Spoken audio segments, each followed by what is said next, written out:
Good morning to all of you.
नहीं नहीं तुम इधर ही रहो, तुम्हारा इसका काम है ना.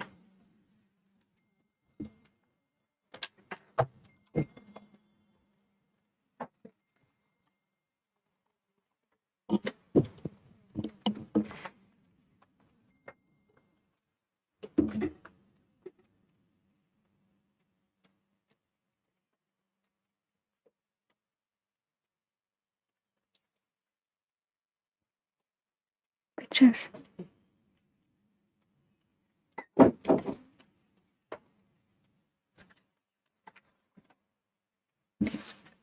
May I request you all to put your phones on silent mode? Good morning to all. Thank you to everyone who joined us this morning. We are extremely delighted to be the host for the day and address you all. Before we start on with the events, I would like to give my regards and appreciation to all the people who have made this workshop a reality. This could not have been possible without the sheer presence of you all. On that note, let me introduce and welcome our chief guest, Professor Dr. Pitikol, Director, School of Health Sciences, IGNOU. Ma'am is the director of the most renowned institution functioning under Government of India. She is working towards connecting young minds to strive towards success and achievement. We are grateful to her for accepting our invitation and becoming a chief guest of today's event. I request Ms. Sandhya to welcome ma'am and accept our token of love.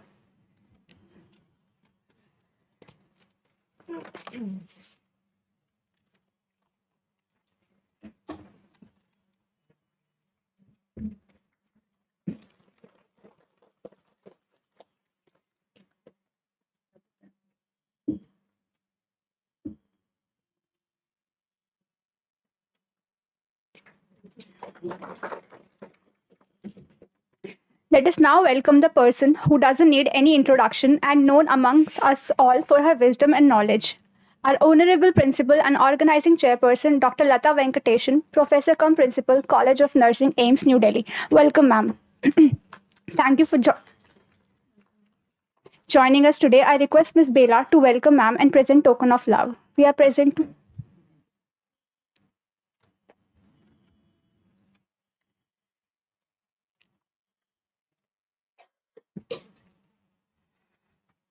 I consider it a great honor to welcome our guest of honor, Mrs. Baby Rani Devnath, Nursing Superintendent, AIIMS, New Delhi. Welcome, ma'am. Thank you for being here on this auspicious day. I request Mrs. Sanwar to welcome ma'am with token of love. Welcoming next, Dr. Rimpal Sharma, coordinator of this workshop, Associate Professor, College of Nursing, AIIMS, New Delhi. Welcome, ma'am. Thank you for your guidance and throughout the planning and preparation and being a good mentor. I request Ms. Reja to welcome ma'am. Kindly accept our token of love.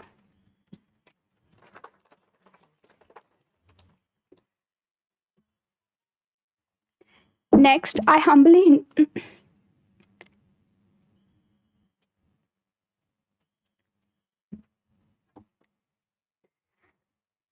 I humbly invite Mrs. Anubha Devguru, Faculty, College of Nursing, AIIMS. Welcome, ma'am. Thank you for your guidance and support. I request Ms. Shija to offer token of love to ma'am. We are delighted by your presence.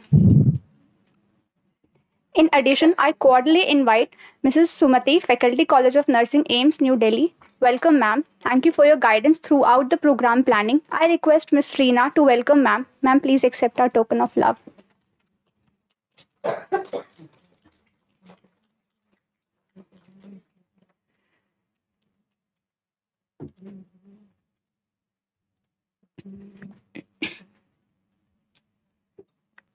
I welcome all the other faculty members present.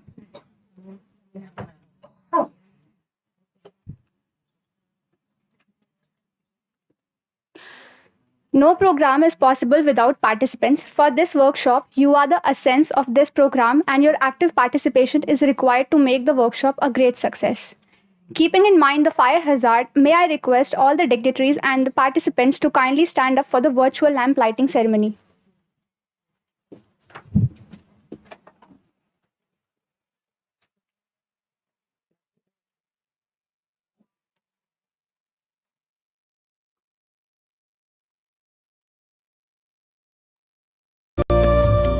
शुभं कुरुत्वं कल्याणम् आरोग्यं धनसम्पदः शुभं कुरुत्वं कल्याणम् आरोग्यं धनसम्पदः शत्रुबुद्धिविनाशाय दीपज्योतिर्नमोऽस्तु ते दीपज्योतिर्नमोऽस्तु ते शुभं कुरुत्वं कल्याणम् आरोग्यं धनसम्पदः शुभं कुरुत्वं कल्याणम् आरोग्यं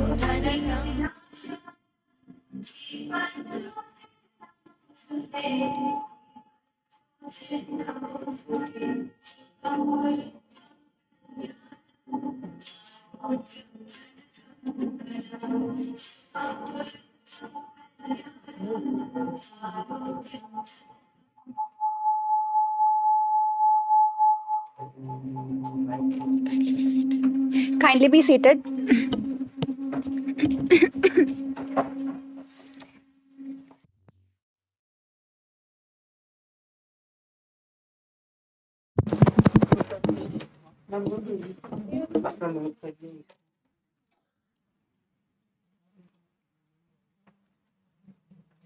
कर दो ना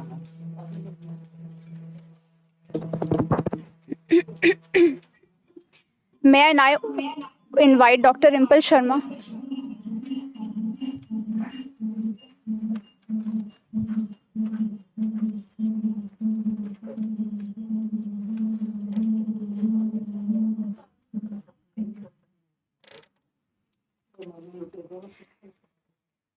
May I now invite Dr. Rimpal Sharma to welcome everyone and present and share the objectives of the workshop.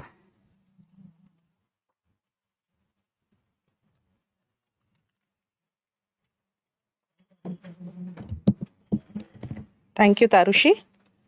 A worthy chief guest, Professor Dr. Pittikol, our principal ma'am and organizing chairperson of today's event, Dr. Lata Venkatesan, our nursing superintendent of Neuroscience Center, Mrs. Baby Rani Devnath, faculty from College of Nursing, and dear participants. A very warm good morning to all of you.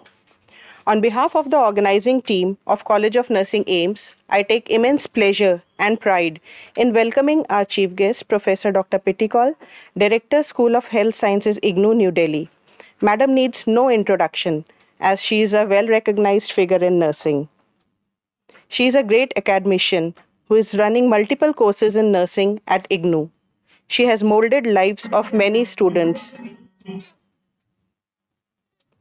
with her knowledge and expertise, including me. On a personal note, let me mention that I completed my PhD under the diligent guidance of Madam. I welcome you, ma'am. Thank you for gracing this occasion with your benign presence. I would like to extend a hearty welcome to our very own principal ma'am, Dr. Lata Venkatesan. Dr. Lata is a well-known, versatile personality who has a very rich experience of more than 2 decades. Madam Lata is our pillar of strength and guiding force behind today's event.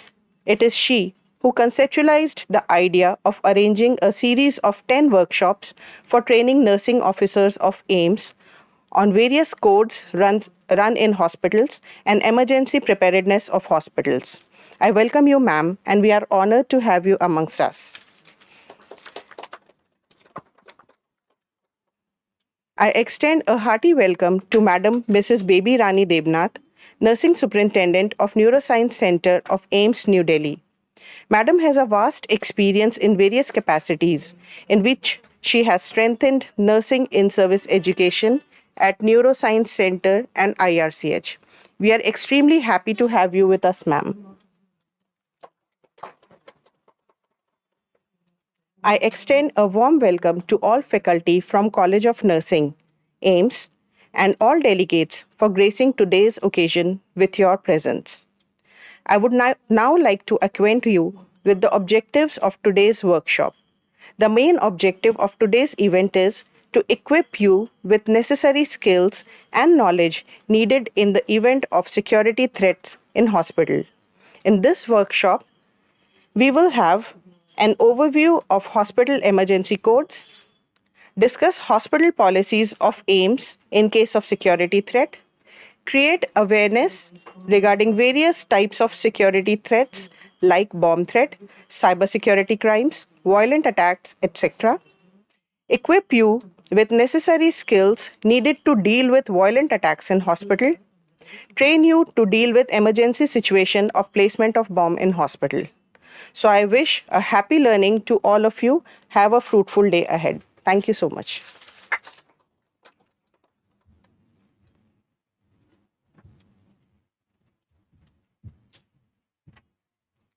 Thank you, ma'am, for the formal welcome.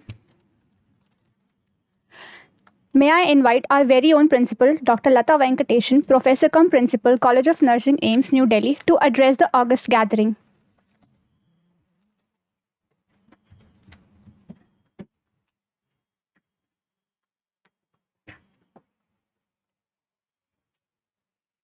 Respected chief guest of the day, Dr. P.T. Cole, the director of School of Health Sciences, IGNOU. The guest of honor, Ms. Baby Rani Chowdhury, the nursing superintendent of Neuro Center. And organizing secretaries of the event, Ms. Dr.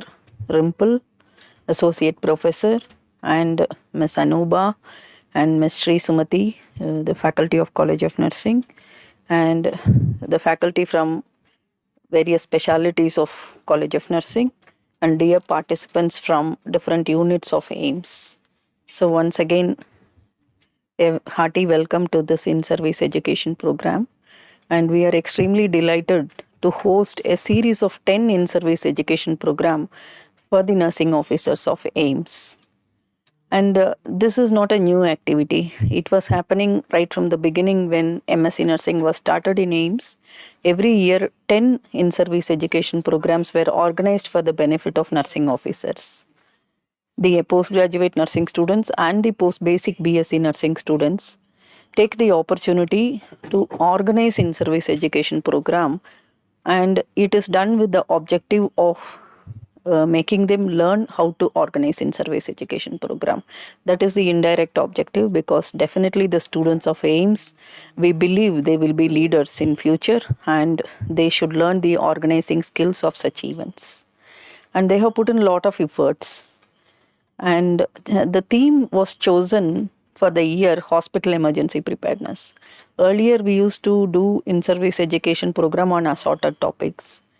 But when COVID came, the activities were delayed and all our academic activities were delayed. But we never delayed any of the learning opportunity for the students. So, due to time constraint, we were forced to conduct many events together. That's when we thought we will do it around a theme. And last year we did 10 workshops on the theme patient safety. And this year we have selected on the theme hospital emergency preparedness. No emergencies comes with a warning. And any emergency creates a kind of fear and panic among the staff. And our roles might get overlapped or duplicated, or sometime we may be forgetting due to tension. So it requires a kind of rehearsal or practice so that we are able to discharge our responsibilities perfectly even during emergencies. That is how the emergency codes were identified, and mock drills are conducted by every hospital twice in a year, and the faculty are prepared to the nursing officers are prepared to face the emergencies in a structured manner. And out of the there are 12 international codes, and out of the 12 international codes, 3 are very common. They are identified with different colors. Code blue, which is for life-threatening emergencies like cardiac arrest, code red for fire emergencies, and code pink for infant abduction. These are common in any given hospital. But then we have other emergencies. Excuse me, please do not talk in between. Huh? It's disturbing. So the other codes, maybe there may be mass casualties reaching the hospital, there may be hazardous spill happening, outbreaks, epidemics, and today's workshop, security threat. All these are given different color codes by different hospitals. There is no organization which has standardized the color code. So we did not mention the color code because in some hospitals security threat is code brown, in some hospitals it is code yellow, some hospitals it is code black. So we did not identify this particular code with the color. And related to security threat, you are all from different units of the hospital.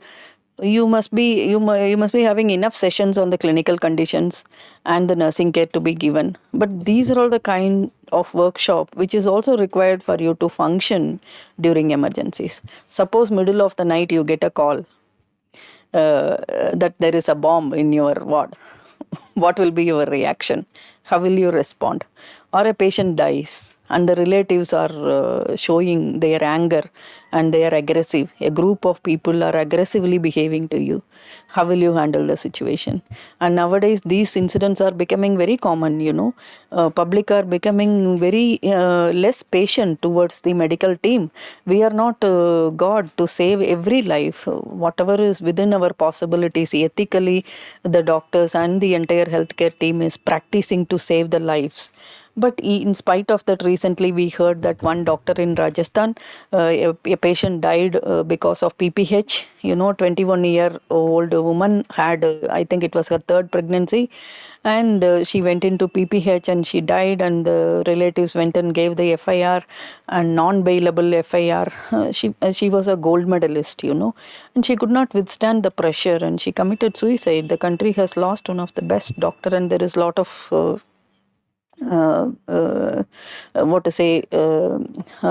comments and apprehension among the medical fraternity. Same thing can happen to any of us. How are we prepared if such kind of emergencies you come across? So that is what you are going to learn in this workshop. And of course, we have taken the help of the Delhi police. I must really appreciate Rimple and her team. They were contacting Delhi police and they were willing. They came and personally discussed with us how we will handle it and how will you structure the management of such emergencies. So I am sure this is going to be a great learning experience for all of you. And I must appreciate the team for all the efforts, but the success of the workshop will remain in your feedback. So please feel free to give the feedback and give positive feedback at the same time the areas where we need to improve, so that in future we will be able to refine ourselves towards a better performance. Thank you all and enjoy a great day of learning. Thank you.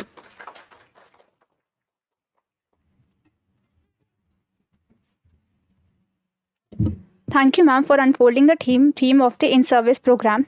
May I take the privilege of inviting Professor Dr. Pitikol, chief guest of today's event, to address the gathering.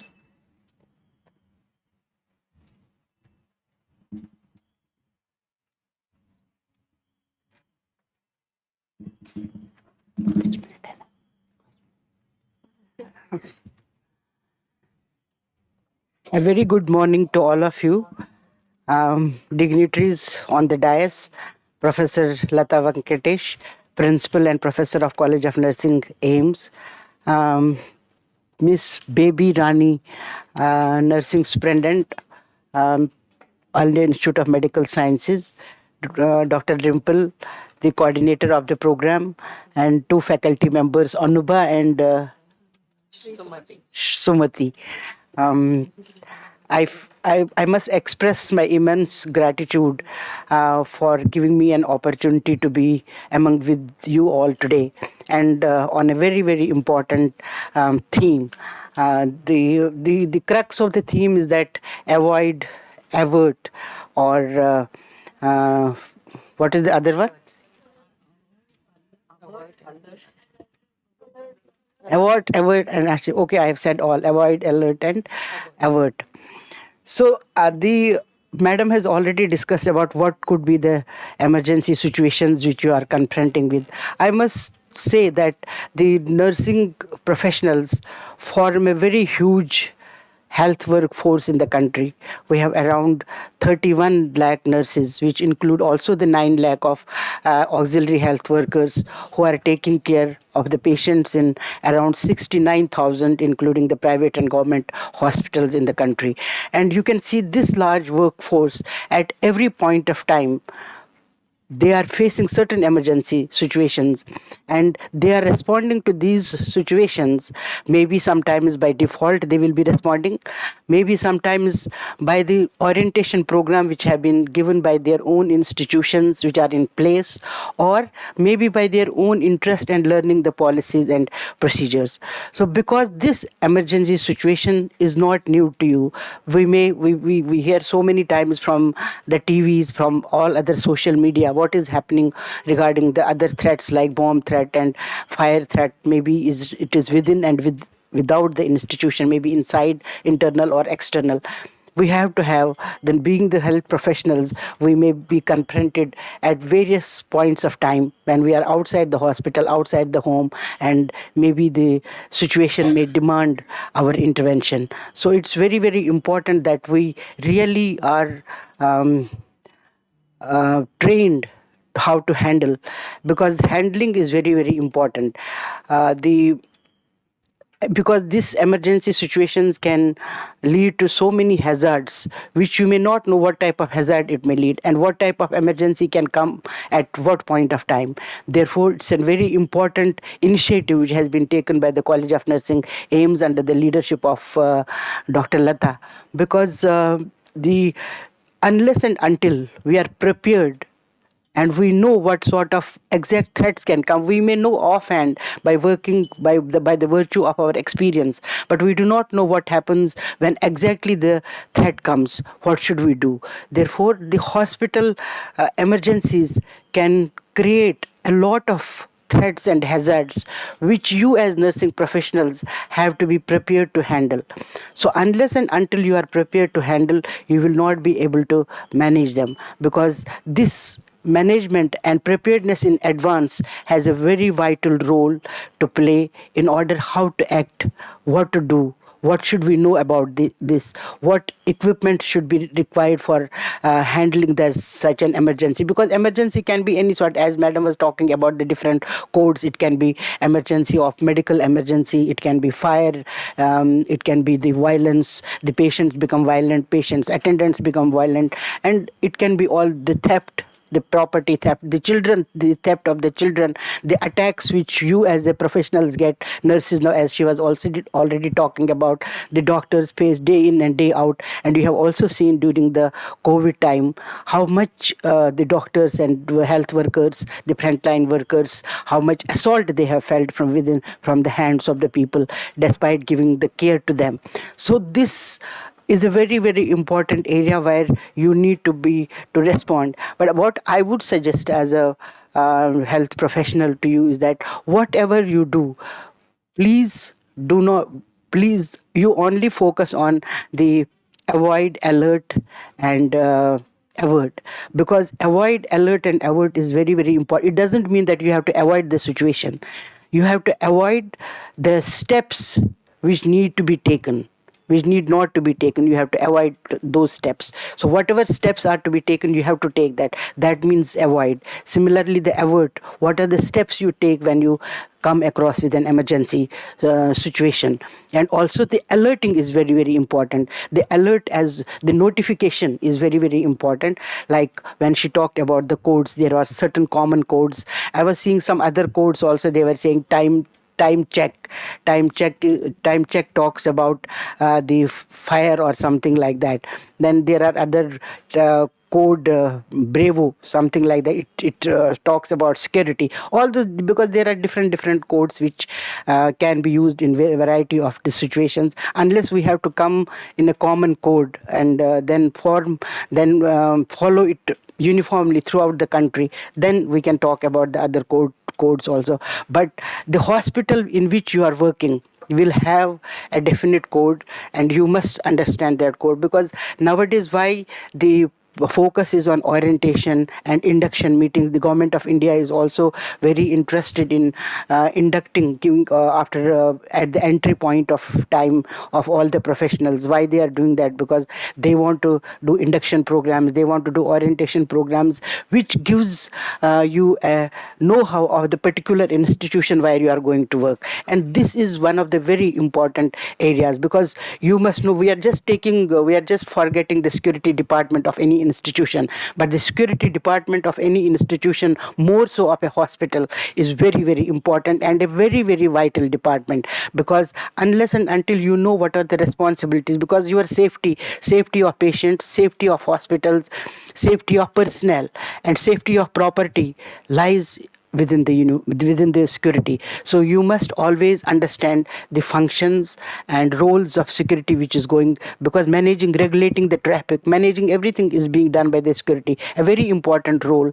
The prevention of threats, because they come to know what threats can happen. There can be hawks call bombs. But one of the most important threats which nowadays is the cyber threat, because the data in the hospitals is being attacked, and there is hackers. Every now and then the hackers, they want to, because everything is now digitalized, and they want to do this hacking is very important. And for this also you must understand that the people, the cyber security experts are in place in the hospital, because going to this digitalization, this has affected a large number of hackers which hack the data, patient data, and all, even the confidential things which are there. And sometimes they try to do many worse things which you cannot regain from that. So that the cyber security threat is very. Accidents, you already know that there could be the emergencies could be man-made, the emergencies could be accidental, and they could be also natural. The nurses have worked in all the situations. You can see the COVID, they have been the frontline workers. That is the biggest emergency which we have seen in our lifetimes. Maybe so far in our lifetime we have seen the biggest emergency of COVID-19, and our nurses really have done a very great job. Not only this, in tsunami, in floods, in earthquakes, the nurses have been always in the forefront, and they have been doing a very good job. But what is there is that do not do anything whenever you have you feel that bomb threat. There could be the non-specific bombs, there could be specific, and there could be the real bombs also, because sometimes you may miss the real bomb with the hawks. That you should be able to understand if you get a call, or if you get whether you get a call or whether you get a paper, the written threat. So you have to be very, very careful in handling. You should never take your own decision. You must see what is the problem, and you must ask whenever you are joining an institution for work. You must ask about the written rules, regulations, written policies, because these written rules and regulations and policies are very important, and everybody must, and you must also be well aware of the acts. There are different types of acts, safety acts, the food act, so many acts which are related to the threats of the hospital. You must be able to understand that, because as madam was already because now there is an information explosion. The patients and patients relatives know much better than what health professionals know, so they have a lot of demand on them. So you have to follow the policy, and you can work together from the nursing point of view, and then discuss what exactly you can do. The information of any hawk's call or any threat, you have to inform to your seniors. Anything any maybe at the ward level also, if you have committed something or you are having some problem, you must, first thing is that you must inform your supervisor. Anything you have to supervise. Don't take any action on these even if you know about it, because you are handling the reporting should be very the care should be taken that whenever you report the things, that should be very clear and that should be very crisp. And whenever any communication like threat is coming to you, that you should be very efficient in asking the questions and finding extracting the total background out of it. That you should do, and then you should relate that background to the concerned authority which you have, because if you handle or if you miscommunicate, that cannot give the good results. So I think this program is going to give you the skills, and they have been calling the police, because police and our security are very, very important from the point, because you know how many road accidents are taking place, which is a big threat to you. And you are even in that area also, I see the AIIMS nursing people are doing a very great job in trauma center. They are managing, but still all of us need to know what exactly needs to be done. So I think I must have taken my time. Thank you very much. Thank you, madam, for you have given the keynote address encompassing all the aspects of security threat. And we warmly welcome Dr. Parvez Ahmed, who has joined online. We welcome you, Dr. Parvez. He is the group head of the Quality Assurance Department and the advisor to Subharti Group of Hospitals and Medical College, Dehradun. We welcome you.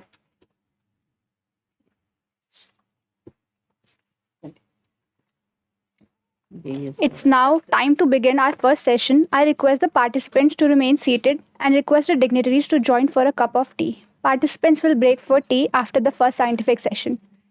As for the first session, I would like to invite Dr. Parvez Ahmed. Okay. Before the first session, we'll have the audience will be addressed by Baby Rani ma'am. With equal pleasure, I invite Madam Baby Rani, who is our guest of honor for today's workshop, to address the audience.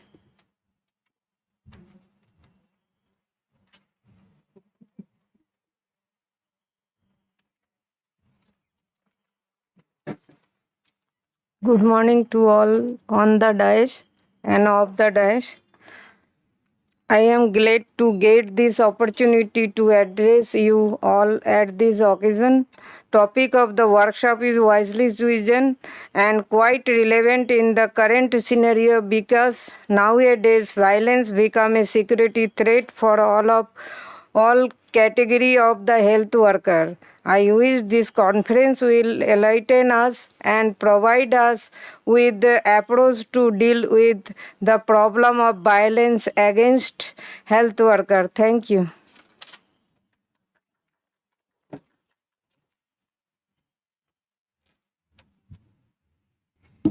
A heartfelt thanks to you, ma'am. May I invite Mrs. Anubha Devguru, co-coordinator for this workshop, to propose a vote of thanks.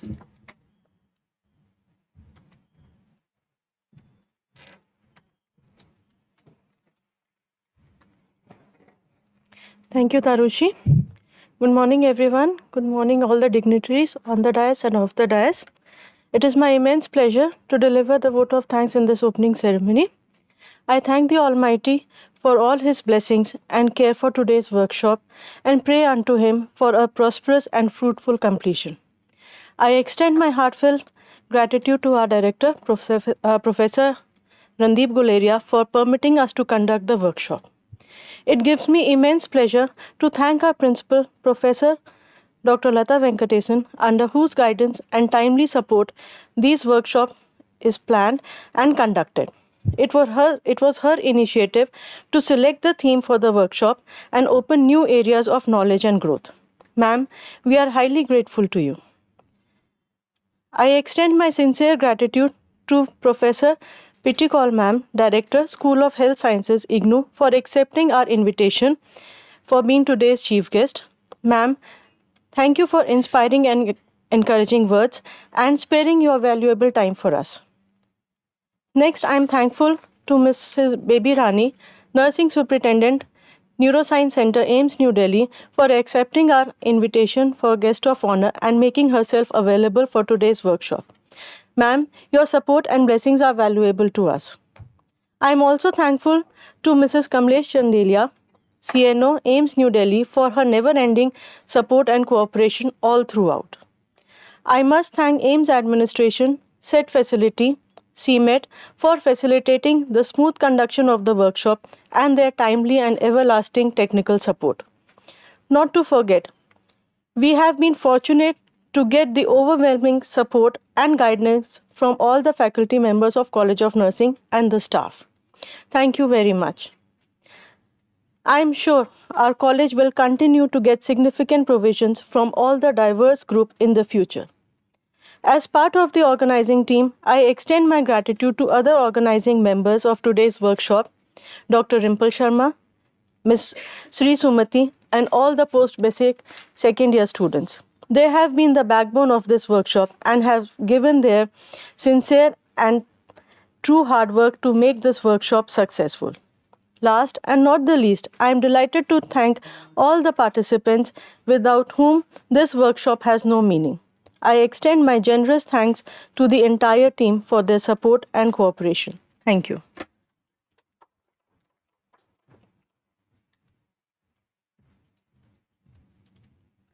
Thank you, Madam Anubha. It's now time to begin our first session. I request the participants to remain seated and request the dignitaries to join for a cup of tea. Participants will break for tea after the first scientific session.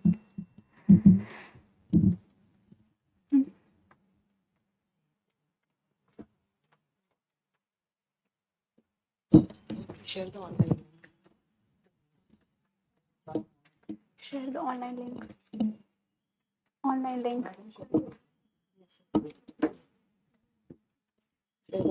Ma'am, can I continue? For the first session, I would like to invite Dr. Parvez Ahmed, Group Head of Quality Assurance Advisor, Subharti Group of Hospital and Medical College, Dehradun. Sir will be joining us via online mode. Sir is going to share his expertise on hospital emergency codes, security threat, and bomb threat. The session is yours, sir.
Share my experiences. Next slide, please.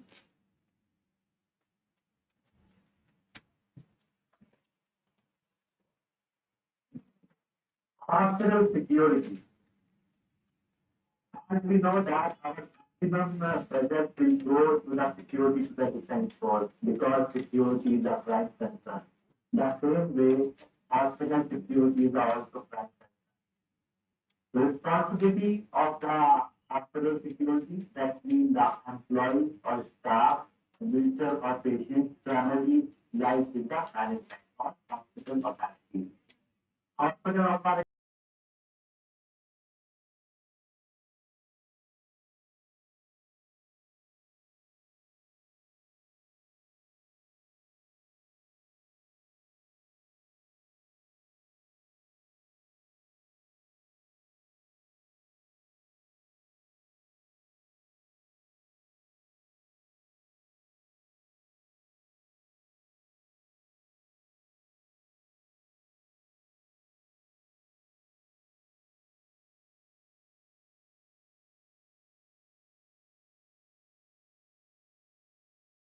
accreditation bodies like AIIMS, Australia, as well as European countries are much ahead than the India, so they do have a concept of creating a safety committee. So what the safety committee does, they conduct a comprehensive risk assessment on hospital security. Managers can prioritize, identify risks, develop an effective hospital security program. So every hospital is unique. So every hospital might be having a different security threat. So based on the available infrastructure, they should design a safety program for their hospital. Next slide, please.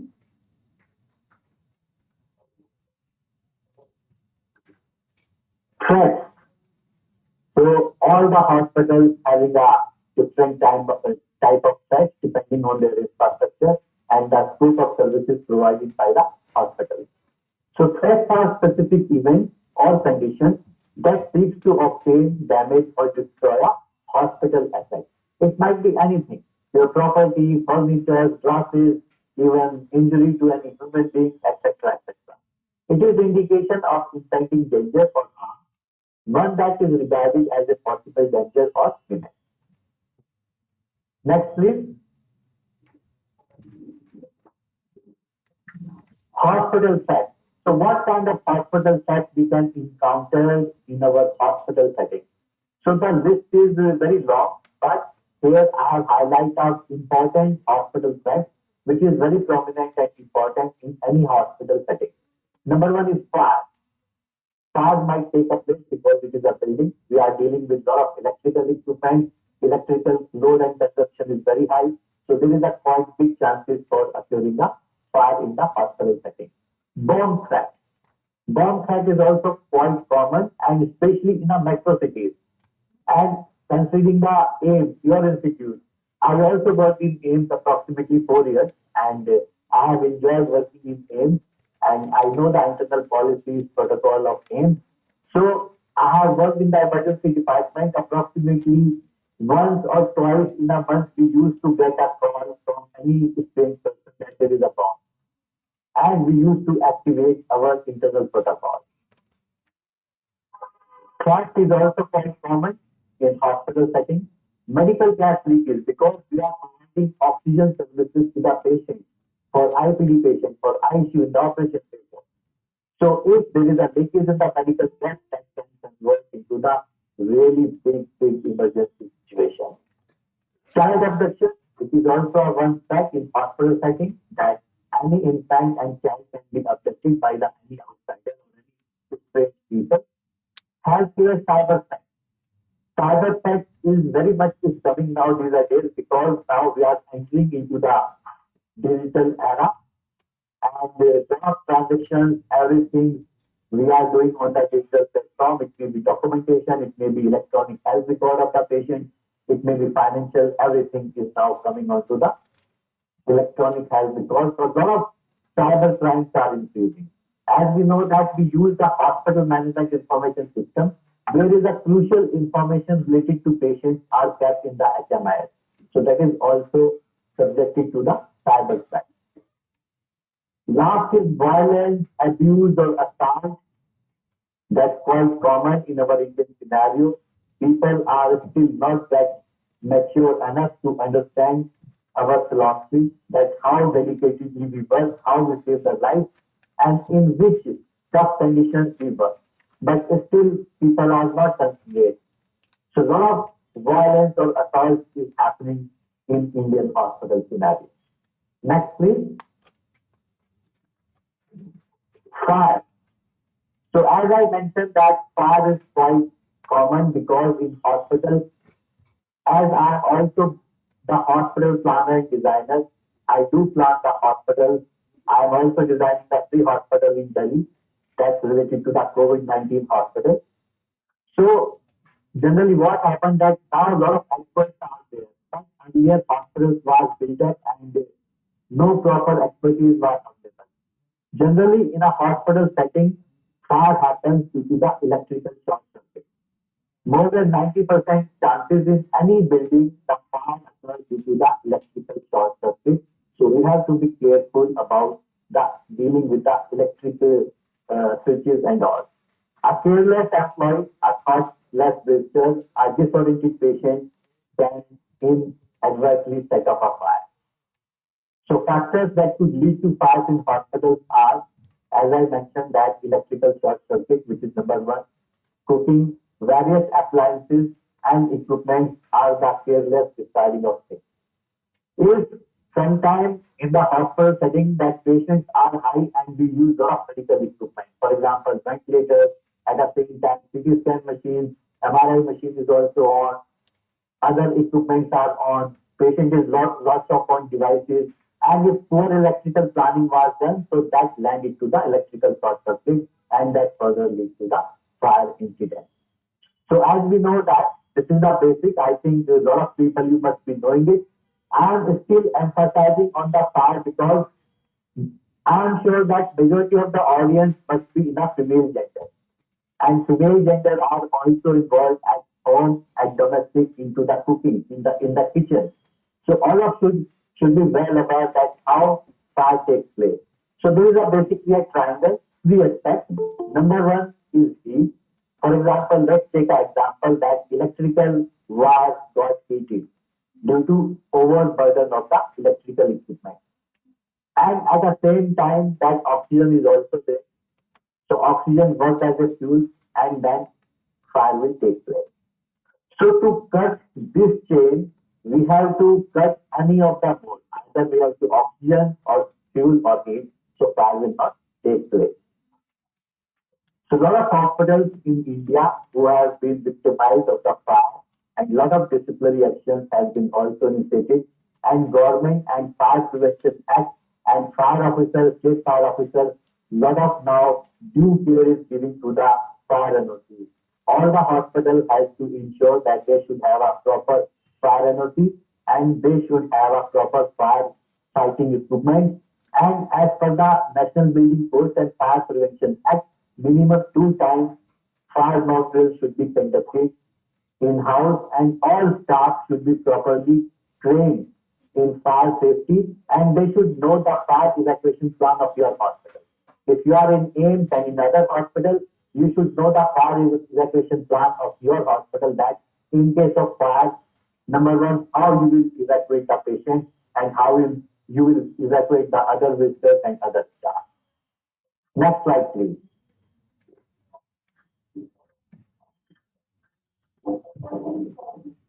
So, I put this diagram. There is a path. Everyone wants to become successful and pass in their life. The same thing, we have to also remember the Canadian path while if any case, in case of fire. So that stands for number one that you should going to pull the pin, you should aim at the base of the fire, you will squeeze the handle of the fire extinguisher and you should strike left and right. So that will help you to control the fire. Another is way rescue, alarm, then find and extinguish. So kindly remember this thing that emergency might take in any place. For example, you have gone to the mall, you have gone to the movie theater and all those buildings are vulnerable to get a fire. So you can save your life as well as your other people's life. Next slide, please. Theft. Thefts are also quite common in the hospital scenario. The stealing of cash, mobile phone, or other valuable items are most common nowadays and mostly caused by workers, visitors, vendors in the hospital premises. Primarily, the items being stolen are medications, cardiac monitors. Also happen that a lot of people or employees they contribute to steal the cardiac monitors, endoscope, or other valuable items which is available in the hospital premises. Most commonly done by the employees, this is a bitter truth, with due respect to all the healthcare professionals, but it happens. It is mostly due to job dissatisfaction, earning more money, etc., etc. And now these are days that every hospital has been installed a CCTV camera that's playing a very vital role. As per the studies, more than any theft or any other cases has been solved with the help of CCTV camera. So 60 to 70% scenario CCTV camera helpful to resolve any theft and other issues. So you should be careful that while keeping your valuables or important belongings, you should not give the opportunity to other ones that it should be stolen or theft. Next slide. Medical gas leak. Because we are handling with the patients and patients require medical oxygen as well as nitrous oxide and other gases which are essential while treating the patient. So in hospital, oxygen and nitrous oxide is stored in a bulk which may lead or explode due to careless handling or if abnormal pressure occurs. So generally, we do have a three source of oxygen in the hospital setting. Number one is gas manifold where we keep our jumbo oxygen cylinder. Second source is liquid oxygen tank, and now third source is oxygen generator. In a gas manifold, we also keep the nitrous oxide, which is supplied to the operation theater, etc., other gases. And that area should be smoking free. The smoking at place where oxygen stores may cause explosion. So always we have to be make a safe and secure environment for where our gas manifold or oxygen plant is kept. We have, as I am INABH assessor and Madam Lata is also INABH assessor, your principal. We have done a lot of assessments together. And lot of hospitals, what they do that their gas manifold area is open. Any outsider people can go there. And he can switch off the supply. What will happen is that outpatient will not get the supply of oxygen in the ICU. So all the hospitals should take a due precautions and do the proper arrangement that it should be either under lock and key and only authorized person can have access to the gas manifold system. So potential leak sources include tank walls, high and low pressure machine connection, connection in the brake circuit, defects in rubber and plastic tubing houses, reservoir valves, and ventilator bellows are the common ways this takes place.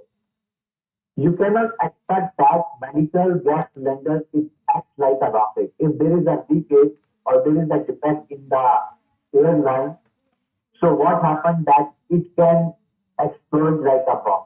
So like any domestic gas cylinder also LPG gas. So these cylinders are quite risky.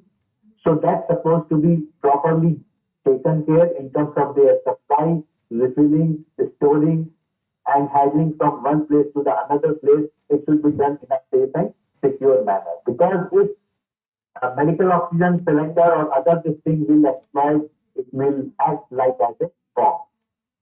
Next slide, please. Inhalation of nitrous oxide increased risk of reduced fertility. Adverse pregnancy outcomes in females has been noticed. Initial effect of exposure were coughing, vomiting, severe eye irritation, and feeling of suffocation, and including death has been noted.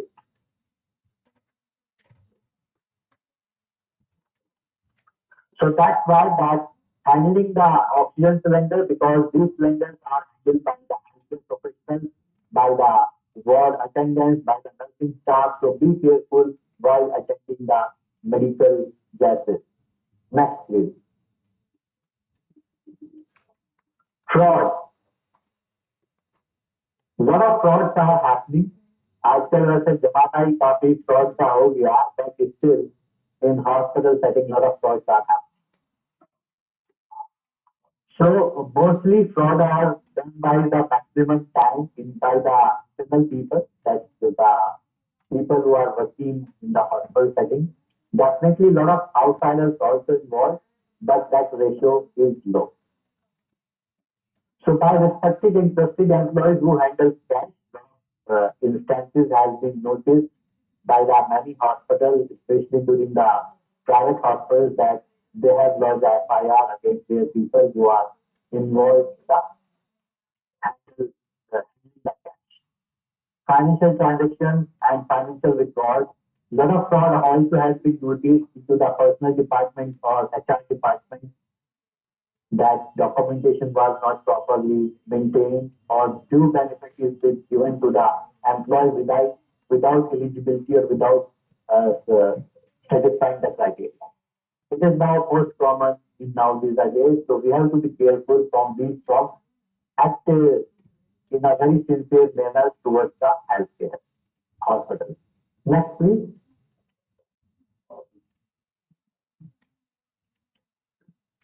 Security check in healthcare management information system. It is now in practice, that's called healthcare cyber security, has become one of the significant threats in the healthcare industry. Because a lot of hospitals are using the hospital management information system, so all the patients' data, their age, date of birth, address, etc., are kept in the HMIS. So that we also call the electronic health record, contains a host of sensitive information about patients and medical history. So cyber crimes, especially the attackers or hackers, goal is to gather information either to sell or for their personal use.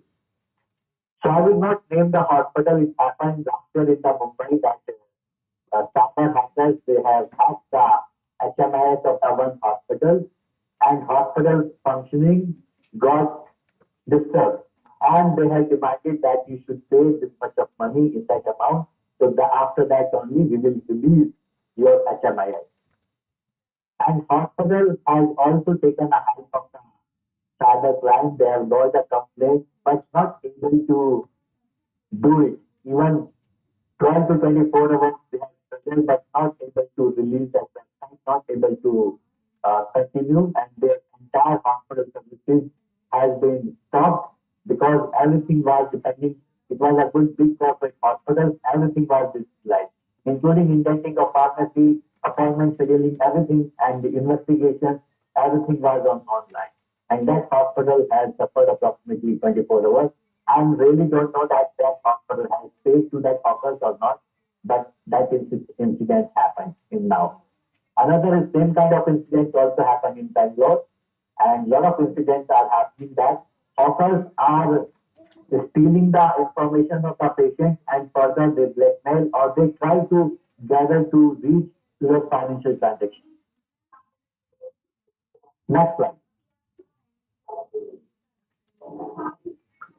Bomb Bomb threat hospital where such a large number of 5 lakh people are concentrated and utterly dependent on other people for their safety, it is prone for bombing.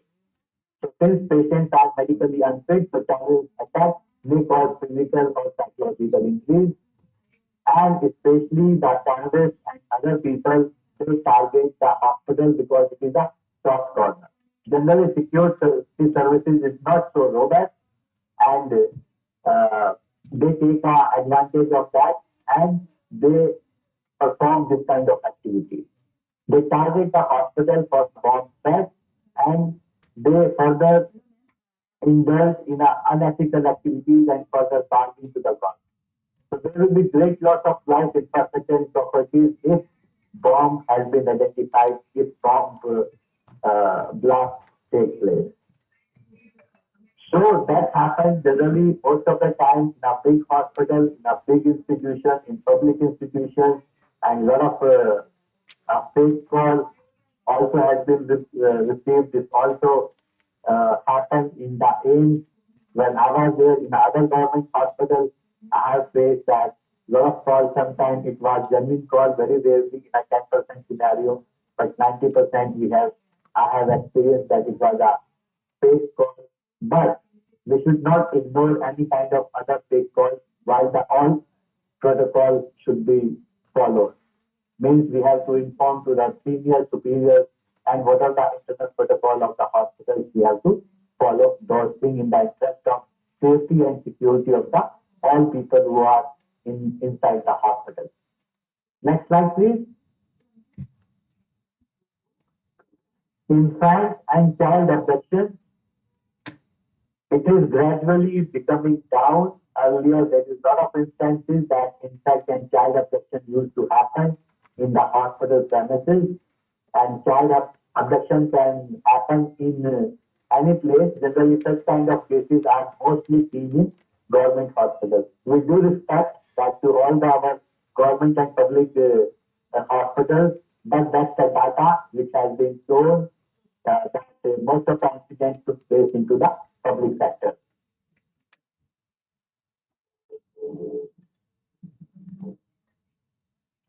Violence, abuse, or assault, as per the one study which has been conducted and published in a one journal, I am studying that article, between 2000 to 2015, 80% healthcare professionals has been victim of violence, abuse, or assault. Means 80%. So look that how much percentage ratio is there. In 15 years, all of us, we are facing the violence, abuse, or assault in our career. So assault and battery towards medical staff are the most common types of abuse related injuries to occur within healthcare facilities. Common in healthcare settings, most vulnerable areas are under emergency followed by ICU, where this kind of chaos happens. It happens in any hospital. It may be a public hospital or it may be a corporate or private hospital. Emergency area, emergency services are very prone. It is always vulnerable that patients coming and their attendants are coming, and in case of something goes wrong or some people, they unnecessarily create a chaos and that further leads to the violence, abuse, or assault. Followed by ICU, people are not much mature. People think that they have taken their patient to the hospital, their responsibility ends. They don't know that how sick is their patient. They have taken their patient into the healthcare setting. It may be ICU in the emergency. In the last stage, that doctors or other healthcare professionals don't able to do much for the patient. But they take the directive that their responsibility and they have brought the patient inside the emergency or in the ICU, their patient must survive. And as we know that, any healthcare professional, it may be any doctor, or it may be quack also, they do their best to save the life of the patient based on their available infrastructure, based on their knowledge, based on their experience or expertise. It may be AIIMS, it may be a private hospital, it may be a small clinic, it may be Ayush doctor, it may be a Jola Chanda. Everyone do a best in the patient life, but people don't understand they further indulge into the violence and abuse and assault. Next slide, please.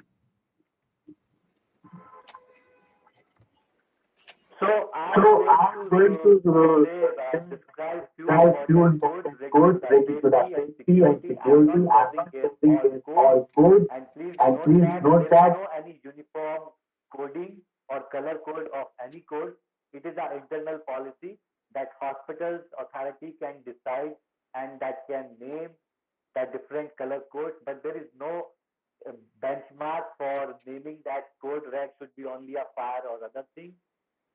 So it depends on the practice. So I'm going to cover a few codes here related to the safety and security in the hospital setting. Let's see. Next slide, please. Code violet or code purple. Code violet has been derived from a violent people or violent person, that because in the healthcare setting it is quite common, we have witnessed that a lot of patients and attendants, they become violent. They are very aggressive and they mishandle. They attack to the healthcare professionals, they attack to the nurses, they attack to the doctors. So that's a lot of hospitals are practicing this kind of code, that code violet. So what happened that if you have witnessed that there is some aggressive talk is going on, people are aggressive, and you should be smart enough to sense the situation. You are thinking that now this hot argument or can further convert into the violence, aggression, or abuse, or further assault. So that time, the staff can initiate, they can inform to the designated number, and they can activate the code that called the code violet. So generally, this practice, this code is existing in a lot of hospitals, and considering that today's scenario, this, irrespective of that, you are maintaining the any kind of accreditation in the hospital or not, but these safety protocols should be on place. For that, any hospital should have installed the public address system. Because if public address system is not installed in the hospital premises, you are not able to follow or practice these codes. Because wherever you call, for example, it will go to the exchange or it will go to the reception where one person is sitting who has been trained only picking the codes. So you have informed that code violet in emergency department. So that call has gone to the telephone exchange or the designated desk. So that person should be properly trained that he should pick that numbers on the priority. If he is on another number or another call, because sometimes it happens that there are a lot of telephones, so he should hold that telephone and on the priority within one or two rings, he should pick up that phone and say, and he should listen to the message. So you have said, for example, that code violet in emergency department. Further, that person will announce the code violet or code purple through the public address system. And he should repeat that message at least 3 times. That code violet in emergency department. Code violet in emergency department. Code violet in emergency department. So at that time, the help will come to you in terms of your security guard. If you are having a small hospital, let's assume that you are working in a nursing home and you have that mechanism. So your all other support staff. It may be your housekeeping staff, it may be your maintenance staff, it may be your other attendants. So other people will come to help you. So that team can be decided depending on the size of the hospitals. Definitely security guards should be trained. They were the front line who will come to rescue to handle this code. Security agent supervisor, he will also come. In charge housekeeping and shift supervisor, if he is there, he can also come. Manager, patient care, floor manager, or administrator. Depending on the size of the hospital, depending on the hierarchy, those people can come to rescue you inside the area wherever this violence is happening or going to be happening. Next slide. Code black. Code black is designed for the bomb threat and quite common into the big cities, metro cities. So code black is a situation which arises when there is a threat to life, property, the continuation of vital patient care and services in the event of a bomb threat or discovery of a suspicious package in the premises of the hospital. So that time we announce, we activate the code black. Next slide. So whenever, as I was listening to our last distinguished speaker was mentioning about the code black, because nurses are the very, very important. I do have a respect to all the nurses very much, and nurses are the very noble and important role. And because you are the first healthcare professional who are very close to the patient. Patient is sharing everything with you. He will share the clinical outcome. He will also share about his personal things.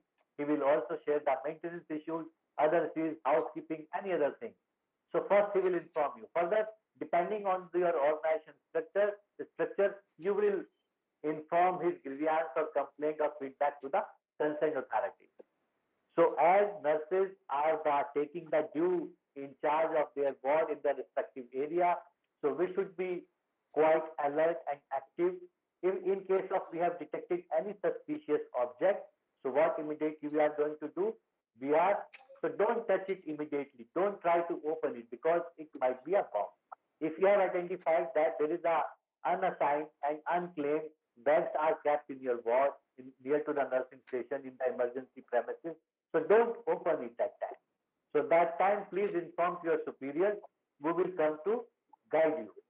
Don't take any further action. And if you are having this kind of practice, so inform, activate code black on that particular number. So designated person then announce code black at least 3 times, that code black in so and so area, code black in so and so area.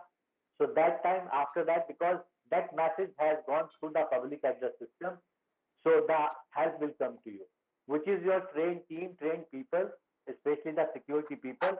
Immediately after listening the codes, they will reach to you. Why this practice has been designed? Why we talk in terms of code? Why not simply we are telling bomb is there or fire is there?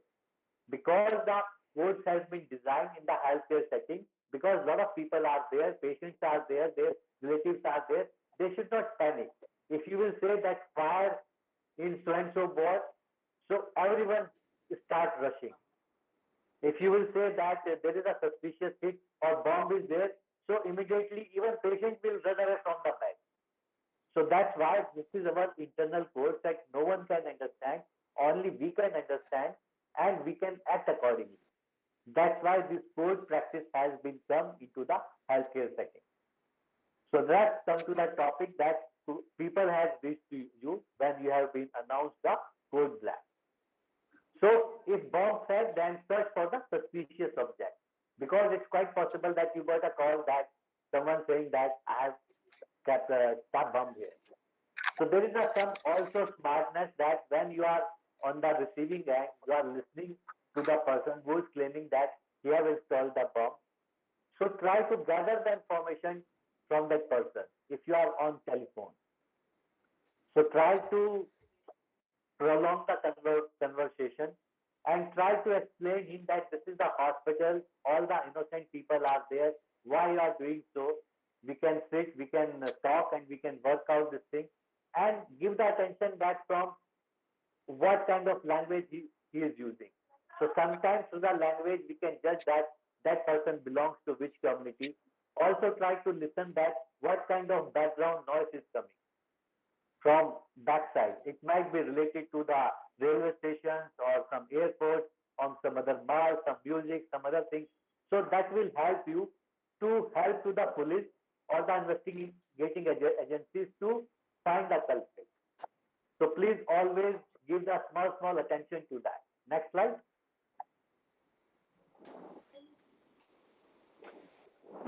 So suspicious object found after due verification, if you have able to find. So inform to police via hospital administrator. Please don't directly overjump your authorities. You have to everything do through your hospital authorities or your chief security officer, whatever. Then further evacuate the area when police will come and they will take a charge, right? So this is the protocol that you have to inform to the police. Don't try to open it. Let your authority will involve the police and further proceeding will be done by the police or external agency. Next is about code pink. So this code responds to the child abduction. If you are working in a labor room or into the neonatal ward or in the NICU or in the pediatrics ward, patient attendants came to you that my child is missing. I have kept my infant here and after that I have gone to washroom. While coming back, my child is missing, my baby is missing. So code pink is an emergency situation where active intervention is needed when a child is considered to be missing from the place where she or he should have been present. So immediately don't act it. First verify that he is a genuine complaint. It is quite possible that baby might be taken by some relative from the outside and he will come back. So first identify, first properly verify the fact. After verifying, then you will activate the code ping. So quick search along with other staff. Meantime, you will do the quick search. You will inform to your superiors and your higher authorities and other staff, including the housekeeping, attendants, nursing, doctors, and they involved into the quick search. If you are not able to find out, so activate the code ping. Next slide, please. So these are the code ping team members. So security people are involved in a code ping team. Pediatrician on duty, he is also has been involved. Sister in charge, administrator, housekeeping supervisor in charge, of floor manager.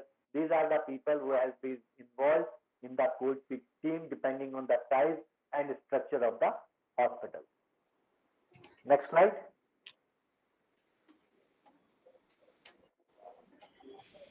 So how to activate code ping? As I said, that say clearly code ping on floor or sub area. For example, you are saying on the fourth floor, because on a sometime on a one floor there may be many wards, and further ward may be big. So you are going to clearly speak to that kindly activate code ping on third floor in pediatrics ward in so and so area. So kindly be clear and repeat this 3 times.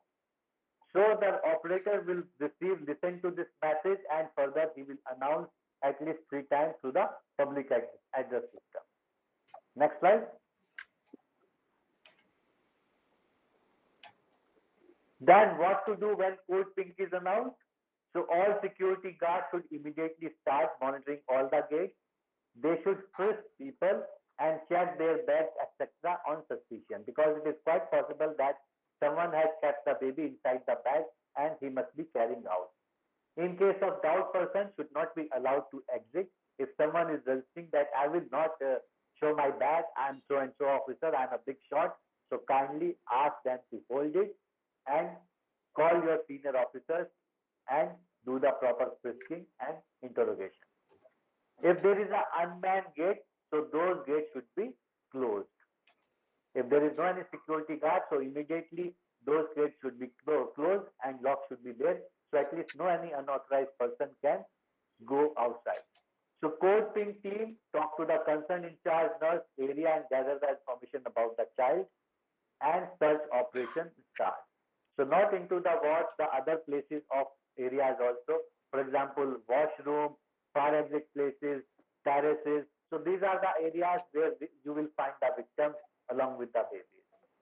So, but we have to act on time. If we will delay this process, so that during that time, your baby will be out of the hospital premises. So that time, what the other people's role is there, because if some other ward, some other nurses, healthcare professionals, so they have to be vigilant and alert and active. If you feel that any kind of suspicious people are coming here, someone is running, or any other activities which is abnormal, so kindly be alert and immediately inform to the security people or your higher authorities to take a proper action. So meantime, hospital administrator, MS, or depending on the structure of hospital, they will also come when code ping has been activated. They will also talk to the families. They will assure them, calm down, and help to the child search. Next slide.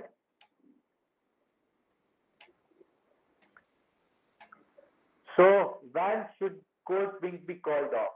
So code ping, previous slide.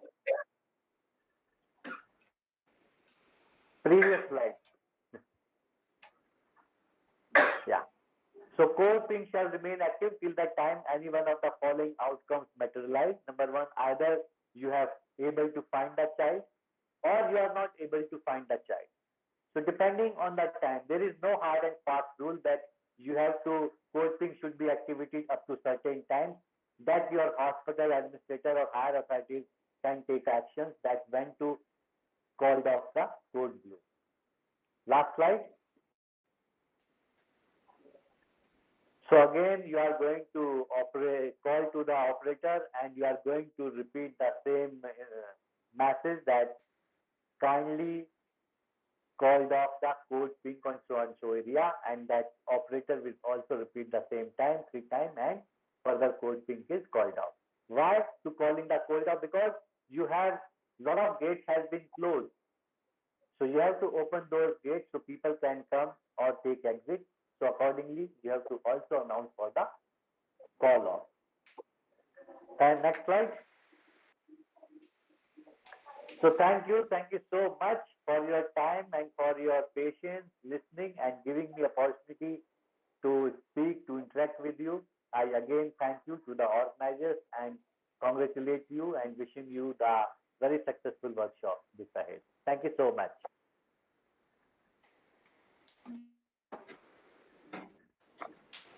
Thank you, sir, for sharing your valuable words with us.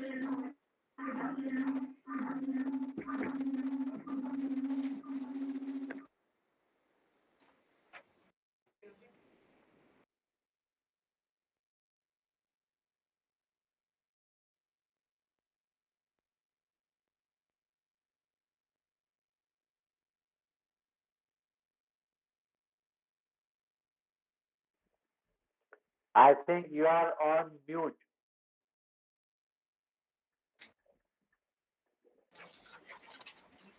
Yes, sir, thank you for your session.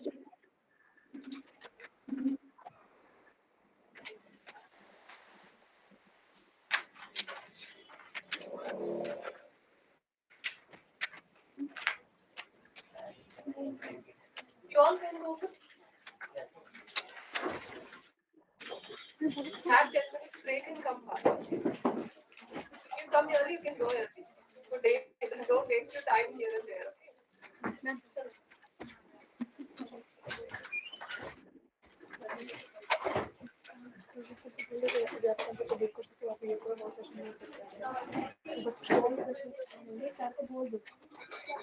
Okay?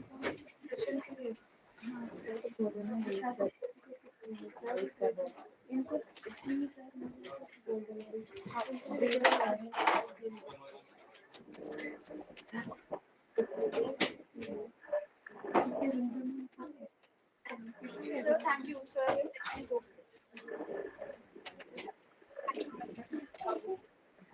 Thank you, sir. Sir, your session is over now. Okay, thank you, thank you. Bye bye. Take care. Jane.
मैं बोलूँ participants वाला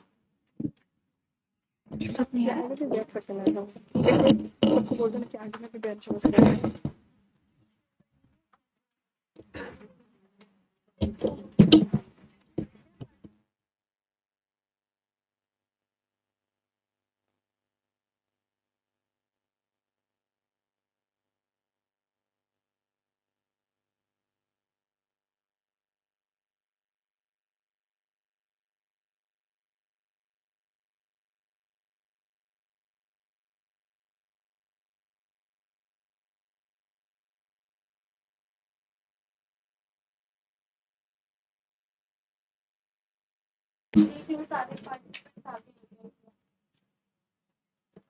नहीं क्या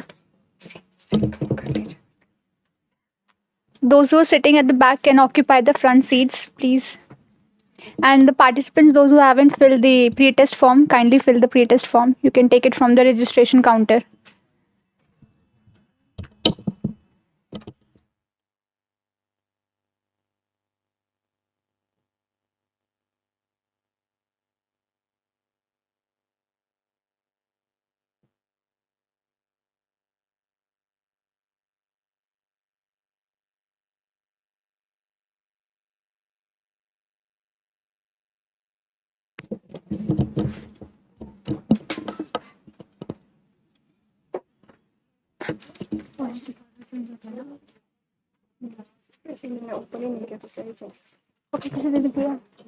Yeah, I'm sure. Just check it. Now, moving on to the next session, I welcome Mr. Joginder Singh Chandel. He's serving at AIIMS as security officer. Sir will be speaking on various policies adopted by AIIMS in case of security threat. Over to you, sir.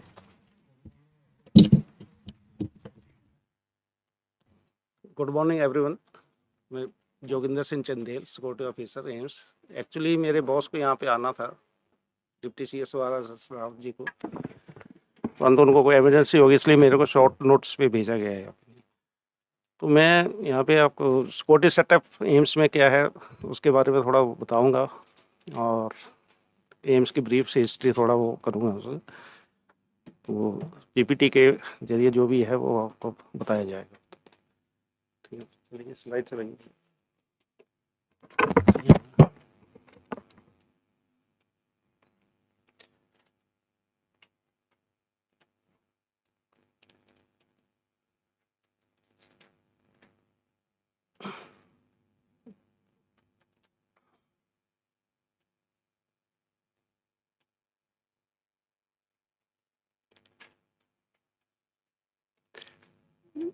Next ये हमारा Trinity of missions हैं AIIMS का, जो है education, research and patient care. AIIMS का जो main motto है वो यही है। तो नेक्स्ट कीजिए। आप कंट्रोल सर को दे दीजिए ना, तो मेरे साथ आए वो कर देंगे कुलदीप को। मतलब जब आप आपके स्पीड में। हाँ जी, हाँ जी, तो लंबा है। ऑर्गेनाइजेशनल स्ट्रक्चर जो है हमारा एम्स का, जो है institute body 70 member chaired by president AIIMS, governing body 11 member chaired by president AIIMS and president, standing committee academic, finance, selection, state hospital affairs. Brief history of All India Institute of Medical Sciences, New AIIMS. The All India Institute of Medical Sciences AIIMS was established by an Act of Parliament in 1956 as an institution of national importance. Its main objectives were to develop patterns of teaching in undergraduate and postgraduate medical education in all its branches, so as to demonstrate a high standard of medical education to medical college and other allied institutions in India, to bring together in one place educational facility of the highest order of the training of personnel in all important branches of health activity, and to attain self-sufficiency in postgraduate medical education. AIIMS has comprehensive facility for teaching, research and patient care. Medical and paramedical courses are taught at AIIMS. The institution awards its own undergraduate, postgraduate, and doctorate degrees. Teaching and research are conducted in 52 disciplines. AIIMS plays a leading role in the field of medical research, having more than 1,300 research publications by its faculty and researchers in a year.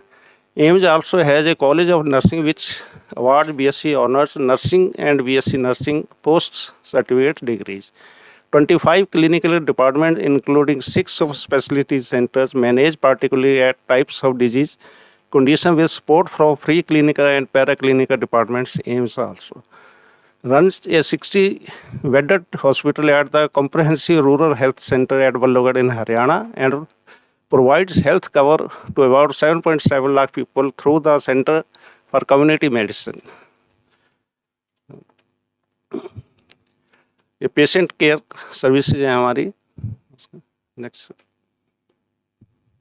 Main hospital centres and outreach. AIIMS main hospital doctor Rajendra Prasad centre for orthopaedic sciences, cardiothoracic and neuroscience centre doctor BR. Ambedkar institute rotary cancer hospital, centre for dental education and research, Jayaprakash Narayan apex trauma centre, comprehensive rural health service project Ballabhgarh, national drug dependence treatment centre Ghaziabad, AIIMS rotary hospital Trilokpuri, national cancer institute Jhajjar Haryana, burn and plastic surgery block AIIMS New Delhi, New RAK OPD mother and child block surgical block. Patient load, ये पूरा detail जो है patient load जो है AIIMS का per year का है वो उसका इसमें मेंशन किया गया है. AIIMS demographics. Campus eastern campus Ansari Nagar 106.85 acres में है ये. Western campus Ansari Nagar 228.03 acres, Masjid Moth campus 32.08 acres, AV Nagar campus 54.97 acres, NDTC Ghaziabad 10 acres, JPNA trauma centre 14.35 एकड़, CRHSP Ballabgarh 9 acres, outreach OPD Jhajjar 300 acres, Asiad village complex 50 flats. Threat reception जो एम्स में है उनमें possible attack on BVIP and VIPs visiting AIIMS. तो regular हमारे यहाँ पे VIPs आते हैं तो उन पे कोई ना कोई अटैक का हर टाइम मतलब बना रहता है. तो वो एक मेन उस हमारा वो है attacks on oxygen plant, OTs and trauma and emergency facility. Oxygen plant पहले से हमारे प्रायोरिटी में थे, लेकिन जब से कोविड हुआ है तब से इस पर ज़्यादा हमें सुरक्षा का ध्यान देना पड़ता है. तो ये भी हमारे लिए एक बड़ा चैलेंज है, थ्रेट है ये.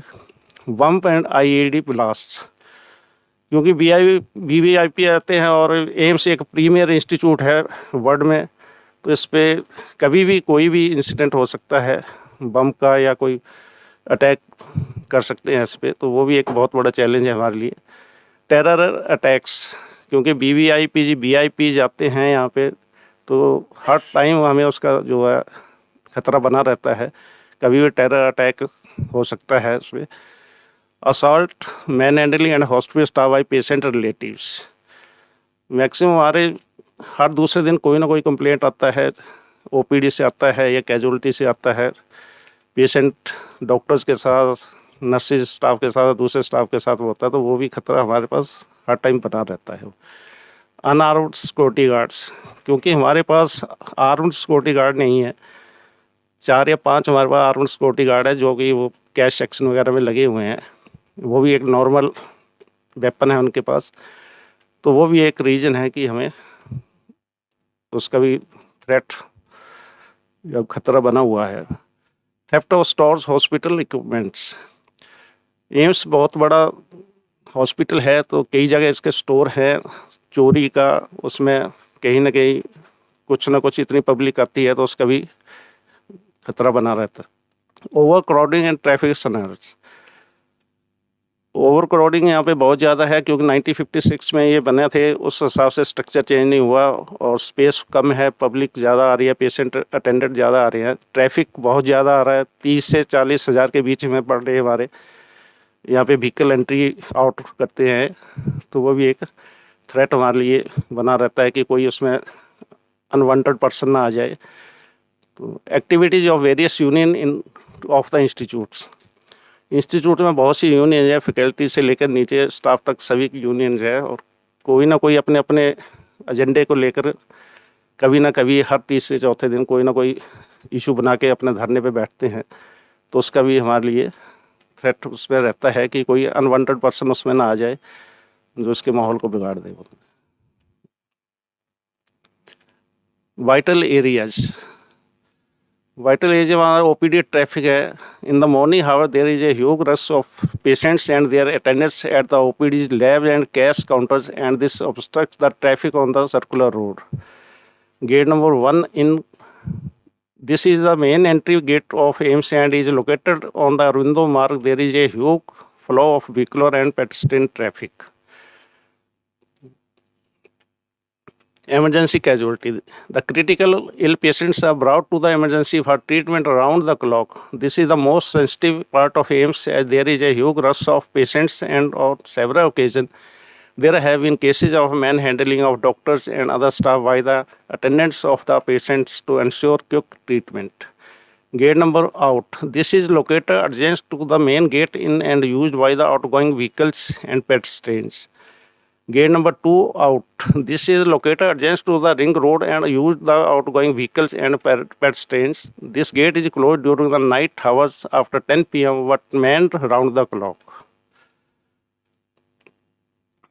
Gate number 3. This gate is located at the Arvindo Marg and it opens into the main campus of AIIMS near the E-type quarters. This need to be manned in order to regulate access of vehicles and pedestrians through this gate. Gate number 3 out. This is located adjacent to the E-type gates in and is meant for the outgoing traffic. This need to be manned to regulate the access. Culvert gate, Masjid Mosque in and out. A small barrier has been put at the culvert leading towards Masjid Mosque side within the campus for issue and collection of tokens from the incoming and outgoing vehicles respectively.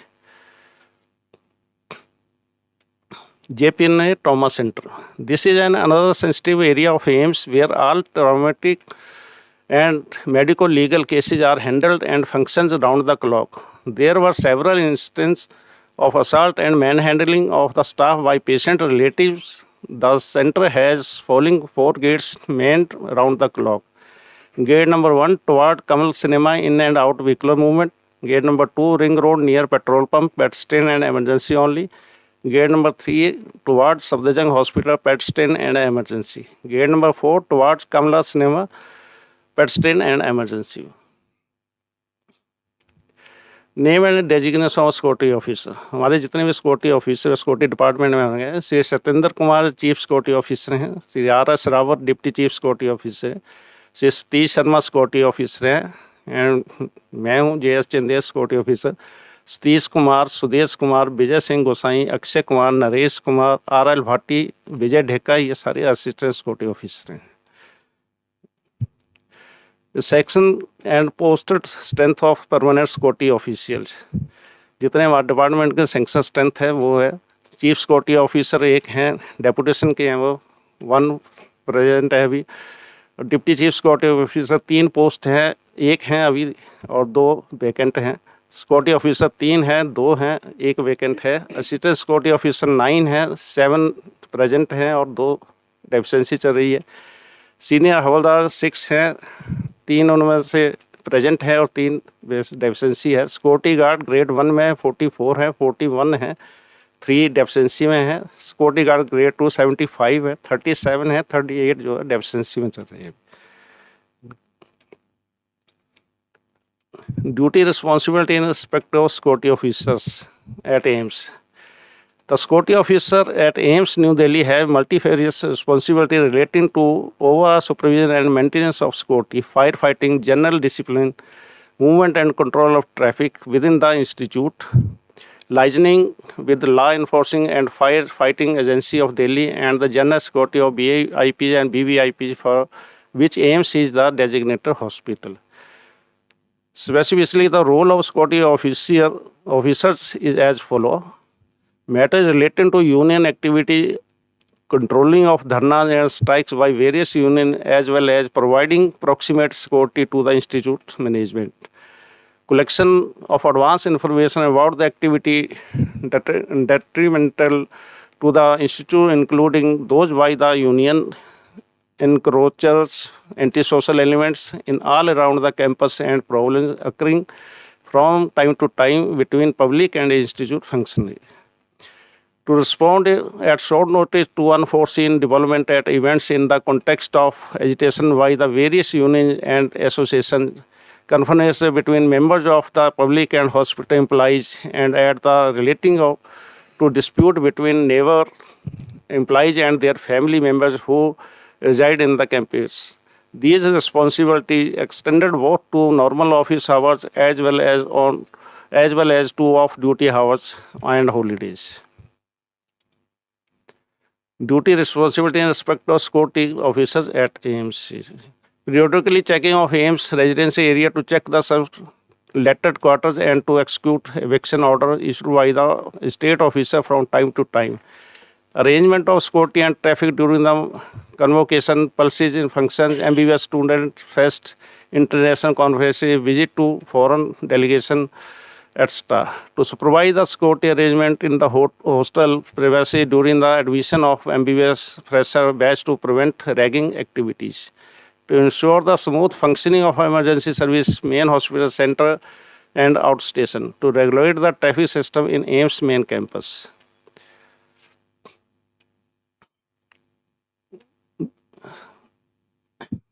Security at AIIMS New Delhi. The design of overall security schemes are based on threat perception to broadly cater to the AIIMS premises, including the residential areas and the hostels.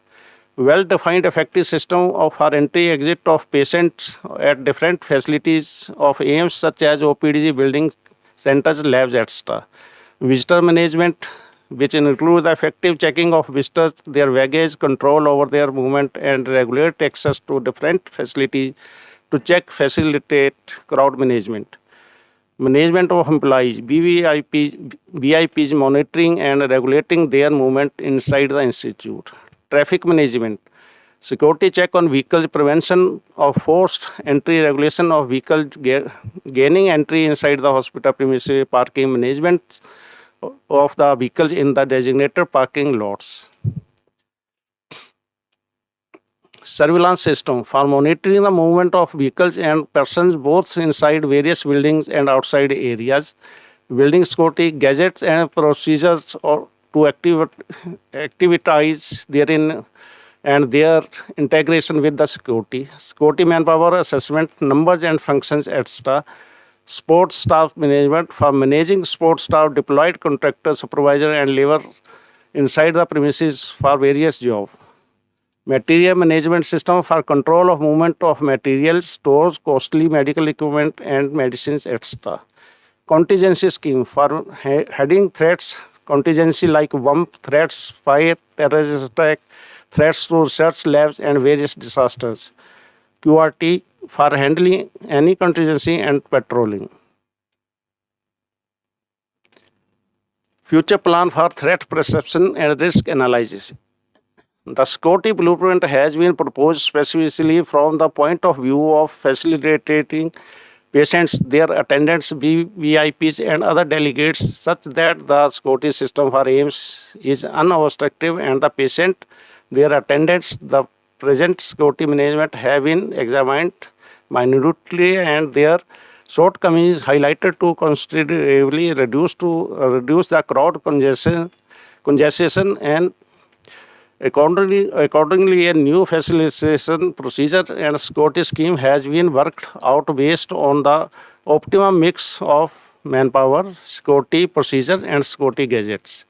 Security for the AIIMS Institute giving priority to facilitation to patients and protection of its staff, doctors and nurses has been designed keeping in view its imitations to counter threats by use of force, multi-layer security design, strengthening of physical security measures, special traffic arrangement with the emphasis of VVIP visit, strict access control, increase of ferry vehicles, increase in facilitation counter service, IP-based CCTV surveillance system around the AIIMS complex.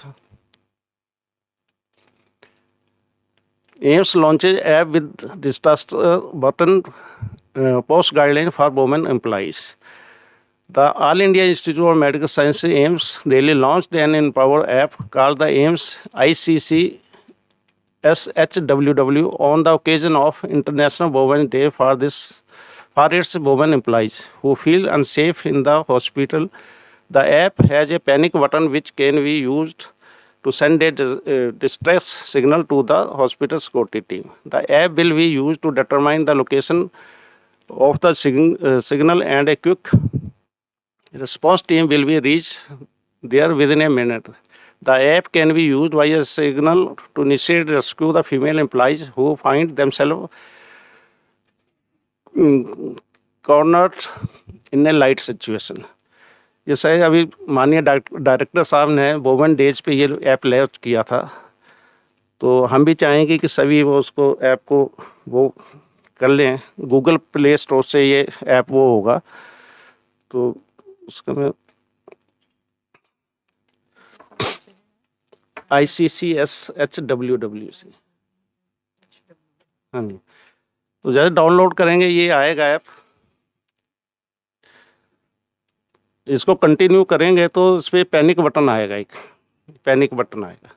इस panic button को दबाते ही हमारे control room में और जो इसका एडमिनो है उनके पास जाएगा। हमारे कंट्रोल रूम के वाले वो उसको कॉल को काटेंगे और तुरंत जिसने कॉल किया उसका नंबर मोबाइल पे आ जाएगा। वो तुरंत उनसे कॉल बैक करेंगे, लोकेशन पूछेंगे और तुरंत वहाँ पे हमारी टीम जो है वहाँ पहुँचेगी। हमारे उस टीम में 5 मेंबर हैं, एक फीमेल है और 3 मेल गार्ड्स हैं, एक ड्राइवर है उनमें। तो तुरंत वहाँ जाके उनको वो करेंगे। तो मैं चाहूँगा कि सभी जितने भी हैं फीमेल ये, लेकिन ये ऐप सिर्फ इंटरनल है।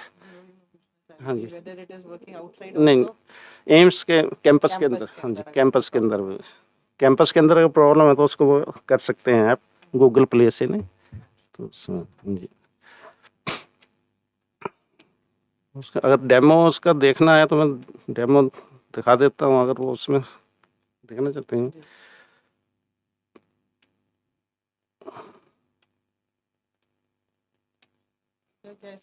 नहीं खैर, हाँ जी, वो बाद में होगा। अभी एक्चुअली डेमो होगा नहीं, क्योंकि इस पर रजिस्टर्ड करना पड़ेगा। इस पर ना जो भी इस ऐप को यूज करेगा वो रजिस्टर्ड करेगा इस पे पहले, फिर तभी उसका पैनिक बटन वो करेगा। वो तो इंटरनल कमेटी बना रखी है कि जो उन्होंने क्या काम करती उनको कोई प्रॉब्लम होगी नहीं, वो ठीक बात है। पर मतलब जैसे यूजुअली ऐसा कम ही होता होगा ना कि फीमेल्स को अंदर कैंपस के अंदर कोई प्रॉब्लम हो। नहीं मतलब होता, आते हैं आपके पास? आते हैं, मैं कह सकती आते हैं, बहुत आते हैं। मजी मोड से बहुत आते हैं। अभी तो कम हो गया, जब से ये ओपीडी चालू हो गया थे, तो पहले बीच में बहुत आता था मजी मोड से। मतलब होम घर के अंदर ही से वायलेंस या इस टाइप के आते होंगे या बाहर के लोग? नहीं, जैसे कोई बच्ची यहाँ से जा रही है, रास्ते में कोई मिला, उसने कुछ जब्त लिया या कोई ऐसा कमेंट्स कर दिया, तो ये आते थे पहले। लेकिन जब से ये ओपीडी चालू हुआ है तो ये सेफ हो गया। अभी तो काफ़ी गार्ड रहते हैं वहाँ पे पूरे, तो इसमें तो इसका वो हाँ जी, हाँ जी, तब पहले लाइट्स वगैरह का भी थोड़ा इशू था, तो अभी से हो गया। बाकी इम्पोर्टेंट नोटिस हैं हमारे जो हमने लगा रखे हैं ऑल ओवर हॉस्पिटल के अंदर कहीं भी।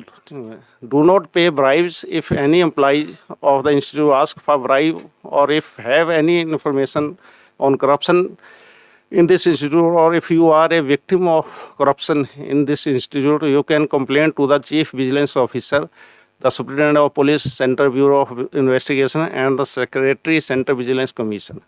Complaint can be lodged on the following telephone number. CBO का नंबर है, सिक्योरिटी ऑफिसर्स के हैं, विजिलेंस सेल के हैं, और डिप्टी चीफ सिक्योरिटी ऑफिसर के नंबर हैं। इसमें कोई भी है प्रॉब्लम आती है तो कॉन्टैक्ट कर सकते हैं डायरेक्ट। ये इमरजेंसी कॉन्टैक्ट नंबर हैं, ये हमारे मैक्सिमम जगह पे लगाए हुए हैं। इनके ऑफिसर के नाम के आगे वो लिखा हुआ है इसका।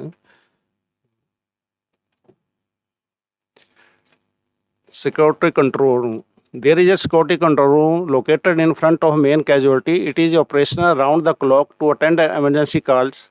2 security supervisor and 1 fire supervisor are deployed around the clock. The contact numbers of security control room are as follows. Internal 3333 है, 44444780 है, और आउटसाइड से कहते हैं 0112659, ये लगाना पड़ेगा उनको. तो next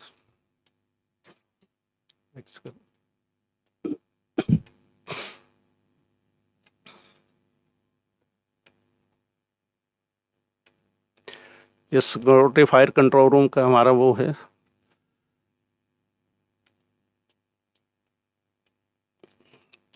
Emergency electric alarms. Emergency electric alarms are installed at falling places to extend immediate help to doctors in need in the emergency. Security control room, police post teams, duty officer room, new emergency, surgical emergency.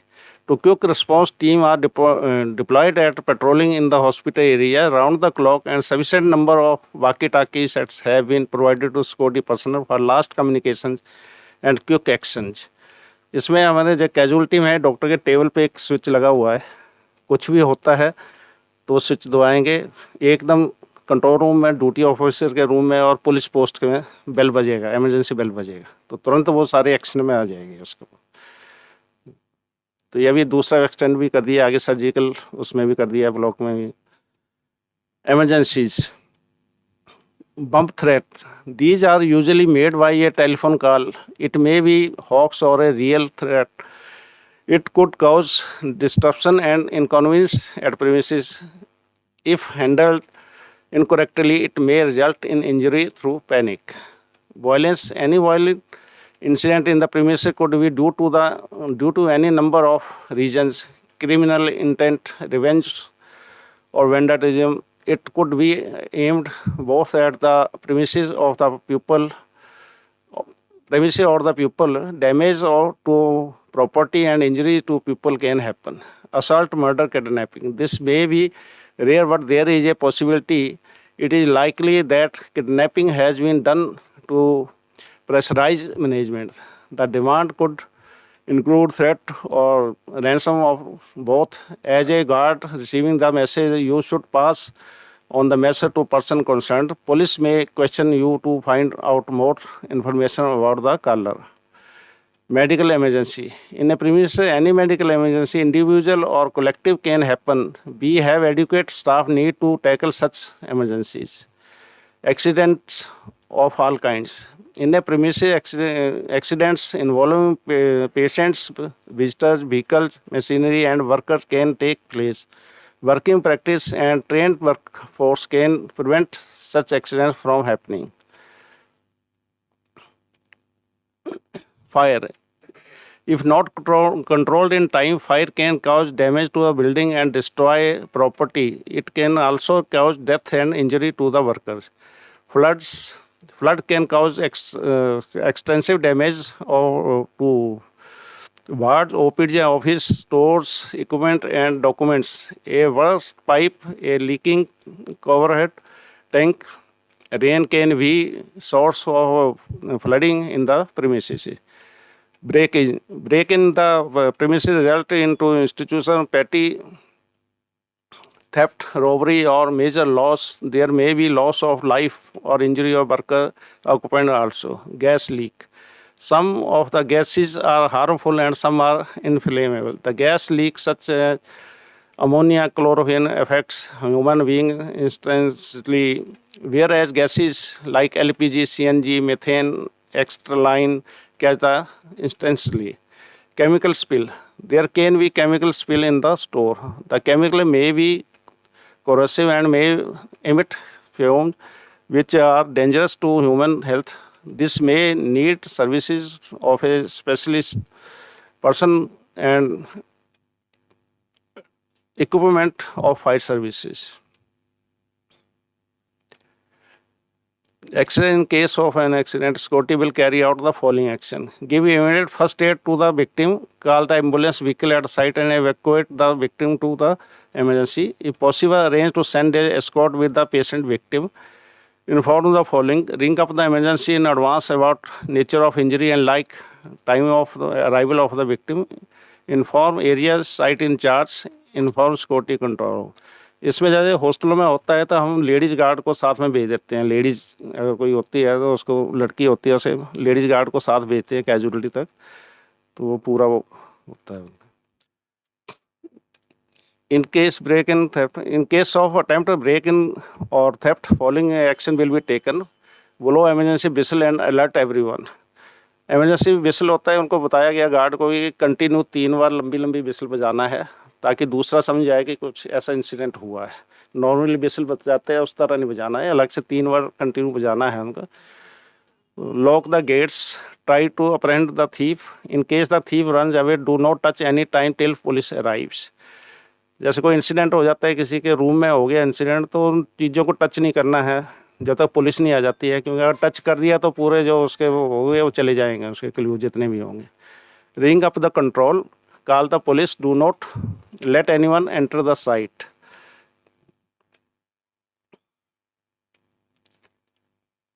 Traffic plan for premises. There is a defined traffic plan for every premises. A security guard who is familiar with the traffic plan of the premises has been deployed. He should be fully aware of all the entry and exit point of the premises. Should be able to notice outside vehicles at once. Understand the parking arrangement of the premises. Identify the breach of security by car numbers. Help the appropriate parking of the resident or regular vehicles entering the premises. Can reduce the clutter by helping in proper parking of the vehicles. Effective parking, allowing entry to one vehicle at a time, maintain record at entry, providing parking tickets receipts to every vehicle, parking vehicles in their designated spots for two-wheelers and cars, commercial vehicles, using hand signals or parking signs to assist in parking, conducting search of every vehicle entering the premises. Periodically patrolling in parking area, separate parking of employees, residents and visitors, assistance of disabled person to park their vehicles in parking for disabled areas. Risk and threat. In the parking, there are certain risks and threats that a security guard might come across. Few of the risks and threats must arise if proper parking control is not done are: theft of vehicle, theft of material, item from a vehicle, accidental collision between car parked incorrectly, fire due to collision, fire due to cigarettes, matchsticks, assault on driver passenger by antisocial element, misuse of parking by drivers or antisocial elements. Duty and responsibility of security personnel. क्योंकि ये बहुत बड़ा हमारा AIIMS का premises है, तो regular staff जो है उसको कवर नहीं कर पड़ता है, तो इसलिए हमने एम वगैरह भी रखे हैं हर 2 एजेंसी के उनके, तो उनकी रिस्पॉन्सिबिलिटी जो है वो है: assignment manager, security supervisor, fire supervisor of particular assigned area building under their charge shall be responsible for the overall security arrangements. Respective assignment manager shall have a weekly interaction with the central chief medical superintendent of their designated representative to provide and obtain feedback on the quality of service rendered. All assignment managers, security supervisor, fire supervisor will ensure that the instruction of the AIIMS New Delhi management conveyed through CSO, Deputy CSO, security officer are strictly adhered to without any lapse. The hospital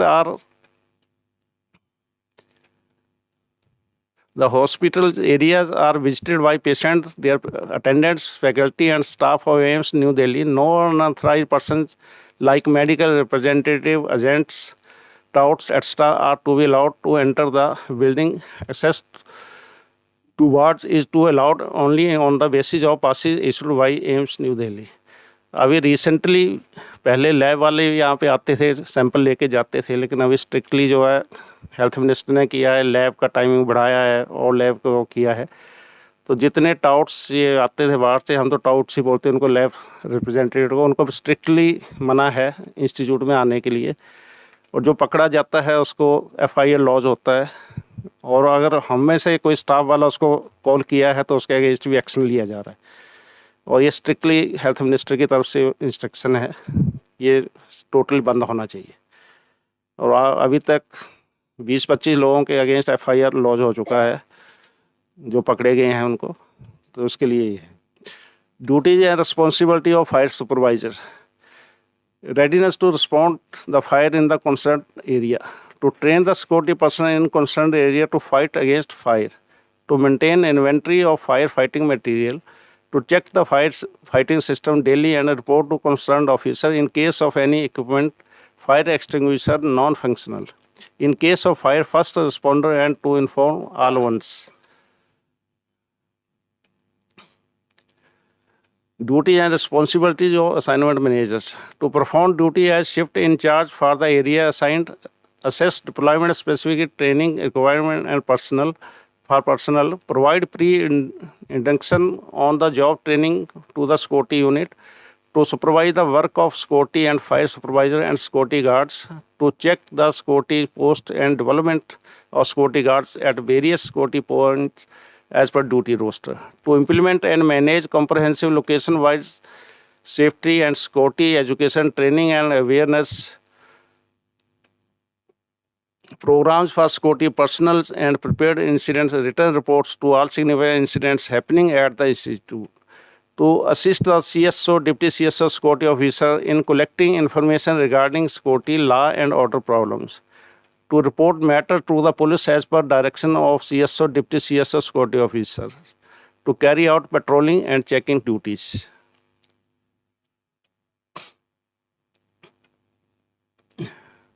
Duties or responsibility of main entry gates. There are 4 main vehicular gates and few pedestrian entry exit points in the campuses.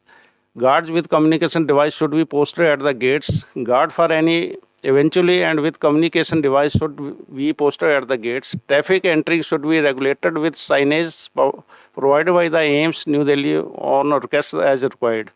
Screening of vehicles with inverted mirror, recording of registration number of vehicles, entry as well as exit as and when required. The security agency shall ensure that the main gates, both entry and exit, the operational aid near the emergency casualty 24/7 and as well as in other areas. All the commercial vehicles existing the institute should be checked for entry unauthorized as well as gate pass at the time to exit for preventing pilferages and thefts.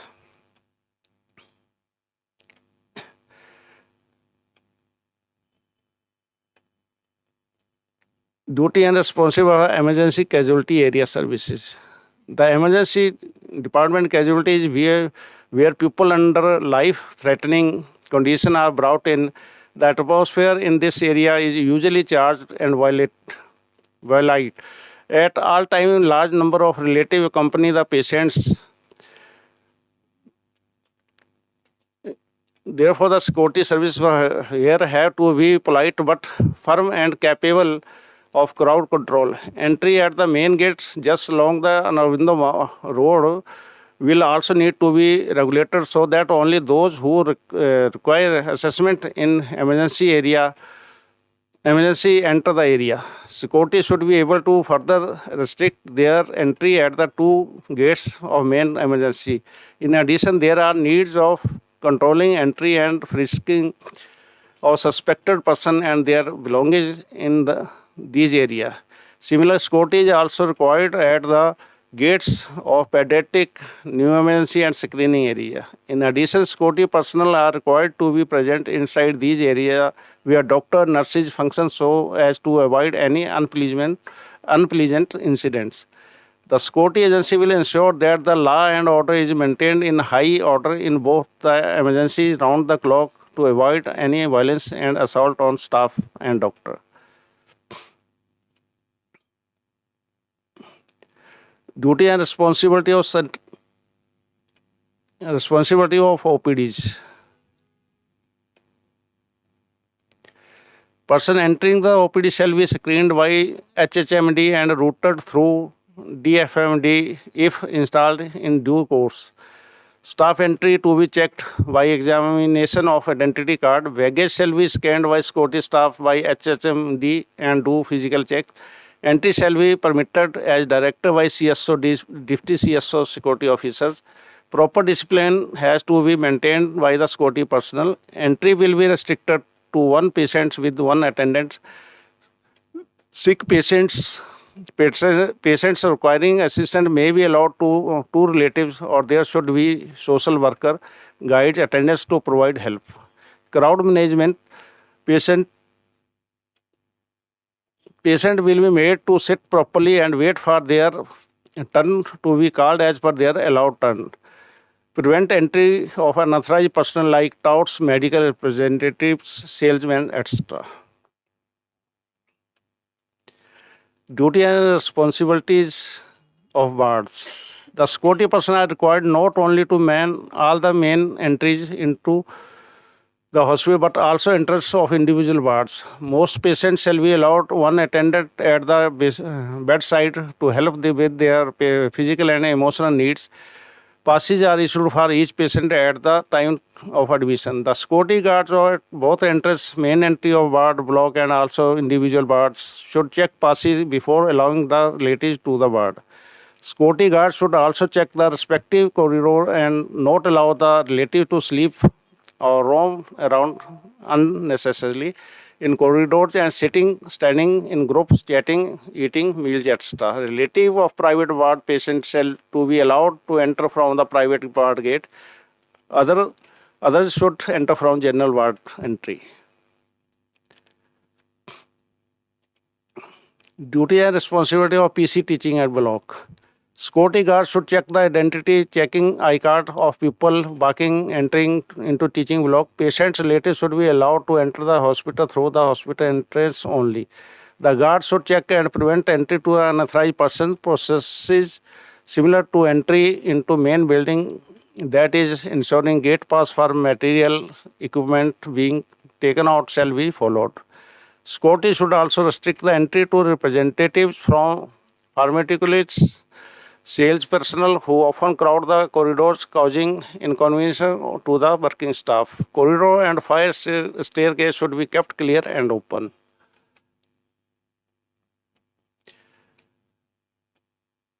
Duty and responsibility of residential complex. Perimeter patrolling and foot patrolling on streets, manning of entry and exit points, both vehicular and pedestrian, facilitating removal of unauthorized vehicles and two-wheelers, regulating movement of traffic by setting up temporary barricades, prevent entry and vehicles to park in residential area, reporting dysfunctional street light and other fixtures, etc., supervising and checking unauthorized resident of several servant quarters, prevent gambling and drug peddling in the campus, restriction of employees of engineering service departmental without identity card to prevent damage, theft, loss of movable and immovable property of the inhabitants. Security vehicle equipment and machinery stores. हमारे पास दो कंपनियां हैं security की, तो उनके tender में एक fix है कि उनको ये है मटेरियल देना है, ये इक्विपमेंट देना है, ये गाड़ियाँ देनी है. तो ये सारा उसका लिस्ट है उनका, जो जो उनको दिया गया है वो इन्होंने स्टोर में रखा है. ज़रूरत पड़ने पर इसको यूज किया जाता है उसको.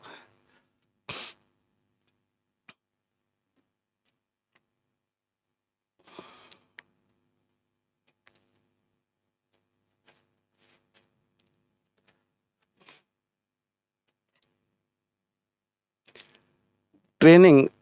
Regular training program are conducted to impart the training to security personnel. The guards are fully familiarized with the hospital floor plan, the entry, exit, escape routes. Periodic realistic drills are carried out to handle various contingencies such as bomb threats, terrorist attacks, accidental fire.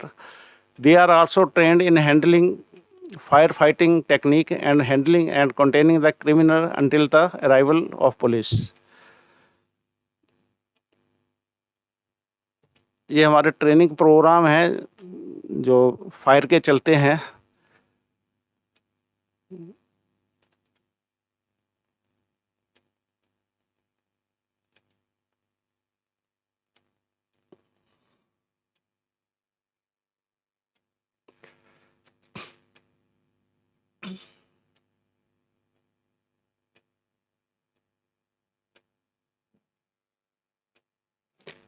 Man power और private security agencies, हमारे 2 agencies है, उनके दोनों के man power जो है assignment manager हैं 37 total हैं, सिक्योरिटी सुपरवाइजर 159 हैं, फायर सुपरवाइजर 63 हैं, सिक्योरिटी गनमैन 10 हैं और स्पेशल सिक्योरिटी गार्ड 44 हैं। टोटल सिक्योरिटी गार्ड जो है हमारे पास दोनों एजेंसी के 2553 हैं।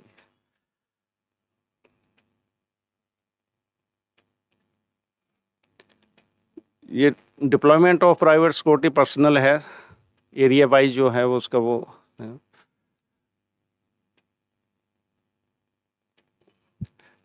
दोनों कंपनियों के 2 यूनिट है, ए एंड बी। एक SIS हेड करती है, एक को स्विफ्ट वाले करते हैं। तो उनका जो प्लान है, डिप्लॉयमेंट प्लान ये है उसका वो। और ये हॉस्पिटल हर एरिया वाइज प्लान है इनका।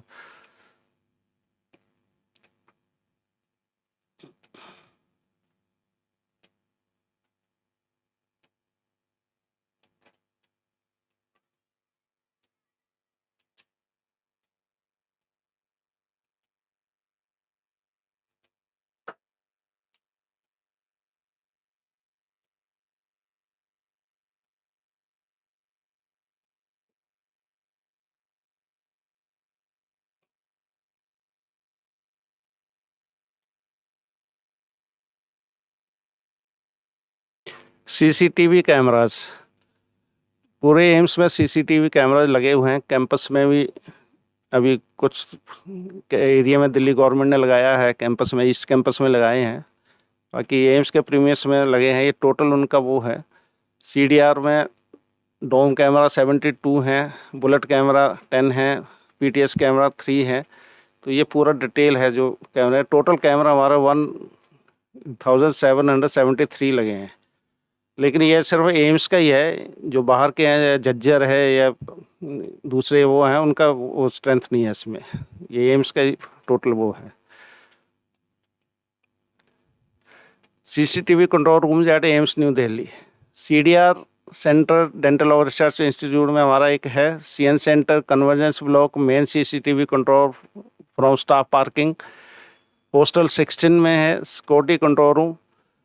न्यू राजकुमारी अमृत कौर OPD में, मदर एंड चाइल्ड में, BRISH में है और RPC में है।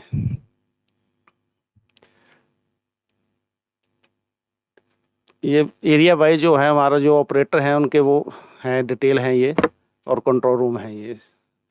CDR में अजय कुमार हैं और दीपक बिष्ट हैं कन्वर्जेंस ब्लॉक में। सुजीत कुमार है, ये मेन स्टाफ पार्किंग में CCTV रूम है। हॉस्टल के पीछे जो पार्किंग है इसके बना हुआ है। CN सेंटर में है शिवालू। न्यू राजकुमारी अमृत कौर में है Gulshan Bhadauria. Mother and child में है Jeevan Singh and Kishan Chauhan. Preparedness of fire safety, fire awareness and fire fighting at AIIMS New Delhi. Security and Fire Control Room at AIIMS is headed by a fire officer, and 4 leading fire officers are supervising fire supervision and fire pump operators. One experienced senior fire officer consultant, Mr. Ashok Kumar Sharma, managed the team of leading fire officers and fire supervisors around the clock at Security and Fire Control Room on a rotational basis. A fire safety audit was conducted recently at the buildings of AIIMS to assess the fire safety arrangements, and NOC was given to each building in AIIMS premises. Now all the buildings of AIIMS are in possession of up-to-date fire NOC from Delhi Fire Services. Fire and security control room है और उसके जो channel है वो पूरा इसमें दिखाया गया है। ये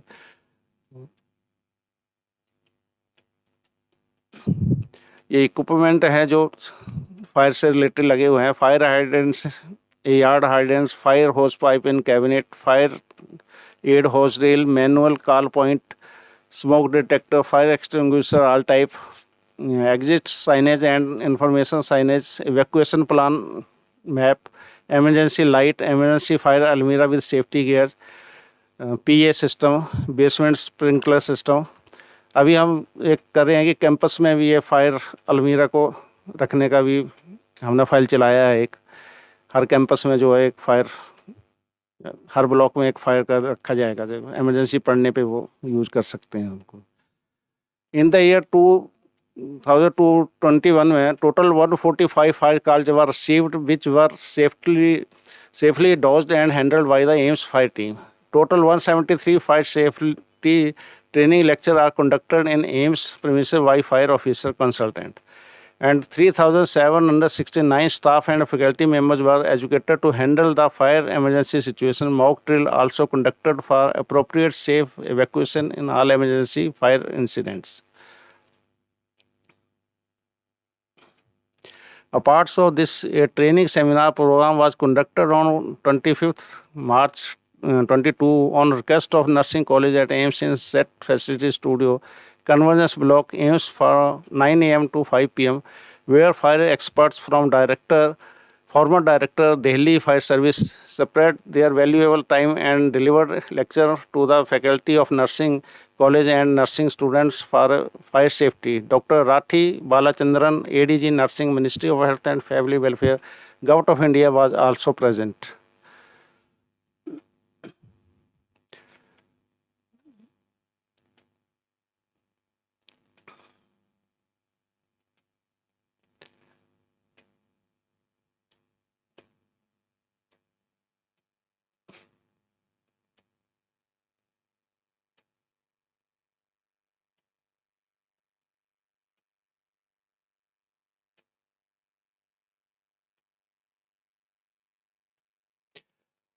पोस्ट वाइज डिप्लॉयमेंट और फायर सुपरवाइजर्स, ये है उनका फायर सुपरवाइजर का डिप्लॉयमेंट का पोस्ट वाइज वो है।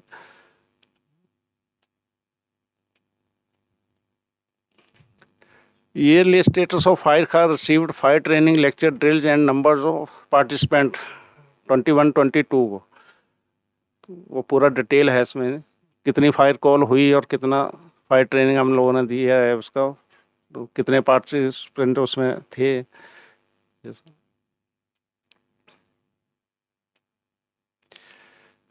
फायर प्रिपेयर्डनेस इन AIIMS premises,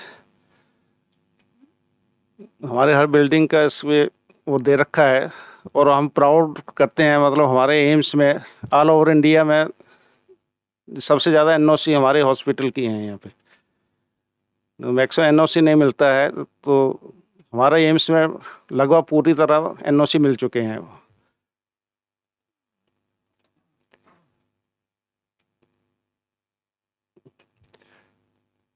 fire QRT vehicle है, उसमें जो जो सामान होता है वो उसके वो है।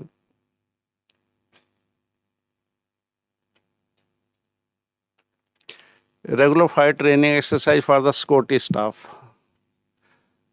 हमारे सिक्योरिटी स्टाफ को रेगुलर दिया जाता है, टाइम टू टाइम ट्रेनिंग उसका वो ये दिखाया गया है।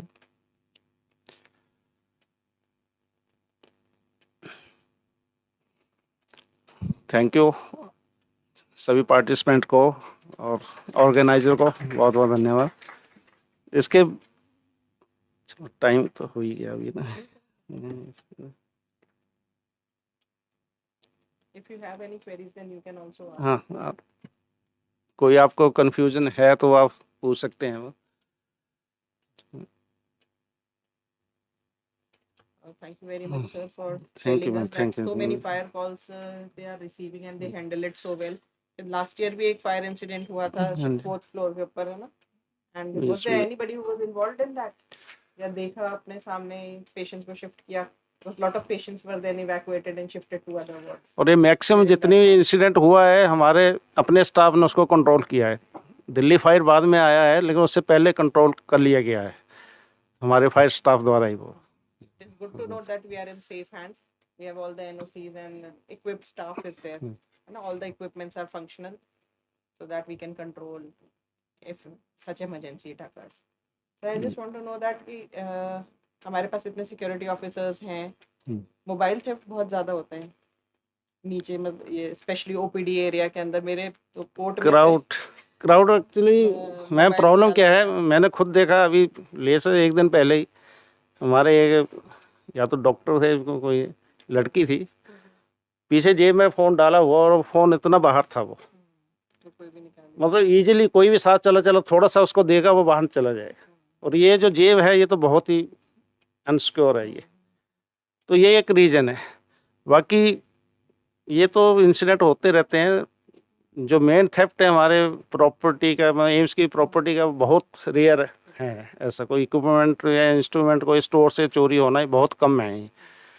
और ये नहीं, ऑब्जेक्शन तो नहीं, अभी तो नहीं है, नहीं कोई आया नहीं था। बीच में एक हुआ था लेकिन वो फेक शायद हुआ वो। कभी बॉम्ब कॉल्स इधर थ्रेट्स आए हैं? हाँ, ये आते रहते कॉल, फ्रॉड कॉल कर देते हैं कोई। बीच में 2-3 साल पहले कि हमारा एक गार्ड था किसी एजेंसी के, उसी ने कुछ ड्यूटी बंद हुआ, उसी ने कॉल कर दिया। तो ऐसा होता रहता है वो तो। वहाँ हम तो फर्स्ट रिस्पॉन्डर हैं, बाकी उसके बाद हम उसको कॉर्डन कर देते हैं और पुलिस उस पर वो करता है। हमने ट्रेनिंग दे रखी है कि क्या क्या आपको करना है वहाँ से, पैनिक ना हो, पब्लिक को इजीली बाहर निकालना है, उसको सैंड बैग उस पर रखना है। तो ये सारा ट्रेंड किए गए हैं, गार्डों को ट्रेनिंग देते हैं इसको। हाँ जी, हाँ जी। आगे भी हम जो सेशंस करेंगे उसमें दिल्ली पुलिस से हमने भी इनवाइट किया लोगों को, बॉम्ब स्क्वाड वगैरह को, हाँ जी, तो वो भी बताएंगे क्योंकि सारे nursing staff and they are the first people who are available, मतलब जो हैं वार्ड में पेशेंट के साथ में, तो उनको सबसे पहले पेशेंट सेफ्टी और अपनी सेफ्टी हाँ देखनी है। जी।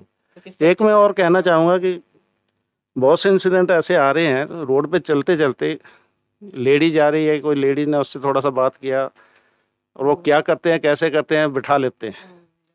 इवन नहीं, गाड़ी में नहीं बिठाते हैं, रोड पे बिठा लेंगे, उनका रिंग ले लेंगे, कान की बालियाँ ले लेंगे, इतने इजीली कर लेते हैं, कोई इसको नोटिस भी नहीं करता है कि वो लेडीज होती है, तो हो सकता है कोई रिलेटिव है, तो उससे थोड़ा सावधान रहे। उनको पहचानना बहुत मुश्किल है। और मतलब बहुत से ऐसे इंसिडेंट हमारे पास कंप्लेंट आई है। सीसीटीवी में आता है लेकिन वो साथ जा रही है, नॉर्मली जा रहे हैं, तो उसके बाद भी फिर हो रहा है वो इसके भी। तो उसका थोड़ा अवेयर, ज़्यादा टारगेट वो लड़कियों को, लेडीज को ही करते हैं, फीमेल को ही करते हैं वो target. Any other doubts that you have, you want to ask anything? Thank you so much, sir, Thank for you, ma'am. sparing Thank your you. valuable Thank you. time. Thank you, ma'am.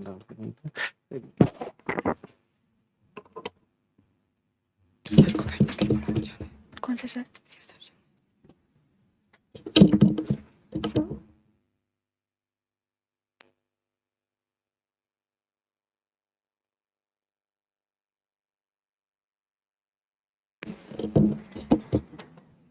Thank you, sir, for deliberating on the topic. We sincerely appreciate you for taking out time from your busy schedule and provide us with the valuable information. I request Ms. Pratibha to present you the token of love.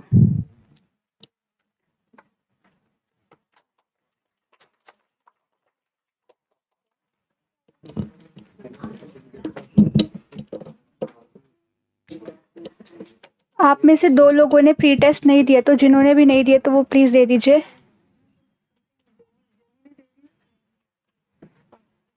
And one more, Annie. Annie. दे दिया।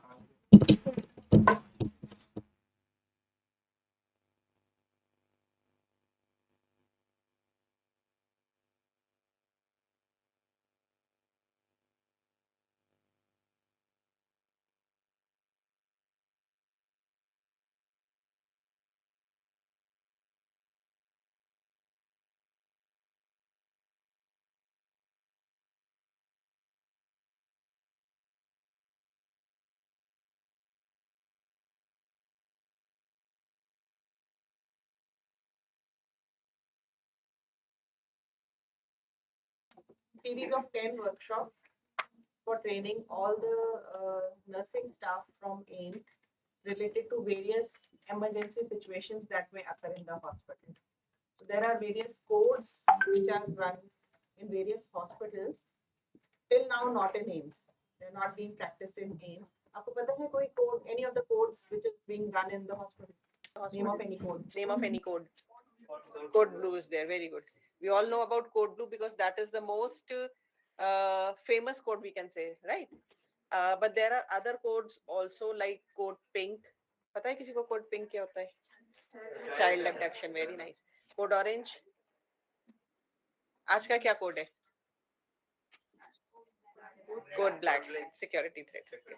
So we conducted 10 workshops so that we can sensitize nursing officers and nursing administrators also regarding the various emergency situations that can occur and how to handle those situations, especially code blue, code pink.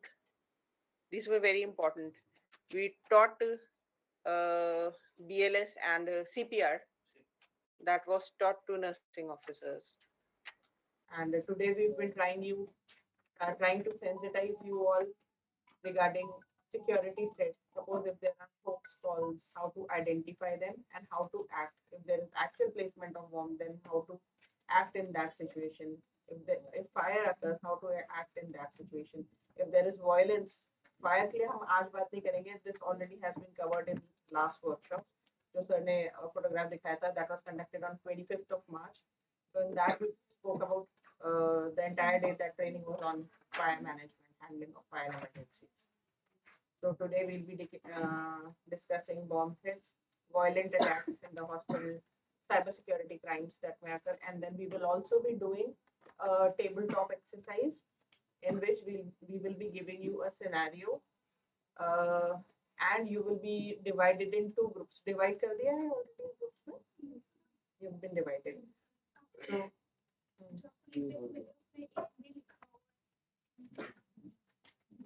So in two groups, we asked to go through the scenario and perform. How will you act in that given situation? And one group will be commenting on the other, what they did correct and what they lacked. So it's a kind of brainstorming. You will not be evaluated. Nobody is going to judge you. But the only thing is, it will just assess your alertness and your actual response that will come out in any panicky situation. हम कैसे act करेंगे?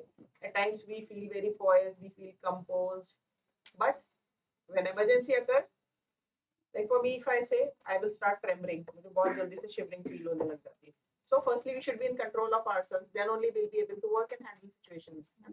So that is what we'll be assessing, whether we will be able to do that or not.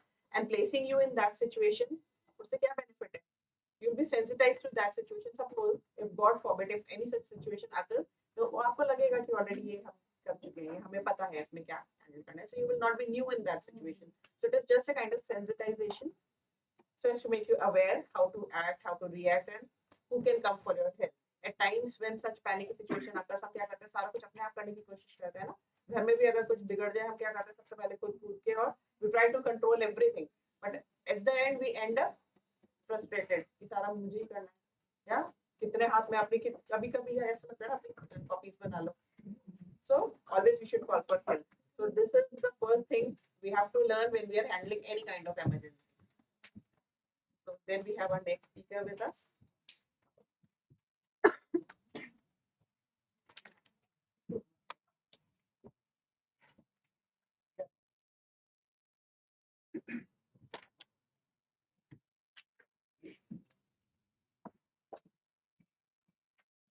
So our next session will be taken by Mr. Rakesh Kumar in Central Delhi Police. So we'll be deliberating the group on how to deal with violence in hospital settings.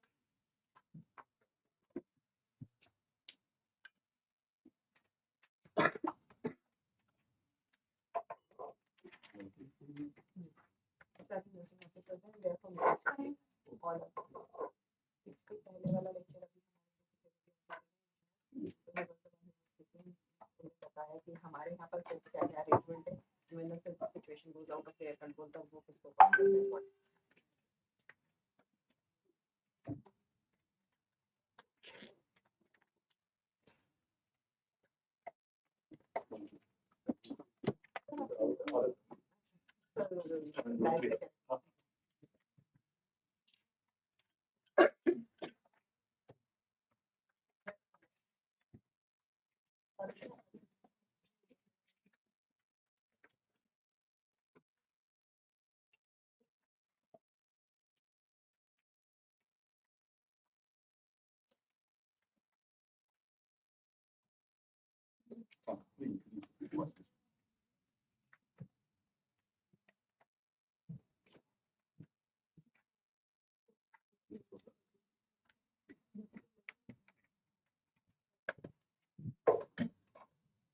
जो mic की जरूरत मेरे ख्याल से है नहीं, शायद मेरी आवाज इतनी होगी, मैं इतना भयंकर भी नहीं कि आपको पुलिस ऑफिसर लग रहा हूँ। My name is inspector Rakesh Kumar, I am serving in Delhi police last 32 years. Posting के दौरान डिफरेंट पोस्टिंग्स में मैं रहा हूँ, crime branch, Delhi police, various police station, एक लंबा टेन्योर। उसके साथ साथ जो पुलिस की नौकरी के साथ एक समाज विज्ञान जो सोशल साइंस है उसको समझने का मौका भी मिला, समाज, सोसाइटी, देश कैसे चल रहा है।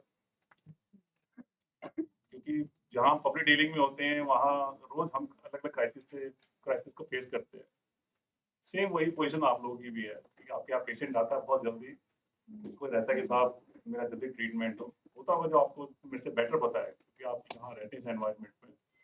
पुलिस स्टेशन में भी यही होता है कि जो आता है मेरी बात पहले सुन ली जाए, मेरा मुकदमा जल्दी दर्ज कर लिया जाए, मुझे जल्दी रिलीव हो जाए या फलाने को जल्दी से बंद कर दे। ये सब एक मेंटलिटी होती है, हर एक आदमी की क्यूरियोसिटी होती है, एक आदमी की उत्सुकता होती है कि साहब मुझे जल्दी से जल्द जो है रिलीफ मिले। तो उसमें जो जिस तरह की वायलेंस आपके साथ थी वही हम भी फेस करते हैं उसी से। पर चूंकि we are the power of the face of the government, एक सत्ता शक्ति का जो एक फेस होता है पुलिस होती है, पुलिस बल होता है, फोर्स होता है। तो शायद हमसे वो डिग्री या उस लेवल पे वो आदमी वायलेंस नहीं कर पाता। पर जो कई मेरी पोस्टिंग पर रहा हूँ मैं, तो मैंने देखा कि हॉस्पिटल में काफी ज्यादा वायलेंस होती है। मेरी खुद की पोस्टिंग में मेरे साथ में मालूम नगर में था, मैंने खुद देखा कि वहाँ मदर वार्ड मार्गे हॉस्पिटल में किस तरीके से उन्होंने तोड़फोड़ की। एनीवे वो जो भी अभी केस स्टडी में थोड़ा सा आपको बता दूंगा। और हमने उनको फिर इमीडिएटली केस रजिस्टर करके 4 या 5 लड़के थे वो सब अरेस्ट किए। एक अच्छा एक्ट बन गया है, एक्ट में गवर्नमेंट ने काफी सारी चीजें इनकॉर्पोरेट करी, उसकी रिक्वायरमेंट भी थी। कि मुझे पता है कि जब मैं 2008 में एक्ट आया उससे पहले हम कई बार सिचुएशन को फेस करते थे, तो इतना कोई सॉलिड हमारे पास एक लीगल प्रोविजन नहीं होता था और आदमी आराम से बात रहा। क्योंकि वो एक्ट बन गया और नॉन बिलेबल है, उसमें यू हैव एम्पल पावर कि आप जो भी आप शिकायत कर रहे हैं, कंप्लेंट कर रहे हैं, कोई इस तरीके की अगर अनफॉर्चुनेट इंसिडेंट हो जाता है तो कम से कम आपके पास एक रेमेडियल वो है कि साहब आप एक लीगल कोर्स ऑफ एक्शन ले सकते हैं। एनीवे एक छोटा सा एक लेक्चर रखा गया अच्छी चीज़ है। मैं डिफरेंट स्कूलों की फैकल्टी हूँ, विजिटिंग फैकल्टी अपनी police training school, MHA central detective training institute हमारा गाजियाबाद, उसका कमांडो बटालियन है हमारी सेकंड में, उनका भी फैकल्टी हूँ। तो जो मेरा 12-13 साल का जो faculty being a visiting faculty मेरा जो एक्सपीरियंस है, कॉन्स्टिट्यूशन में एक फंडामेंटल में राइट्स में एक आर्टिकल 19 है ना, फ्रीडम एक्सप्रेशन है, आपको पूछने की स्वतंत्रता है। मुझे बड़ा अच्छा लगेगा आप बीच में कहीं भी मुझे रोक के आप कोई भी बात पूछ सकते हैं। और जीवन एक लर्निंग प्रोसेस होता है, सारे जीवन की लर्निंग हम सीखते रहते हैं। कोई आदमी मास्टर नहीं है, कहते हैं लोग मास्टर है, मास्टरी कैसी होती है, सिचुएशन होती है, कोई चीज़ आप काम इतना अच्छा कर देते हैं कि आप इतने फेमस हो जाते हैं, कई बार आपसे ना चाहते हुए आपसे गलत काम हो जाता है जबकि आपकी इंटेंशन नहीं होती।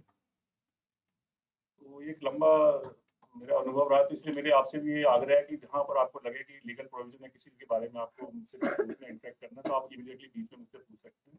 क्योंकि एक मोनोटोनस रूटीन नहीं होना चाहिए लेक्चर का कि एक धीरजता रहे, मैं एक भाषण देता रहूँ, आप सुनते रहें, नींद आती रहे। मेरी सफलता इसमें ही है कि जब मेरे लेक्चर में कुछ होता नहीं है, यही मेरी अचीवमेंट है।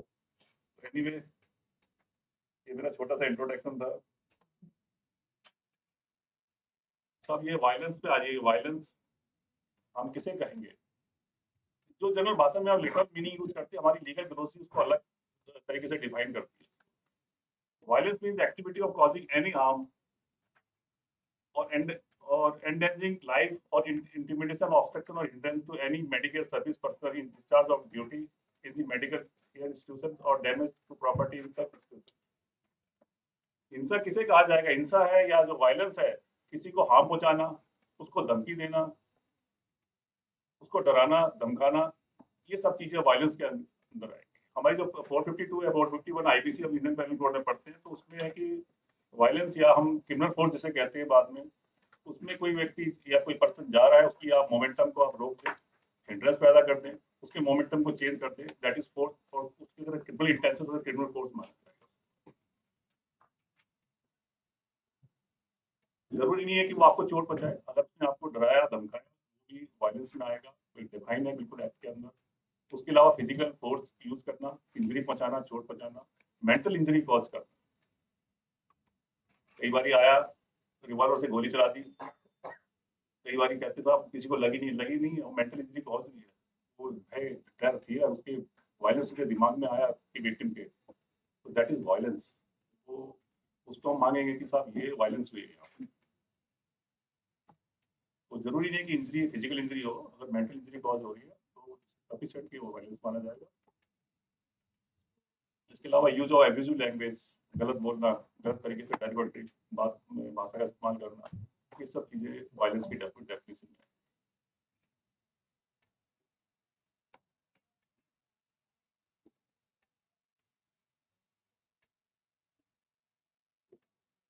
सवाल हु इज एट रिस्क। जो मेडिकल इंस्टीट्यूशन हैं वहाँ पर generally doctors, nurse, pathologist, radiologist, जो भी वहाँ का staff medical including ward boys, security personal staff, any health care provider, जो भी इंस्टीट्यूशन इसको इंगेज किया हुआ है किसी भी काम पे पेशेंट की सर्विसेज के लिए डायरेक्टली और इनडायरेक्टली, वो सभी लोग इस चीज़ को फेस करते हैं और वो एक कहीं ना कहीं जाके मेडिकल इंस्टीट्यूशन के एम्प्लॉय की डेफिनेशन में आएंगे। इफेक्ट ऑफ वायलेंस, जब भी कभी वायलेंस होती है तो उसके जो प्रभाव आते हैं, माइनर फिजिकल इंजरीज, किसी को चोट पहुंच जाए, सीरियस बहुत ज़्यादा। मेरे यहाँ डॉक्टर थे, उनका काफ़ी ज़्यादा चोट आई थी उनको।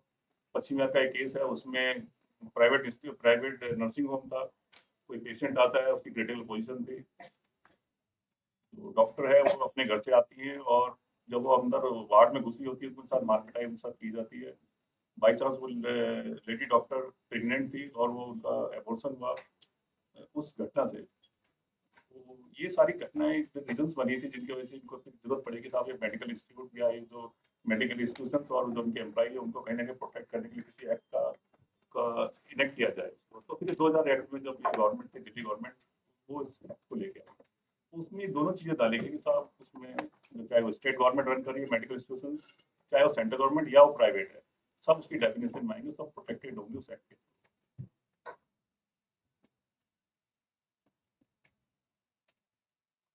दूसरा, फिजिकल डिसेबिलिटी, कई बार इतनी ज़्यादा चोट पहुंच जाती है कि फिजिकल डिसेबिलिटी, वो मुझसे बेटर आप लोग क्योंकि मेडिकल से हैं, आप लोग को बेटर पता है कि डिसेबिलिटी किसे कहा जाएगा।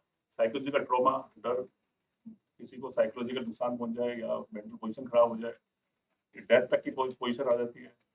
एम्प्लॉयज़ का मोरल लॉड, कई बार इंस्टीट्यूशन में लगता है कि एम्प्लॉयज को साहब हमें हमारे इंस्टीट्यूशन प्रोटेक्ट नहीं कर रहा है या पुलिस प्रोटेक्ट नहीं कर रही है, तो उसका मोरल लो हो जाता है। ये सब इसके इफेक्ट्स है। हॉस्टाइल वर्किंग एनवायरनमेंट हो जाता है, क्योंकि जब ऐसी घटनाएं होती है तो एम्प्लॉय भी सोचता है कि मैं क्यों करूँ, मुझे क्या जरूरत पड़ी है। तो इस तरीके से कहीं ना कहीं इंस्टीट्यूशन को नुकसान होता है उस चीज़।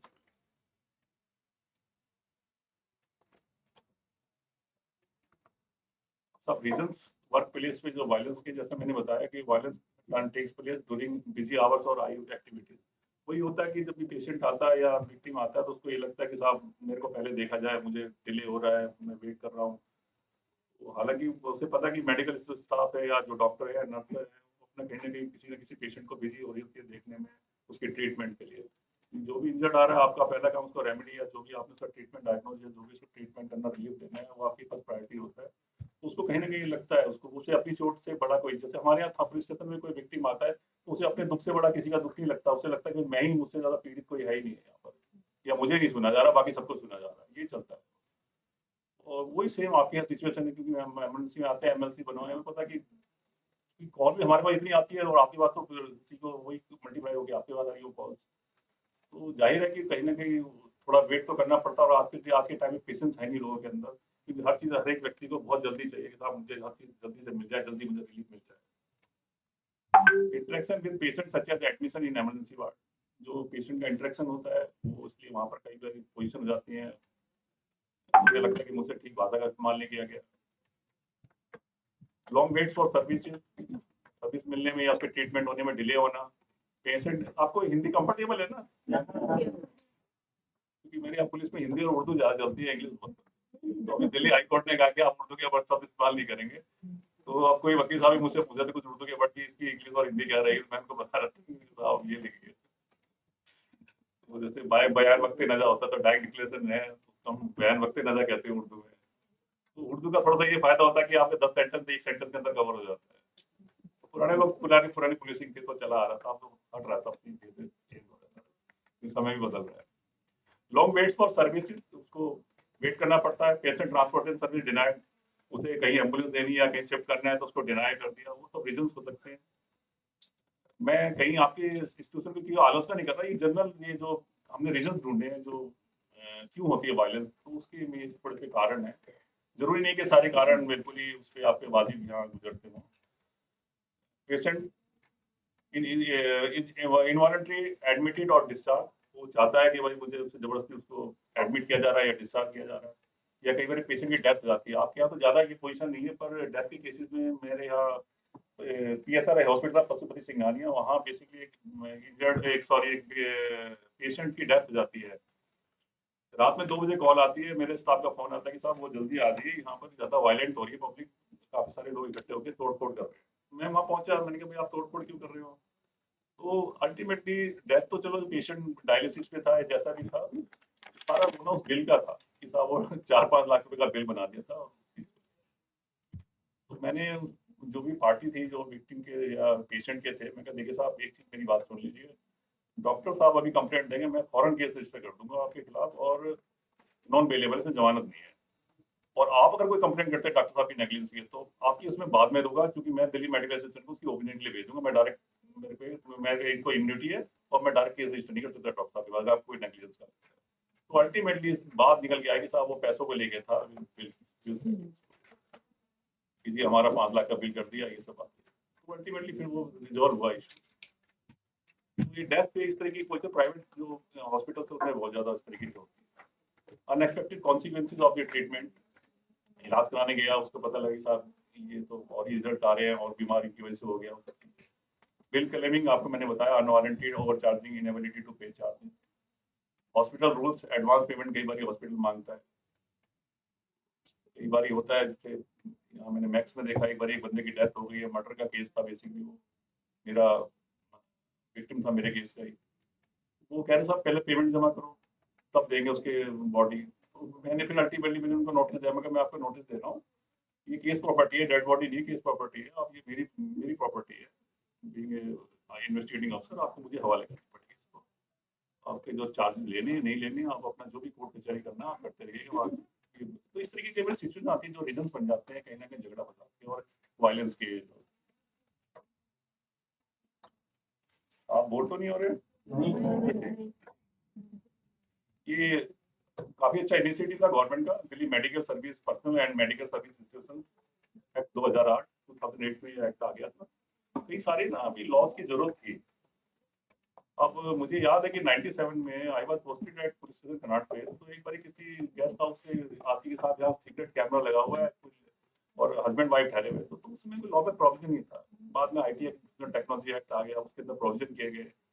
इंडियन पेनल कोड में अभी जो भी अपना 2013 में सब ये हुआ, रेप वाला केस हुआ, उसके कई अमेंडमेंट्स ले गया, तो कई सारे लॉज ना धीरे धीरे आने लगे।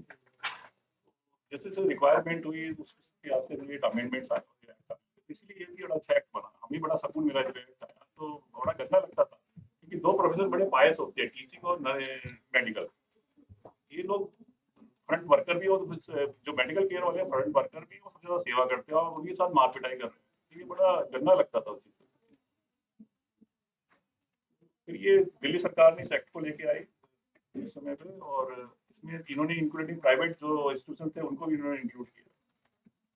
इसी में अगर आप ऑफेंडर करेंगे तो ऑफेंडर में जो मुल्जिम किसको या किसको कहा जाएगा, एनी पर्सन लीडर और members of group who commit abet और incites violence against medical person. कोई भी व्यक्ति अगर किसी भी मेडिकल पर्सन, मेडिकल स्टाफ के खिलाफ या तो उससे लड़ाई झगड़ा करे, या उसे अबेट बढ़ावा दे, या इंसाइट करे, उससे बड़ा करने की कोशिश करवाए, ये सब चीजें जो है ऑफेंडर ऑफेंस के लिए काफी है, और उसको आदमी को ऑफेंडर माना जाएगा। चाहे वो अगर वो ग्रुप ऑफ पीपल है, तो सारे लोग अगर एक भी कर रहा है, तो अगर मान लीजिए 5 लोग हैं तो 5 के 5 सेम उसी के लिए जिम्मेदार। क्योंकि हमारी 120B IPC CR हमारी अबेटमेंट के लिए डिफाइन करती है, और 34 हमारी IPC करती है कि क्रिमिनल एंटिटी के साथ आप अगर सभी व्यक्ति अगर एक ही काम कर रहे हैं, तो उसमें चाहे किसी का पार्टिसिपेशन आधा है कम है, परसेंटेज वाइज आधा 10% है 20%, पर जब जिम्मेदार वो इक्वली 100%। मेडिकल सर्विस देखिए हमारे ना लॉ में कमी नहीं है। हिंदुस्तान में जो हम कहते रहते हैं, मेरे को 32 साल हो गए टोटल में एग्जीक्यूशन ऑफ लॉ किया मैंने भी। इसमें ना अंग्रेज जो बना के कमी नहीं है कानून, हमारे एग्जीक्यूशन में कमी है, हमारे करेक्टर में कमी है, हमारी इंटीग्रिटी में कमी है, हम करना नहीं चाहते, हमारा डेडिकेशन में कमी है। लॉ बिल्कुल ठीक है। आप देखिए ना, एक फोर्जरी की सेक्शन है 467 IPC, उस समय में उन्होंने 1858 में बना के चले गए, वो आज भी अप्लाई हो रहा है और बड़ा अच्छा है। फोर्जरी, फ्रॉड, चीटिंग, ये सब चीजें उसमें, क्योंकि राजा लोग उसमें नकली वो बिल बना के देखते थे अंग्रेजों को, तो उन्होंने इनकॉर्पोरेट किया उसमें से, उनको पता लगे कि फोर्जरी चीटिंग करता है हिंदुस्तान का आदमी। वो उस समय करके गए। तो मैंने खुद अपनी पूरे जीवन में सर्विस में देखा, हम गलत कहते हैं कि ये साहब ये देखें, इसमें ये कमी है, हमारे एग्जीक्यूशन, हम कहते हैं हमारे एग्जीक्यूशन में कमी है, हम उसे एग्जीक्यूट नहीं करते प्रॉपर, हम सुनना नहीं चाहते। देखिए जहाँ भी पब्लिक सर्विस है, बी ए गुड लिसन, हमें एक अच्छा श्रोता होना चाहिए, जो हमारे पास आ रहा है हमें उसकी बात सुननी है। आपके यहाँ थोड़ा सा डिफरेंट सिचुएशन है, पर मेरे यहाँ पुलिस में एक हमारे यहाँ डिस्कार्डेड थ्योरी चलती है, झूठ बोल रहा होगा ये जी, हम पहले से नकार देते हैं, मतलब उसकी बात तो सुने पहले, वो तभी सुनेंगे जब आप घर में भी देखिए ना, बच्चे कई बार कहेंगे आप पहले बोले, आप या नहीं बोलेंगे, आप कुछ कहते हैं, उन्हें पता नहीं हमारी आदत पहले सुनने की है, आप बोलते रहिए, सुन रहा हूँ ना आपको। अपना जसपाल भट्टी जी की फिल्म है जीजा जी, उसमें वो देता है ना, कहता है कि साहब बोलो बोलो कुछ तो बोलो, अपने बारे में ज्यादा बताओगे, अपने बारे में, अपने घर के बारे में, क्योंकि अपने करेक्टर का आप खुद ही करोगे। तो ऐसे ही होता है कि हम भी जब पुलिस स्टेशन में होते हैं, जो भी आता है हम सुनते रहते हैं, उसे लगता है कुछ नहीं कर रहा, पर सुनना है, उसको सुनना है, कहना क्या चाहता है, शायद वो कह के अपनी आधी पीड़ा तो वैसे ही व्यक्त करता है, वो थोड़ा सा वैसे रिलीव है, मेरी बात तो सुनिए कम से कम। तो मेरा मानना है कि एक्ट में कमी नहीं थी, इसमें सारी चीजें हैं। हाँ, कुछ चीजें जैसे समय के साथ साथ आई, तो ये सब आए, तो ये अच्छा इन्होंने बनाया। फिर ऐसा medical service institution, all government and private medical institution जो भी होंगे, चाहे वो प्राइवेट है, मेडिकल, सब मेडिकल सर्विस इंस्टीट्यूशन में आएंगे, और मेडिकल सर्विस पर्सनल होंगे, चाहे रजिस्टर्ड मेडिकल प्रैक्टिशनर्स हैं, रजिस्टर्ड नर्स हैं। अच्छा, मुझे थोड़ा इसके बारे में पता है, नर्सेज का भी रजिस्ट्रेशन होता है डॉक्टर्स की तरह, और मुझे नॉलेज, क्योंकि एक नेग्लिजेंस का केस आया था मालवीय नगर में, उसमें डॉक्टर और नर्सेज के खिलाफ, तो क्योंकि उसमें शायद आपके एसोसिएशन ने, शायद मेरे को लगा वो तो जो आपकी रेगुलेटरी बॉडी है, उसने उनको डिस्चार्ज कर दिया था, उसके लायबल नहीं किया था, और डॉक्टर्स का आया था, उसमें डॉक्टर के आगे कोई थे, उसमें जितने भी आपके इवन नर्सेज हैं, मेडिकल स्टाफ है, और एनी वर्कर इंक्लूडिंग स्वीपर भी, वो सब जो भी आपका या 4th क्लास एम्प्लॉय सभी, या एम्बुलेंस ड्राइवर है, वो सब मेडिकल सर्विस पर्सन होंगे। तो बेसिकली ये जो एक्ट है, दो चीजों के लिए कह रहा है, एक तो एम्प्लॉयज के लिए कह रहा है, दूसरा आपकी बिल्डिंग का इंफ्रास्ट्रक्चर की तोड़फोड़ किसी सामान के साथ या किसी इंस्ट्रूमेंट या इक्विपमेंट के साथ कोई तोड़फोड़, बड़ा कॉस्टली इक्विपमेंट हो, तो दोनों चीजों को कवर किया गया। और प्रोविजन ऑफ वायलेंस सेक्शन 3, उसमें इसको वायलेंस को प्रोहिबिट किया गया कि किसी तरह की हिंसा नहीं।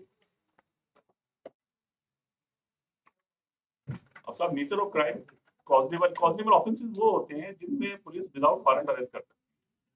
कोई भी जब भी कोई हमारे पास कंप्लेंट आता है, तो हम सबसे पहले यही चेक करते हैं कि साहब ये मेरी कॉग्निस बनती है या नहीं बनती है। तो वो डिफाइन किया गया हमारी सीआरपीसी के हर सेक्शन के नीचे होता है, अदरवाइज हमारा जो शेड्यूल 2 है, वो हम वहाँ चेक कर लेते हैं कि कॉग्निबल है, अदरवाइज हमें सब याद होता है, इतने लंबे जवाब करके सब याद रहता है कि कॉग्निबल है, नॉन।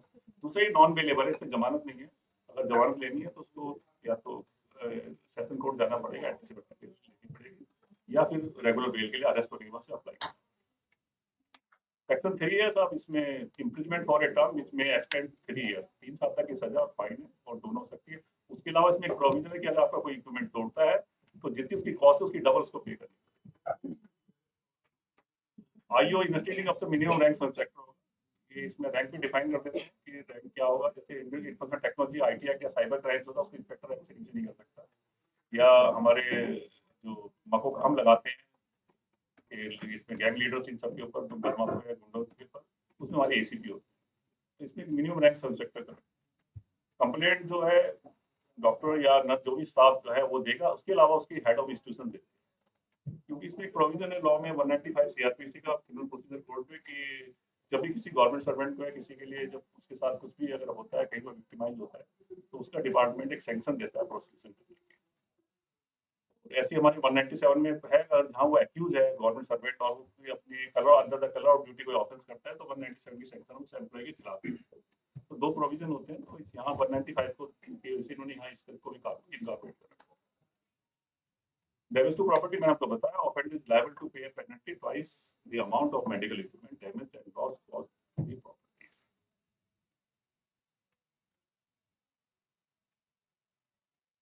ये मेडिकल केयर एक्ट जो है, इसके अलावा जो आईपीसी में बहुत सारे प्रोविजंस हैं आपको प्रोटेक्ट करते हैं। साथ साथ सेक्शन 186 आईपीसी है, किसी भी पब्लिक गवर्नमेंट पब्लिक सर्वेंट के साथ कोई भी किसी तरह की वायलेंस करना, उसको उसके कर्तव्य को अंजाम या उसकी ड्यूटी परफॉर्म करने में रोकना,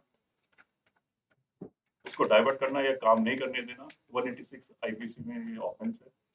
इट इज नॉन कॉजेबल, परंतु उनके साथ 353 आईपीसी लगाते, वो कॉजेबल है। किसी के साथ मारपिटाई, चोट, किसी तरह की चोट पहुंचाना या उसको डराना, क्रिमिनल फोर्स का इस्तेमाल करना, दैट इज 353 आईपीसी। 323 आईपीसी रोज ये सिंपल ब्लड, जो आपकी इंजरी आप एमएनसी में लिखते हैं सिंपल ब्लड, ये सिंपल अगर इंजरी है 323 आईपीसी हम लगाते हैं। 332 आईपीसी है पब्लिक सर्वेंट के साथ कोई भी किसी तरह की चोट पहुंचाना, उसको किसी इंजरी कॉज करना उसके साथ। 341 आईपीसी में किसी को भी आपने रिस्ट्रेन करना, रोकना, उसको किसी भी तो उसका रास्ता रोकना या उसे कहीं पर जाने से या जाने देना या उसकी दिशा, उसकी डायरेक्शन को चेंज करना, दैट इज 341 आईपीसी ऑफेंस है। 342 आईपीसी में कन्फाइन करना है किसी को, इलीगल आप कन्फाइन कर देते हैं, किसी कमरे में बंद कर दीजिए या उसकी मूवमेंट को कर्टेल कर ले आप, जो उसको फंडामेंटल राइट है उसका article 22 of constitution of India, उसके लिए 342 आईपीसी में ऑफेंस है वो। 452 आईपीसी में क्रिमिनल फोर्स का इस्तेमाल करना, उसको डराना, धमकाना, इंटीमेट करना, उसको मेंटल इंजरी कॉज हो जाए, उसको आप मेंटल ट्रॉमा दे दें, ये सारी चीजें तो 452 आईपीसी में विद क्रिमिनल ट्रेस पास, जहाँ जाने के अधिकार नहीं है उसके बाद उसका जगह पे जा रहे हैं, क्रिमिनल ट्रेस पास में उसको with intent to commit any crime. 427 IPC, ये मिसचीफ कहते हैं हम, किसी भी चीज को तोड़ फोड़ करना। ये बेसिकली अगर इसका पीछे हम 457 आईपीसी देखें तो इसमें ना 50 रुपए तक का ही है कि किसी चीज 50 रुपए तक की चीज को नुकसान हो जाओगे तो उससे अंग्रेजों की टाइम 50 रुपए 58 में बहुत ज्यादा होगा। परंतु उन्होंने क्या किया, आगे 436 आईपीसी में प्रोविजन कर दिया, उसमें लाइफ इम्प्रिजमेंट कर दिया कि साहब अगर कोई इस तरीके से आग जली या कुछ करता, उसमें क्या होता था, जमींदार लोग गरीब किसानों की ना फसल जला दिया करते थे, तो उसके लिए उन्होंने फिर उसको लाइफ इम्प्रिजमेंट बना के उम्र कैद की सकते। हाँ, हम 436 आईपीसी का यूज करते हैं। जैसे आपने देखा होगा आज से 4 या 5 साल पहले टिक्की में आग लगी थी, पूरी बिल्डिंग खराब हो गई थी। आई बात मैं इन्वेस्टिगेटिंग अफसर था उसका, 436 आईपीसी लगाई थी, पूरी बिल्डिंग खत्म हो गई, इसमें नेचुरल म्यूजियम था उसके अंदर, वो सारा कंडम हो गया, बिल्डिंग ही बिल्कुल डैमेज हो गई। लेकिन अगर आग के आते तो हम इसको लगाते हैं 436 ये सब वायलेंस से रिलेटेड चीज़ है। 504 या 506 आईपीसी, 504 या 504 में अब्यूजिव लैंग्वेज यूज करना, गाली गलौज करना, ये नॉन कॉजेबल है। 506 आईपीसी में धमकी देना, इसके दो पार्ट है, एक अगर किसी को हम जान से मारने की दे रहे हैं तो वो उसमें कॉजेबल है, और 506 और जिसमें किसी को जान से मारने की दे रहे हैं और प्रॉपर्टी से रिलेटेड दे रहे हैं तो उसका पार्ट 1 है, उसमें वो उसकी अलग क्लॉज है, उसमें कम से कम सजा। 307 है अटैक टू मर्डर है, किसी भी व्यक्ति को हत्याकारी करना। 307 में जरूरी नहीं है कि किसी को चोट पहुंचे, आप आए, आपने रिवॉल्वर से गोली चलाई, मेंटल इंजरी कॉज की, दैट इज सफिशिएंट कि आपने 02 जो आप आमतौर से सुनते हैं, 302 मर्डर हो गया, मार दी, हत्या कर दी, ये सब 302 आईपीसी। 147 और 149 आईपीसी में है कि आप कोई भी दंगा फसाद करते हैं, क्रिमिनल ऑब्जेक्ट की, आपका ऑब्जेक्ट सबका एक है कि आप साहब मैं आज इस इंस्टीट्यूशन को जला दूंगा, मार दूंगा, या फिर एम्प्लॉय को हम जला देंगे, वो सब चीजें इस तरीके के जो एक्ट होते हैं 147 और 149 दंगा जिसे हम कहते हैं। 354 आईपीसी बेसिक मॉलेस्टेशन है, यहाँ थोड़ा सा डिफर है। मॉलेस्टेशन में इंटेंशन, क्रिमिनल इंटेंशन होनी चाहिए, किसी भी जिसको मॉलेस्ट करने की कोशिश की जा रही है। इसमें दो होता है कि हमारी लेडी के साथ झगड़ा होता है, कहते साहब देखिए हम ये जो है इसमें 354 आईपीसी में लिखा, हम समझाते हैं कि साहब तक क्रिमिनल इंटेंट या तो आप क्रिमिनल इंटेंट लिखिए इसके अंदर कि क्रिमिनल इंटेंट, क्योंकि हमारी आईपीसी सारी टोटल इंटेंशन के ऊपर है, एक्सेप्ट जो नेग्लिजेंस की हमारी सेक्शन है, उसके अलावा सारा हमारा जो इंडियन पेनल कोड है पूरा इंटेंशन के ऊपर चलता है कि आपकी इंटेंशन क्या थी। सबसे पहले हम कंप्लेंट में यही देखते हैं या उसके वर्जन जो वो हमें बोल रहा है या जो डिपोजिशन कर रहा है हमारे सामने, उसकी इंटेंशन क्या थी, उसको क्या करना इसने, जो भी एक्यूज ने किया किस इंटेंट से किया। क्योंकि जो हमारा लॉ है वो ऑनर्स हमारे ऊपर डालता है, इन्वेस्टिगेशन पर डालता प्रूव करने का, एक्सेप्ट कुछ केसेस है जिसमें डिपेंडेंट या जिसमें विक्टिम को, एक्यूज को अपने को डिफेंड करना, अदरवाइज प्रूव करना हमारे लिए है, हमें ही इसको प्रूव करना है। तो 354 आईपीसी इसमें कई सारी अलग अलग सब क्लॉजेज है, कई बार मिसबिहेव करते हैं, मॉलेस्ट करने की कोशिश करते हैं स्टाफ को, तो वहाँ पर सेक्शन 34 और मैंने आपको 120 भी बताया। 34 में ये मीटिंग ऑफ माइंड अगर आपका एक है और आप इन्होंने इंटेंट से कोई भी एक नियत होकर कोई भी काम, कोई भी अपराध ऑफेंस करते हैं तो ऑल आर लायबल, जितने भी मेंबर्स होंगे 2 या 2 से ज़्यादा, वो सब इसके अलावा 150 बी आईपीसी में अबेटमेंट है, किसी भी अपराध को बढ़ाने के लिए उसके लिए आप करते हैं तो 120 बी अबेटमेंट आप क्राइम को करने के लिए अबेट 2554 है आपका इलीगल आर्म्स के साथ यहाँ आपने आए और आर्म्स कैरी किया, अगर आप उसको चलाते तो 2754 2754 59 आर्म्स एक्ट लग जाता है। कई बार झगड़े फसाद होते हैं और आया साहब वो रिवॉल्वर से पिस्टल से कट्टे से गोली चलाते हैं, चाहे वो लगे ना, पर अगर मेंटल इंजरी के बाद होगी तो सफिशिएंट है कि आपने क्राइम किया है और उसके लिए लायबल। आपको सेक्शन बताने का पर्पज ये नहीं कि मैं आपको किसी भयावह स्थिति से आपको अवगत करा रहा हूँ या आपको डरा रहा हूँ, ये आपकी मैं राइट्स है, आप कभी भी जानिए और पुलिस वाले को कहिए भाई आपका ये ऑफेंस है, आप उसको देखिए। हालांकि पुलिस वाले की अपनी प्राइम ड्यूटीज है कि वो उसको लगाना है, क्योंकि उसके ऊपर अगर नहीं लगाएगा प्रॉपर सेक्शन तो ऊपर सीनियर हाई बैठी, हम लोग बैठे अपने इन्वेस्टिगेटिंग अफसर के हमारे आईओ या हमसे ऊपर मेरे हमारे डीसीपी एसीपी साहिबा सब उसको लुक आफ्टर करते हैं, हर एक एफआईआर पढ़ी जाती है और बाद में क्वेश्चन भी आता है बाद में कि इसमें ये सेक्शन क्यों नहीं लगे या ये ज़्यादा क्यों लगे हैं, ये बनती नहीं है। थोड़ा सा ये कि अवेयरनेस होनी चाहिए आपके लॉ के बारे में।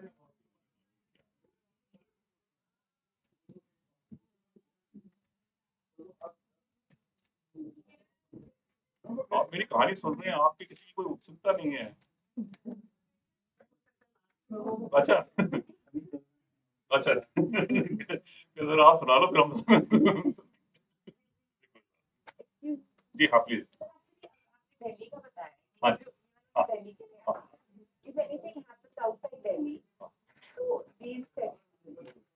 ये आईपीसी जो है ये एडिशन है, जब भी कोई ऑफेंस होता है अगर स्पेसिफिक लॉ अवेलेबल है तो हम वो तो लगाएंगे और हमें लगता है कि अदर ऑफेंसेस अट्रैक्ट हो रहे हैं उसके अंदर तो हम आईपीसी का यूज करेंगे। अब रही बात कि आप ये मानते हैं कि कल को आप किसी और स्टेट में चले जाते हैं जॉब करने सर्विस करने के लिए, तो हर स्टेट ने अपने, क्योंकि ये दिल्ली स्टेट का है, हर स्टेट ने अपने बना रखे हैं या कई लेजिस्लेटिव असेंबलीज क्या करती हैं उनको अडॉप्ट कर लेती हैं उसे। जैसे एक्साइज एक्ट है हमारा, पहले हम पंजाब एक्साइज पंजाब वाला यूज करते थे, पंजाब में बड़ा दारू वारू साफ चलती है ना तो उनका एक्ट हम यूज करते थे। अब हमारा दिल्ली एक्साइज एक्ट अलग, हमारी दिल्ली गवर्नमेंट ने अलग बनाया, तो कई सारे हमारे एक्ट अलग, तो बाकी आईपीसी कॉमन है, परंतु हर स्टेट की गवर्नमेंट ना अमेंडमेंट कर देती है। जैसे कि आप उत्तर प्रदेश में जाएंगे तो वहाँ एंटीसिपेटरी बेल का प्रोविजन नहीं है, अगर आप नॉन बेलेबल ऑफेंस में हो गए तो वहाँ एंटीसिपेटरी का प्रोविजन नहीं है, अरेस्ट होने के बाद ही बेल मिलेगी अल्लाह वाला। तो हर स्टेट का अपना लेजिस्लेचर और वो कई बार स्टेट गवर्नमेंट, क्योंकि पुलिस जो है स्टेट सब्जेक्ट है कॉन्स्टिट्यूशन में, तो वो अब हर असेंबली को पावर है अपनी उसकी करने की, अनटिल अनलेस की उसमें हाई कोर्ट इंटरफेयर। जी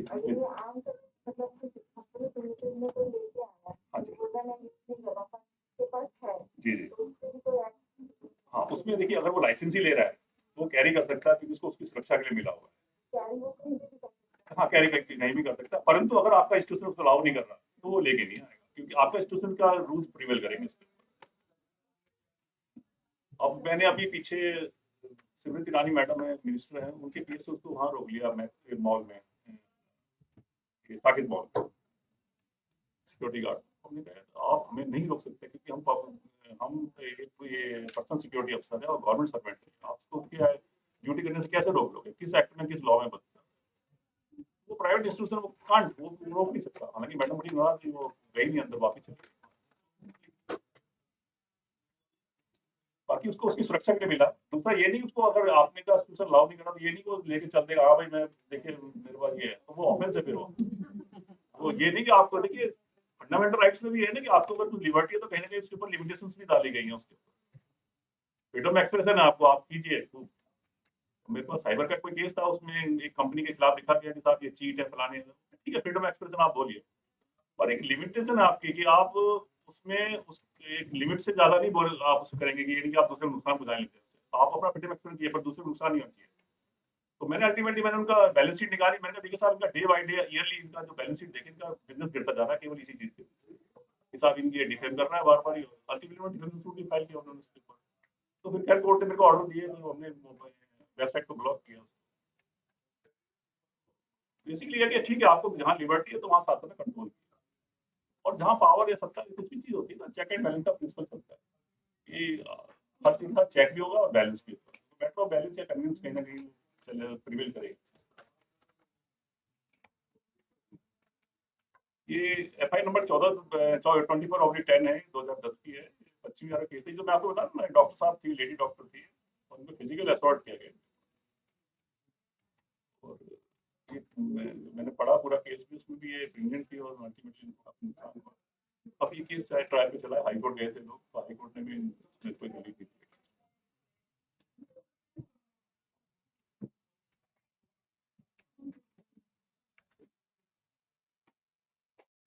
मालूम नगर में केस था जो मैं आपको बता रहा हूँ, 4-5 लड़के आते हैं और आके जो है एक लड़की की चोट लगी होती है, इंजर्ड होता है।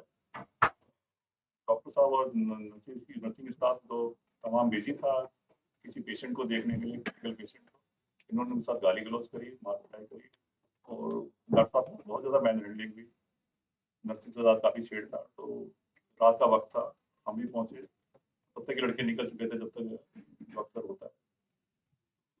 हमने इमीडिएटली सुबह 8-9 बजे सारे लड़के ढूंढे, क्योंकि सीसीटीवी वहाँ था, तो सारे जो लड़के आइडेंटिफाई हुए, लड़के हमने अरेस्ट किए। ये मेरा 1.5-2 महीने तक इनकी बेल नहीं हुई थी। मैं उस समय वहीं चल था, तो मैंने खुद पर्सनली सुपरवाइज भी किया था। ये बड़ा गलत लगता है कि डॉक्टर सारी रात को या नर्स स्टाफ वहाँ पर काम कर रहा है और आप सब मारपीटाई कर रहे हैं। दूसरी चीज़, अगर हम इनको नहीं रोकेंगे तो इनकी और हिम्मत हो जाएगी। देखिए, जैसे लेडी रिलेटेड ऑफेंसेज में हम कई बार, मेरे पास जो लेडी रिलेटेड साइबर केसेस भी हैं, होते हैं हमारे पास, तो जहाँ लेडीज ने कंप्लेंट करती हैं पुलिस को, वहाँ ना कहीं ना कहीं रुक जाता है। अदरवाइज ना, जहाँ लड़कियाँ या जो लेडीज है, विक्टिम है, वो अगर उसको सप्रेस कर रही हैं, या सप्रेस तो नहीं कहूँगा मैं, कि वो कहीं ना कहीं जो हमारा सिस्टम है उसकी वजह से वो आगे नहीं आती हैं शिकायत करने, तो वहाँ ऐसे लोगों की बहुत हिम्मत होती है। पर जहाँ भी हमने देखा उन्होंने केसेस रजिस्टर कराए, तो फिर वो फिर चीज़ें करने की रुकती है। क्योंकि जेल कोई नहीं जाना चाहता, जेल अपने आप में एक अलग दुनिया है, इतना ईजी नहीं है जेल का एक दिन काटना। भगवान ने सभी को स्वतंत्र और लिबर्टी, इसलिए तो हमारे फंडामेंटल में लिबर्टी को रखा गया है, फ्रीडम मूवमेंट। जब आदमी इंसान की फ्रीडम मूवमेंट आप अटेंड कर दीजिए, फिर नहीं जीते। और फिर जेल में एक दिन गुजारना इतना आसान नहीं होता। पुराने बदमाश होते हैं, वो चीजें नहीं देते, वहाँ भी बड़ी दादागिरी चलती है, वहाँ एक अलग चलता है। तो इसलिए कि हम ना लॉ में प्यूरिटी थ्योरी पढ़ते हैं। प्यूरिटी थ्योरी में आप लॉ ग्रेजुएट हैं, एक में आपको लगे अच्छा तो करिएगा। आपका चाहे इंजीनियर, डॉक्टर, कुछ ही बने, लॉ जरूर करिए जीवन। बड़ा आसान है, कुछ ज्यादा भी नहीं है, पढ़ना, कहानियां लिखनी होती है, तो उसमें आपका सोचने का तरीका बदल जाए, आपके मायने चेंज कर देंगे। आप शब्दों को समझने की, लाइनों को जो लिखा है उसको समझने की आपकी क्षमता अलग हो जाएगी। तो उसमें प्यूरिटी थ्योरी होती है कि इंसान सजा से डरता है। वो इसीलिए बनाया गया जेल, सब सिस्टम जो बनाया गया। तो एक बार जब ये हमने देखा, जब जहाँ भी लड़कियां या लेडीज जब भी कंप्लेंट करते हैं, तो कहीं ना कहीं वो रुक जाता है। कि 2 मार पड़ती है उसके ऊपर, एक तो अंदर जेल की पड़ती है, दूसरी फाइनेंशियल मार पड़ती है, तो वकील साहब करने पड़ते हैं, तो केस लड़ता है और हर डेट में जाके खड़ा होना पड़ता है उसको।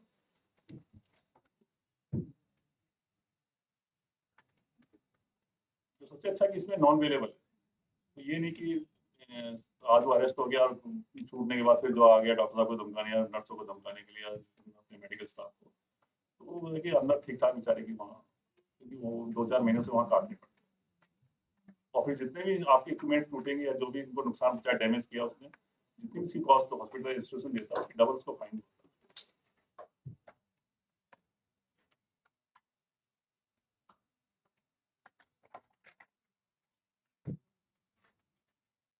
अब सब रेमेडियल मेजर्स, बी अलर्ट, जब भी कभी होता है आप अलर्ट रहिए, इमीडिएटली अपने सिचुएशन को आप असेस कर लीजिए कि क्या है, कारण क्या है, क्यों वायलेंस हो रहा है।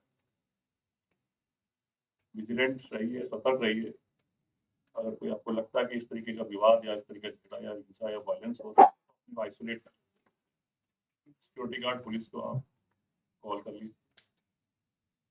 आपका मैनेजमेंट, आपके जो भी सुपरविजन में सुपरवाइजर्स हैं, उनको बताइए कि साहब ये पोजिशन है। कोशिश कीजिए अगर कोई ऐसी स्थिति आती है तो अपने को सीसीटीवी के कवरेज जरूर लेके आइए, क्योंकि बाद में ना तो आप जानते हैं, कई लोग यहाँ गलत एड्रेस लिखवाते हैं, पता लगा बाद में आप ढूंढते रहिए, मिलते ही नहीं हो। कम से कम सीसीटीवी में तो कहीं ना कहीं वो, तो अभी एक एक्ट पास होने वाला, पार्लियामेंट में शायद हो गया है, वो भी आइडेंटिटी को लेके है। हमारा पहले प्रिजर्व आइडेंटिटी एक्ट होता था, इसमें अंदर थंब इम्प्रेशन वो सब लिया करते थे। तो अब इन्होंने रेटिना और कई चीज़ों की बायोमेट्रिक्स, इस तरीके की सारी मेजरमेंट्स की, तो बड़ा अच्छा एक्ट है। क्योंकि हमें एक बड़ी परेशानी हो रही है एक जगह पे, जैसे आधार कार्ड को लेके हो रही है कि आधार में हमारी एक्सेस नहीं है, हमारे यहाँ एक्ट पहले बनता है और वो बाद में बनता है, इसकी क्रिटिसिज्म या आलोचना पहले हो जाती है, हम पहले प्री डिटरमाइन कर लेते हैं, उससे बायस हो जाते हैं इसको लेते। अब आधार में क्या कि इतनी अच्छा है कि उसके अंदर बायोमेट्रिक इतनी सारी मेजरमेंट्स है, हमारे पास बहुत सारी डेड बॉडीज आती हैं, अननाउन डेड बॉडीज, उनका डिस्पोजल नहीं हो पाता। अगर वो सारा चीज़ें होता हम वहाँ से उसका मैच करवाते हैं, या कोई क्रिमिनल है, हमें उसकी आइडेंटिटी फिक्स करनी है, कई क्रिमिनल्स हैं। अब मैं 12 रोड में था, वहाँ एनकाउंटर होता है, गोलियां चलती हैं, मेरे स्टाफ को भी लगती है, मेरा स्टाफ, मेरा सिपाही उस बदमाश को मारता है, वो हम लेके आरएमएल हॉस्पिटल जाते हैं, उसने अपनी आइडेंटिटी नहीं बताई, वो कर लिया नहीं। एक मेल नर्स थे, बड़ा समझदार थे, वो आया, पता नहीं उसने लकड़ी का गोलियां उसकी नाक में डाल दिया। उसने बताया नहीं। एनीवे वो हुआ क्या, उसकी फोटो हमने ना व्हाट्सएप ग्रुप पे डाली, तो करते करते एसएसपी मेरठ का फोन आ गया, कहते ये हमारे का बीसी हम ब्रैक कैरेक्टर होता है, जिसका 10 नंबर ही कहते हैं ना, रजिस्टर नंबर 10 में एंट्री होती है हमारे स्टैंडर्ड 25 रजिस्टर्स होते हैं जो अंग्रेज बना के गए थे, उसमें 10 नंबर रजिस्टर होता है, 10 नंबर जो बीसी होते हैं उनकी एंट्री करते हैं। तो उसने कहा यार हमारे का 10 नंबर ही है, तो तब जाके उसकी आइडेंटिटी फिक्स हुई। अब वही आदमी का हमें आधार कार्ड, ये सब चीजें हो ना, तो एक्सेस हो तो बड़ी जल्दी हो जाए। और ये अब नया एक्ट आ रहा है, तो इसमें देखते हैं कि हमें क्या सुविधा है। तो जो जितना मैंने ड्राफ्ट पढ़ा है हमने, तो हमें तो अच्छा लगा कि कई चीजें रेमिडियल लेके आ रहे हैं। और होता क्या है कि कई बार एक्ट बनते हैं तो उनको बाबू तैयार कर रहते हैं, जैसे आप मेडिकल किया था, तो आपसे बेटर ये कहीं ना कहीं मेडिकल की सब चीज होती होगी, पुलिस से जो प्रोसीजर लेते हैं होते हैं। और कुछ एक्ट बनते हैं जिनमें हमारी राय नहीं है, हमारी कोई ओपिनियन नहीं है, तो वो फिर ऐसे ही कमजोर बन जाते हैं। अब बहुत सारे लोग हमारे पास आते हैं, साथ साइबर क्राइम, हम उनसे कहते हैं कि साइबर क्राइम से ज़्यादा तो इंडियन पेनल कोड में ऑफेंसिव पेनल्टी ज़्यादा है, उसमें 2-2 3-3 साल की सजा है, केवल एक्सेप्ट जो जहाँ टेररिस्ट एक्टिविटीज के लिए आप यूज करें कम्युनिकेशन मीन्स को, और दूसरा चाइल्ड पोर्नोग्राफी, इसमें लाइफ है, अदरवाइज सब में 2-3 साल की सजा, कुछ भी सजा नहीं है उसके अंदर जितनी आईपीसी में। तो अब वो शायद अमेंड हो रही है धीरे धीरे चीजें,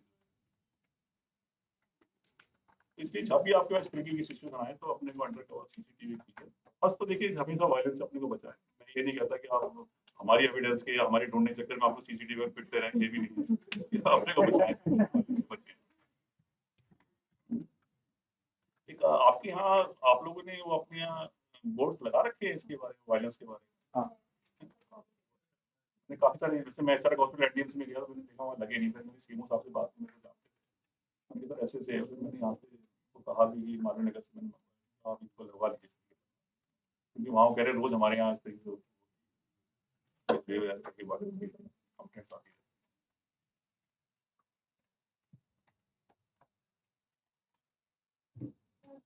हाँ जी बोलिए। अच्छा अच्छा, रजिस्टर नंबर 1 होता है एफआईआर, रजिस्टर नंबर 2 होता है रोजनामचा, दैट इज डेली डायरी।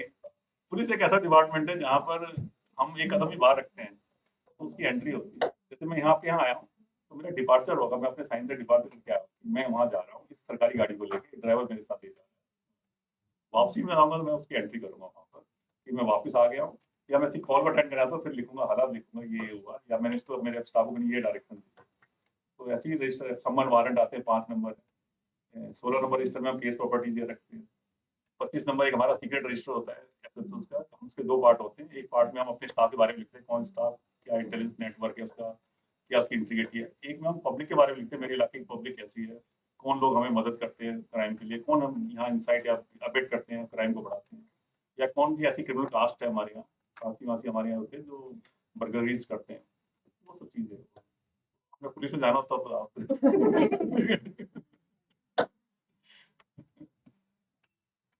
और बताइए बताइए, ये तो अब आप मुझसे कहानी सुनते हैं तो बहुत सारी कहानी सुनाता रहूँगा, और आप बता, पूछिए आप जितना मुझे पता है मैं जरूर बताऊंगा, नहीं तो मैं आपसे सीख लूंगा।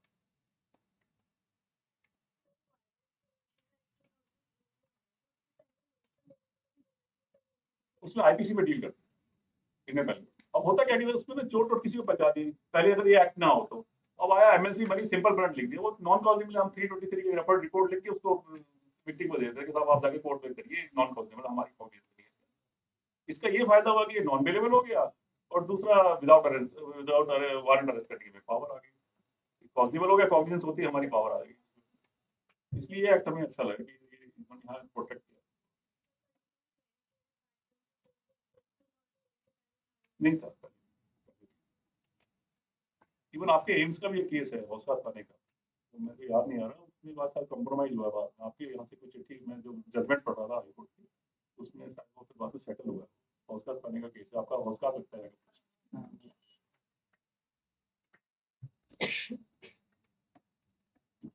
अधिकतर केसों में लोग ना कंप्रोमाइज करते हैं बात। अच्छा, हमारा सिस्टम भी ऐसा है ना कि लोग सोचते हैं या विक्टिम भी या विटनेस भी सोचता है मुझे बार बार कोर्ट में जाना पड़ता है। तो कोर्ट का एक बड़ा अलग माहौल है, आप रोज वहाँ जाके खड़े हैं, बैठने की कोई सुविधा नहीं है, आज भी वही चला बैठा। अब जैसे अब मैं कोई गवाही दे के आया हूँ अपने केस की, तो मैं 20 साल बाद गया हूँ उसमें।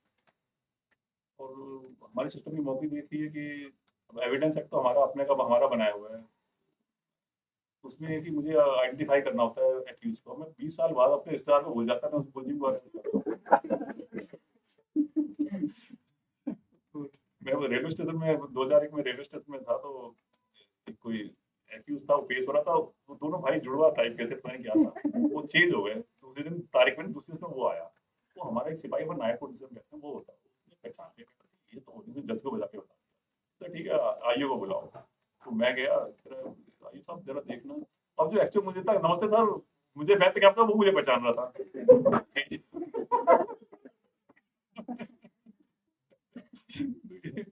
सिस्टम है हमारा, जुडिशियल सिस्टम में थोड़ा सा है डिलेड। तो मैं इसलिए हमेशा जो भी मेरे पास ट्रेनिंग जाते हैं, हम भी जो भी इन्वेस्टिगेशन करते हैं, तो मेरा अपना मानना है सबसे बड़ा इन्वेस्टिगेटिंग जो जज है ना, इन्वेस्टिगेटिंग अफसर होता है, पहली नजर में पता लग जाता है उसको कि यार ये कौन गलत है कौन। बाकी तो कोर्ट कचहरी सभी कागजी न्याय करते हैं, जो फाइल आपने बना दी उस पर न्याय चलता है, बयान को पढ़ा जाता है वहाँ पर और उसी पे बहस हो रही है। अदरवाइज इन्वेस्टिगेटिंग अफसर अपना पूरा डेडिकेशन और इंटीग्रिटी से काम करे तो वो आराम से वो न्याय दिला। बाकी तो फिर दाव पेच है कोर्ट के, आप कोई कुछ कहता कोई कुछ कहता। अब देखिए ना कि एक ही मुलजिम है, वो पहले एक एक्यूज है, वो नीचे से बरी होता है, अपील में जाता है, हाई कोर्ट सजा कर देती है, सुप्रीम कोर्ट से फिर बरी कर देती है। और वो सारे भगवान की बनाई हुई कृत्य, सभी इंसान है, वो चाहे वो मजिस्ट्रेट है, वो हाई कोर्ट का जज है, सुप्रीम कोर्ट है तो एक ही है, पर सबकी सोच और सबकी वो एक अलग है, सबका व्यू दिया दृष्टिकोण है उसका, सबका different है। हर कोई अपना अलग अलग।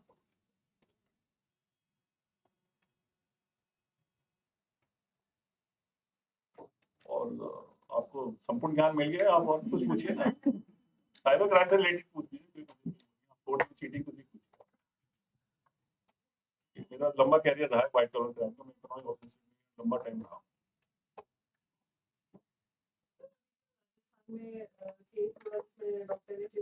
हाँ जी, बिल्कुल।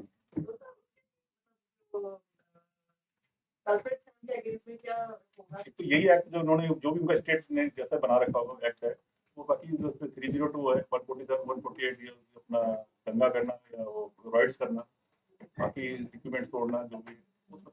पुलिस ने सर 307 लगाया था डॉक्टर के खिलाफ, तो मतलब पीपीएस में उनका डेथ हुआ था ना। हाँ, गायनेकोलॉजिस्ट थे मतलब डॉक्टर, तो फिर उन पे जो उन्होंने पुलिस ने कंप्लेंट की तो पेशेंट के उन्होंने 307 लगाया। लगा नहीं सकता, मैं भी वो हैरान था क्योंकि जब तक आपकी ये सस्पेंड हो गए काफी, लेकिन 307 लगाया था उसमें बाहर है, डायरेक्ट नहीं कर सकते आप, जब तक दिल्ली मेडिकल एसोसिएशन आपकी बात, जब तक वो आपको कंप्लेंट ना दे, कंप्लेंट अथॉरिटी आपकी वो है, रेगुलेटरी अथॉरिटी जब तक नहीं देगी हम नहीं करते। वही इशू है ना, 307 कैसे लगेगा। अभी मैं ये दिल्ली का भी एक है, मेरे जो साथी थे एसएचओ भारत नगर थे, वहाँ कोई केस हुआ ऐसी मेडिकल नेग्लिजेंस का, तो वो जब वो ट्रांसफर होके आए तो हम दोनों उसके बाद आ गए यहाँ, मैं गांधी राहुल गांधी सोने का नहीं, मैं गांधी फैमिली से पहले था, मैं एम्बेसडर फॉरेन डिप्लोमेट देखता हूँ, तो वो मेरे साथ थे। इन मीनवाइल दोबारा उनकी पोस्टिंग एसएचओ रंजीत नगर हो जाती। एक पुराने मैटर उनका भारत नगर का होता है कि जब वो आ रहे थे तो मेडिकल नेग्लिजेंस का केस था, वो से पेंडिंग रख गया था कि साल इसमें मेडिकल की अभी रिपोर्ट आनी पेंडिंग है, तब तक उसको कैब पेंडिंग रखा जाए। तो उनसे नेक्स्ट एसएचओ आते हैं, वो उसको केस रजिस्टर कर देते हैं without reading of the contents of the matter. अब उसमें वो मैटर हाई कोर्ट में जाता है। सुसाइड का रीजन वो भी तो हो गया ना।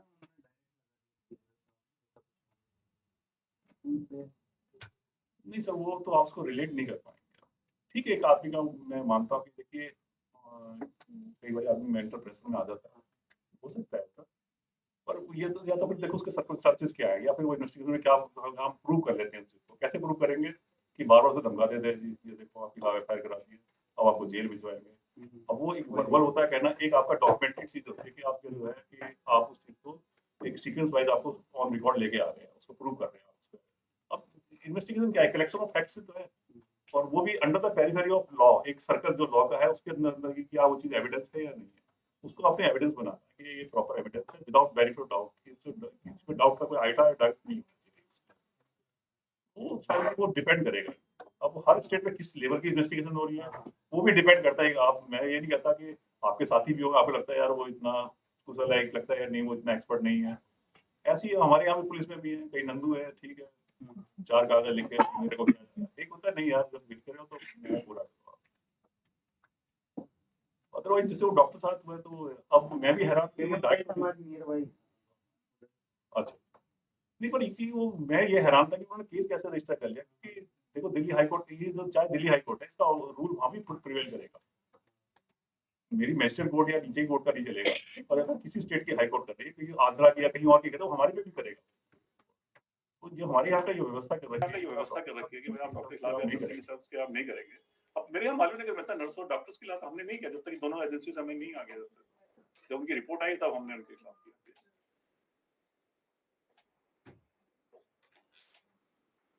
आजकल फाइनेंशियल फ्रॉड्स भी इतने ज्यादा हो रहे हैं और हम कंप्लेन भी कर रहे हैं, फिर भी उसके अगेंस्ट में कोई एक्शन नहीं है। मेरे पास अभी एक कॉल आया कि मैं वो बोल रहा हूँ, आपका रिलेटिव बोल रहा हूँ, पहचानो, गलती मुझसे ये हुई, मैंने नाम बोल दिया कि आप वो बोल रहे हैं क्योंकि वॉइस रिजेम्बलेंस, हाँ वही बोल रहा हूँ, तो मुझे मेरा कार्ड नहीं है, मेरे पास ये नहीं है, आप मुझे 20,000 रुपए दे दो, मुझे बहुत जरूरत है, मेरा कोई एडमिट है। तो मुझे लगा वो पर्सन बहुत वेल ऑफ है जिसका मैंने नाम बोला था, वो मुझसे 20,000 रुपए क्यों मांगेगा। एक बार को तो मन में भी आया कि मैं मतलब ट्रांसफर कर दूं, पेटीएम बड़ा जल्दी से हो जाता है ना, तो जल्दी कर दूं, बट देन आई थॉट कि वो इतना वेल ऑफ पर्सन मुझसे क्यों मांग रहा है और कोई और नहीं है उसके अंदर, वो मतलब अचानक से माइंड में मतलब क्लिक हो गया, बचना था तो बच गए। तो then I reported on the website, ये जो साइबर सिक्योरिटी की है उसमें वही तारीख पे तारीख एक के बाद एक मैसेजेस आ रहे हैं, मेल्स आ रहे हैं, अब इस थाने में चला गया आपका केस, अब ये थाना वो थाना, बट फाइनली उसका हुआ कुछ नहीं। मेरे साथ ना अभी मेरा किसी ने मेरा मोबाइल फोन चोरी हो गया अभी सितंबर में मैंने पता किया तो पता लगा साहब वो कलकत्ता में कोई सॉरी वेस्ट बंगाल में कोई बहुत दूर कोई जगह है वहाँ चल रहा है। एनीवे अभी पिछले लास्ट मंथ ही मुझे मेरे मित्र उनका फोन आया, अरे यार आप वो देखना किसी ने पैसे मांगे, पर मुझे वो इसलिए डाउट हो रहा है कि इसमें स्पेलिंग ठीक नहीं लिखी हुई मैसेज के अंदर। मेरा फेसबुक पेज बना रखा था, मतलब मैं फेसबुक बहुत कम यूज करता था, तब करता जब मैं सीआईडी में था तो मुझे जेएनयू के अंदर जाना पड़ता था, वहाँ पत्रकार बन के घूमता रहता था, तो तब मुझे जरूरत पड़ती थी कि रोज आंदोलन होते थे तो मैं उनमें घुसा रहता था इन्फॉर्मेशन निकालने के लिए। मैंने कहा उनको पता था कि फेसबुक में ज्यादा यूज नहीं करता हूँ। अल्टीमेटली देखो मैं भी आता पुलिस स्टेशन नहीं गया, मैं कंप्यूटर में खुद भी करवा लेता सारे काम की, ये करना है स्टेप्स मुझे पता है मुझे कहाँ का क्या कहाँ से क्या रिपोर्ट मंगवानी है, पर वो जो है अल्टीमेटली मैंने भी अपना पोर्टल में डाल के अपना हाँ भाई बीइंग ए सिटीजन मैंने कहा भाई मैंने रिपोर्ट कर दिया उससे। तो अब देखिए चीट जो होते हैं ना, जो जितने भी इस तरीके करते हैं फ्रॉड, इनकी दो क्वालिटी होती है, they are very soft spoken, दूसरा जब इनकी रिपेयरिंग होती है थाने में तो चिल्लाते नहीं है, ये पिटते रहते हैं, रिपेयरिंग में मतलब पिटाई होती रहती है तो ये चिल्लाते नहीं है, बड़े खुश रहते हैं पिटने के बाद है, और दे आर वेल एजुकेटेड, बड़े अच्छे, आपको ऑडिटरी बड़ी अच्छी मिलेगी।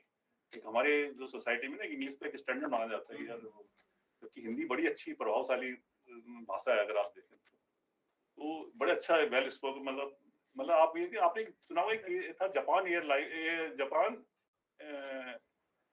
जापान लाइफ के नाम से गद्दे के आया था, मैंने वो प्रोग्राम नेहरू स्टेडियम में देखा था, मैं खुद उसका वो था मतलब दर्शक प्रोग्राम को देखने वाला। वसंत राव पंडित उसके, मैं उस समय क्राइम ब्रांच में था, तो वसंत राव पंडित एक उसका मेन मालिक था उसका, उसने बड़ा आलीशान प्रोग्राम किया, पूरा स्टेडियम भरा हुआ था। तो उसके फादर जब पहले ना बीजेपी गवर्नमेंट थी तो उस समय पे ना उसके फादर बड़े प्रभावशाली थे आरएसएस में, तो उसको जैसी जिस दिन गवर्नमेंट पुलिस बड़ा रंग बदलती है अपने, जब देखती है ना कि सरकार बदल रही है, फिर जिसको अरेस्ट करना है छोड़ना सब काम हो जाते हैं शुरू, उस दिन ना उसके बाद वो बाकी साथी सरकार गई और कांग्रेस की गवर्नमेंट आई, तो हमें पता लगा कि यार वो आदमी वहाँ बैठा हुआ है बॉम्बे में, बॉम्बे डाइंग के मालिक के साथ किसी होटल में था, यहाँ से टीम जाती है, हमारी कुतुब में हमारा ऑफिस था, बाई एयर जाते हैं उसको लेके आ जाते हैं। तो मैंने उसको पूछा तो वो ही इज नॉन मैट्रिकुलेट, मैंने पीसी रिमांड में कहा यार आपको कुछ चाहिए क्या, देखिए मुलजिम होना उसका अपराध एक अलग चीज है, पर जो बेसिक कर्टसी वो तो होनी चाहिए कि खाना क्या खाना उसने, उसके कपड़े भी अब इस तरह जो इसको प्रॉपर देना। तो मुझसे 5 या 6 किताबें लिखवाई, टोटल अच्छी इंग्लिश की लिटरेचर वाली किताब, और नॉन मैट्रिकुलेट था और उसने करोड़ों रुपए का गबन किया, करोड़ का। हमारे अरेस्ट करने के बाद पता लगे 56-57 केस तो हरियाणा सरकार ने रजिस्टर किए उसके खिलाफ, तो वहां की पुलिस भी शायद वेट कर रही होगी। तो अल्टीमेटली तो ये ना चीट जितने होते हैं सॉफ्ट स्पोकन होते हैं, अच्छे ऑरेटर होते हैं बोलने के लिए, आपको बड़े अच्छे कन्विंस कर लेंगे आपको। बेसिकली जो आपका फोन आते हैं जमाल ताड़ा से, तो फिल्म भी बनी है उसके ऊपर।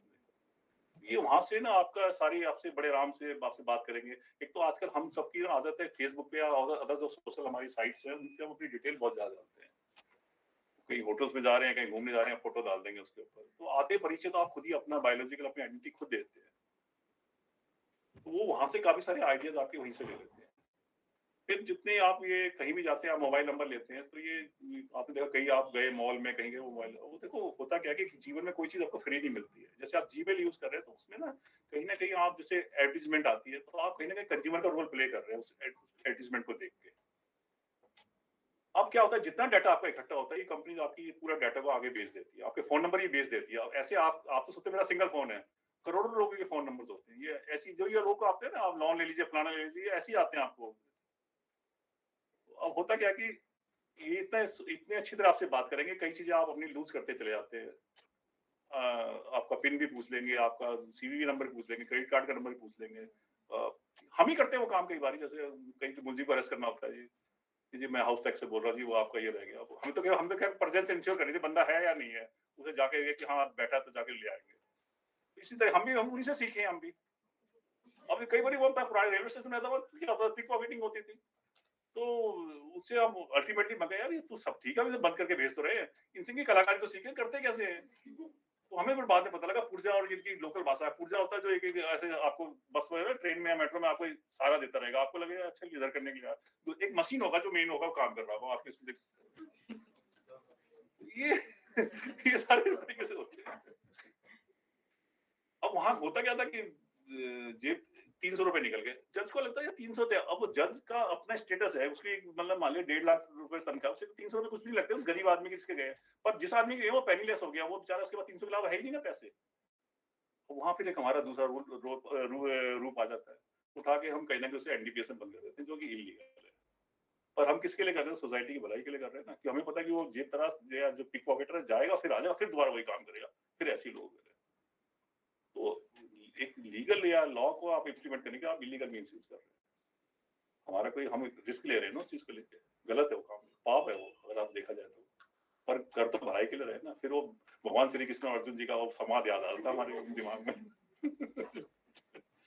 इसमें जब भी आपके पास इस तरह के आते हैं तो आप इसको इन्फॉर्मेशन लूज ना करें। अभी पीछे मेरी मिसेज को लीवर एंड बाइलरी में मुझे अपॉइंटमेंट लेना था लास्ट मंडे को, तो मेरी मिसेज ने पूछना शुरू कर दिया। इतने मेरे बेटे की नींद खुल गई, उसको लगा कि यार ये जो है ये इतना सोफिस्टिकेटेड में तो वहां से तो नहीं बोल रहा है। उसने उसका वो भी अपना बताने वाला था, उसने काट दिया, उसने सब सारे सिस्टम अपना ब्लॉक करवाया सब कुछ, तो बच गए भाई चांस। इसमें जब भी इस तरीके से आते ना तो मेरे हमारे पास भी आती है, ऐसा नहीं कॉल आती है। अच्छा, कंप्लेन करने के बाद भी कोई मतलब कुछ एक्शन नहीं, क्योंकि वो पर्टिकुलर नंबर से 3-4 बार कॉल आता है। पुलिस वाला नहीं कर रहा होगा, मैंने बोला आप इधर ही आ जाओ, मैं आपको पैसे दे दूंगी। हाँ, आप वही बोल रहे हो ना, आप आ जाओ, मैं आपको पैसे दे दूंगी। ये सबसे बेस्ट वे है। आ नहीं सकता तो then it give a doubt. अभी फिर कल परसों फिर से एक कॉल आया कि आप माय यानी ऐप डाउनलोड कर दो और आप कुछ पैसे वापस आने थे एयरलाइन से मेरे, तो वो पैसे आपके वापस कार्ड में अकाउंट में आ जाएंगे। आप माय यानी डाउनलोड कर लो, उससे मेरा मोबाइल मिरर हो जाता। मुझे थैंक गॉड वो पता था उस ऐप के बारे में कि मिररिंग की ऐप है, मैंने डाउनलोड नहीं किया। इनकेस अगर मैं कर देती है कोई और करेगा, और जो भी ओटीपीज वगैरह आ रहे हैं वो सामने वाला बैठ के देख रहा है। तो फिर से मैंने कंप्लेन कराई है परसों, जो नंबर से फोन आया। देखिए इसमें थोड़ा सा ये है, मैं आपको बताऊं, एक तो जब भी आप जैसे आप पेटीएम हम भी यूज करते हैं, सब यूज करते हैं, आज जनरली सब यूज कर रहे हैं। जिस अकाउंट को आप लिंक करते हैं उस अकाउंट में बहुत कम पैसे रखिए, जो आपका हैवी अमाउंट है वो आप दूसरे अकाउंट में रखिए, जो सेव जिसको आप जनरली यूज नहीं करते, कम यूज करते आप उसको उससे कनेक्ट मत कीजिए। इसमें एक सफिशिएंट अमाउंट जो आपको लगता है 8-10,000 जो भी महीने खर्चा है वो आप उसके अंदर रखिए, उसे लिंक कर लीजिए। दूसरा, अपनी इन्फॉर्मेशन कभी भी लीक मत। देखिए जितने साइबर केसेस होते हैं कहीं ना कहीं हमारा जो विक्टिम होता है, हमारा कंप्लेनेंट होता है, वो अपनी इन्फॉर्मेशन को लीक करता है। मैंने certified hacker course, ethical hackers भी किया मैंने खूब देख लिया मशीन, ये सब चीजें। आपका पासवर्ड कोई ऐसे हैक नहीं कर सकता अनटिल अनलेस कि आप लूज ना करें उस इन्फॉर्मेशन। ये जितने देते हैं, हाँ, मैं आपके में वो डाल दूंगा, आपके उसमें एक ऐप डाल दूंगा, आपकी सारी पैरेलल मैं अपने यहाँ खोल लूंगा, उससे हो जाएगा। और अगर मुझे हैक करना, आपका पासवर्ड तोड़ना है तो इतना इजी नहीं है, जब तक कि मैं आप मुझे कहीं लीक ना करें। ये इसीलिए होता है। अब ये पंडित रविशंकर हैं, इनकी बिटिया है, वो यूएस में थी, तो उनकी कंप्लेंट आती है कि साहब किसी ने उनकी पर्सनल फोटोग्राफ्स उनके जीमेल अकाउंट पे हैक करके निकाला। एक्यूज को पकड़ा जाता है, बाद में पता लगता है, एक्यूज से पूछा जाता है इंट्रोगेशन में, तो वो कहता है साहब मेरी मिसेस का ना एक बारी किसी ने हैक कर लिया, वो अरब में था, सऊदी अरब में था, और मुझे बाद में पता है, उसको जब उसको खुद को पता लगा कि भाई पासवर्ड रिकवरी में जाकर उसने पासवर्ड रिकवर किया, तो उसने उससे कुछ क्वेश्चन, सिक्योरिटी क्वेश्चन पूछे। हालांकि वो स्थिति मैं आज से 15 साल पहले की बता रहा हूँ, अब वो स्थिति बदल चुकी है।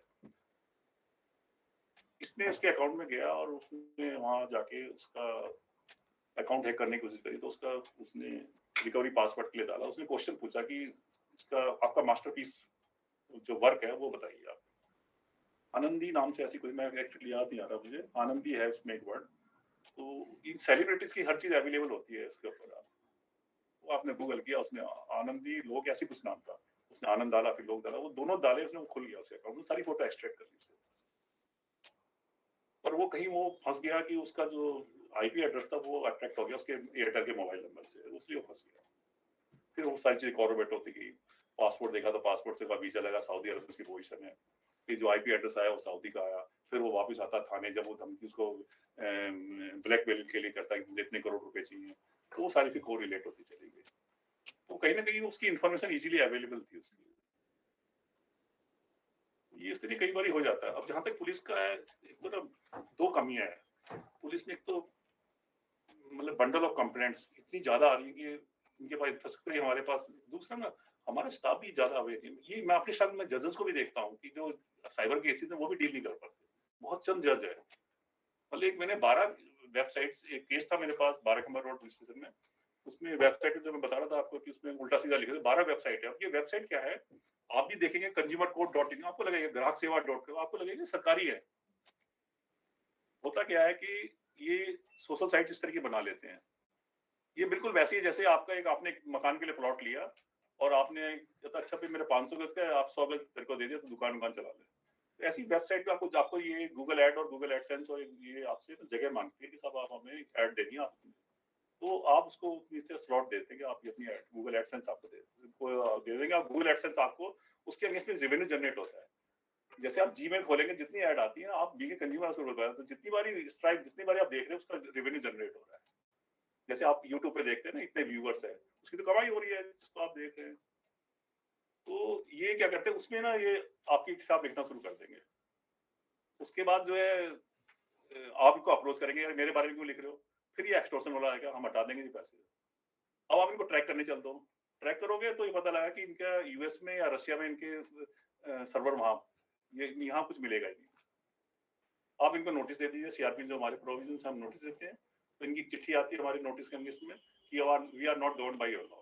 क्योंकि जो अमेरिकन लॉ है वो एक इंडिविजुअल की लिबर्टी को बहुत ज्यादा जोर देता है, उनका इंडिविजुअल पहले है, लॉ बाद में। तो अल्टीमेटली मैंने अपने हाई कोर्ट से ऑर्डर पास करवाए। अच्छा, फिर हमारे एक्ट में कमी थी 69 ये हमारा आईटी एक्ट है, उसमें सर्टेन कंडीशन है, उसी में आप ब्लॉक कर सकते हो कंट्री के रिलेशंस को, बिटवीन टू कंट्रीज रिलेशंस हो, कंट्री की इंटीग्रिटी, कंट्री की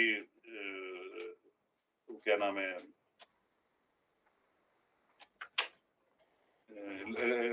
अपना लॉ एंड ऑर्डर सिचुएशन को अफेक्ट कर रहा हो, तो उसमें अब जैसे हमारे ये है अपना पोर्नोग्राफी, इसमें कहीं भी नहीं है इसके अंदर, तो उसमें ये इन्होंने इस तरह का एक्ट बना रखा है। हम बार बार इस चीज को कहते हैं कि हमारे पास बहुत ज्यादा पोर्नोग्राफी कंप्लेंट्स आती हैं, कभी लड़कियों की मिसयूज हो रही फोटो, कभी लड़कों की, मतलब इस तरह की बहुत ज्यादा है, तो उसको इसमें हो ही नहीं पाती। हालांकि आगे मतलब आप वो केस तो आप रजिस्टर करते हैं, आप ब्लॉक नहीं करा सकते उन साइट्स को। प्रोविजंस नहीं, उसका कारण था कि जब ये बनाई गई, जब बना था एक्ट सन 2000 में, उसमें कोई हमारे ब्यूरोक्रेट्स ने बनाया, पुलिस ऑफिसर थे नहीं उसके अंदर। अब शायद जब धीरे धीरे अमेंडमेंट्स हो रहे हैं उसके अंदर, और उसमें भी ये हुआ कि पहले डीएसपी या एसीपी रैंक किया गया, एसीपी कम है और केसेस बहुत ज्यादा, फिर इंस्पेक्टर। अब जब हमारे लेवल से हट के सब इंस्पेक्टर लेवल पे आ जाएगा तो फिर बहुत ज्यादा हो जाएंगे। पर फिर भी आप परस्यू करेंगे ना उस चीज को, देखिए ये जितने भी लीगल फ्रेमवर्क या क्रिमिनल एडमिनिस्ट्रेशन काम होते हैं तो परस्यू करोगे तो चलेगा, चाहे वो कोर्ट कचहरी, आप कोर्ट में देखिए आपका कोई केस अगर आप परस्यू करेंगे तो अभी आपका वकील काम करेगा, नहीं तो वो भी कहेगा हाँ मैडम आज डेट लगी आज ये हो गया। ऐसी पुलिस का है, हालांकि ऐसा नहीं है, कई जगह आपको डिस्पोजल करना होता है, कंप्लेंट पेंडिंग चल रही होती है नाम पे, तो आप उनको इंसिस्ट किए भाई बताइए मुझे। अब मेरे यहाँ एक मेरी कंप्लेंट थी, वो कहीं उनके क्रेडिट के उसमें डेबिट कार्ड से पैसे निकल गए, तो मैंने उनसे पूछा कि भाई आपने कहाँ कहाँ यूज किया। अच्छा उनकी किस्मत इतनी बची कि उन्होंने ये फ्लिपकार्ट में किया, तो मैंने फ्लिपकार्ट को मैसेज दिया, उन्होंने डिलीवरी रुकवा दी, ब्लॉक करवा दी मैंने डील को, तो उनके पैसे आ गए। पर मैंने ये जानना चाहा कि भाई इनका कहाँ से लूज हुआ, जिस बंदे ने किया था उसको ढूंढा तो पता लगा कि साहब ये जैसे आप पेट्रोल पंप पे जाते हैं स्वीप किया तो आपस स्वीप किया, आपका ध्यान नहीं वो दोबारा मार, आपका ध्यान नहीं वो दोबारा मार देगा उसके अंदर, अगले अपने कैश को स्पेंड जैसे। मैं 99 में मैं कर्नाटक स्थानीय में था, मेरे यहाँ AIIMS हॉस्टल में ये हुआ, बॉब कार्ड फॉरनर्स आए थे, उनके बाद उनकी कंप्लेंट आने लगी था हमारे इसमें सेम यही सिचुएशन थी, दो बार स्वीप मारा जा रहा, बाद में बंदा वो जा रहा अपनी कंट्री जब से पता लगा। अब उनमें से कई तो इंश्योर्ड होते हैं तो वो आए नहीं, पर जो इंडियन थे उन्होंने सोना पकड़ा ढूंढा। ये जो भी आपके पास ये क्रेडिट कार्ड डेबिट कार्ड ये सब चीजें को थोड़ा सा देखिए, ये नहीं कि मैं आपको कह रहा हूँ मेरे साथ ही होता है, जैसे फेसबुक पे मेरे साथ उसमें हुआ, फेसबुक मेरा पेज ही क्रिएट कर दिया, तो मैंने फेसबुक को चिट्ठी लिखी है भाई आपसे ब्लॉक कर दो। हालांकि हर एक जितनी सोशल साइट से उनको एक इलाहाबाद हाई कोर्ट का एक ऑर्डर है कि आप ग्रीवेंसेस अफसर रखेंगे जो ग्रीवेंसेस को रिजॉल्व करेगा, अप्रोच करता है, हर एक वेबसाइट के लिए मैंडेटरी है। जैसे अभी पेटीएम के उसमें इशू में भी आ रहा है मेरी बात कि इनका IT हेड नहीं है, ऐसा कुछ चलता है।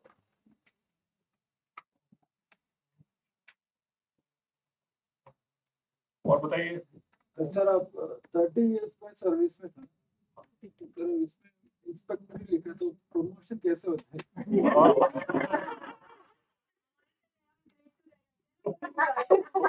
मेरे नए कमिश्नर आए, उन्होंने कह दिया जो 10 ईयर से एक ही रैंक पे प्रमोट करेंगे तो हमारी फाइल चल रही है।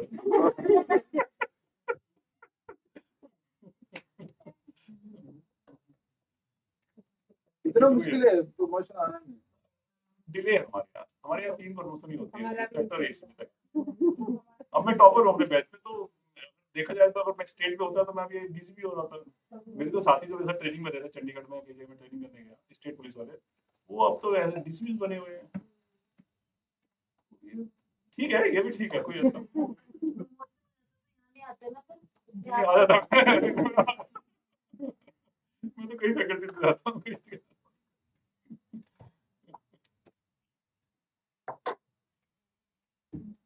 और एक किताब है अब्दुल कलाम जी की, कलाम इफेक्ट, वो कहते हैं कि meeting with several people like education, आपकी हमारी जो पब्लिक सर्विसेज का एक बड़ा फायदा ये है, एक तो हम बहुत सारे लोगों से मिलते हैं और आप कुछ ना कुछ सीखते हैं, बशर्ते कि हमारे अंदर एक लर्निंग की सीखने की हमारा अहम हमारी ईगो ना हो, और दूसरा एक PR अच्छा बनता। अगर आपका खुद का व्यवहार है तो देखिए कहीं ना पे करता हो। देखिए आपका मेडिकल सर्विसेज है, पुलिस की सर्विसेज मैंने देखा कहीं ना कहीं मैं पहले बड़ा दुखी था, हाँ फंस गया।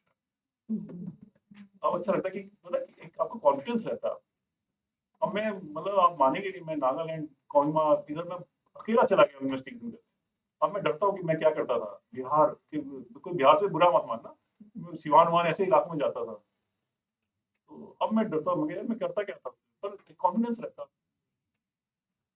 और देखो मैं जब ना लर्निंग प्रोसेस मेरे पास दुर्गा बिल्डर्स एक बहुत बड़ा बिल्डर, एक अंसर से पहले दुर्गा बिल्डर्स होते थे कि बहुत पुरानी बिल्डिंग्स हैं दिल्ली में और यूपी में, तो उसको ने हमने अरेस्ट कर रखा। तो मैंने उसको कहा मैं गया स्वयं तेरा बेटा आया वो कपड़े वपड़े, तो उसने अपने बेटे से कपड़े लिए, कहते एक जुराब जो डिसमैच लिया है, कलर सेंस इतनी अच्छी थी, यूनिफॉर्म सेंस। तो देखो वो आदमी जेल वो PC रिमांड पे है, कपड़े भी उसको ढंग के चाहिए, तो हमने उससे सीखा और इतना सॉफ्ट स्पोकन वो अभी मिलता कई बार कोर्ट में, और तो टीम कैसी है हमें टीम का मेंबर मानता है।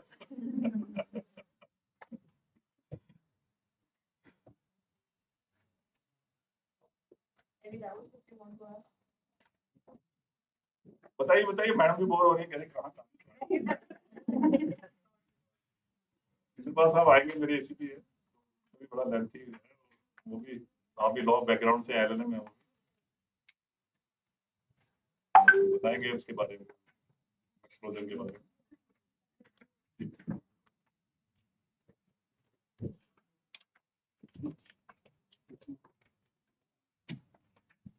Thank you, sir. It was a great pleasure to listen to your voice and learn so much from it.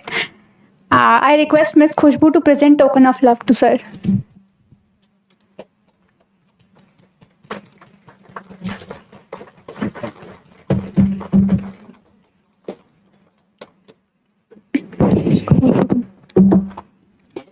हो गया, मेरे घर में 80 कमरे हैं।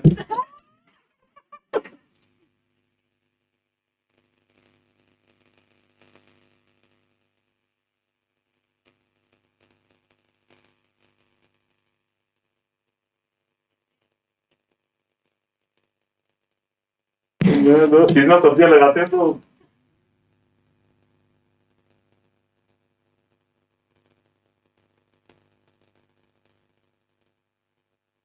जा सकता हूँ। नहीं बस थैंक यू, मैं घर जाऊँगा।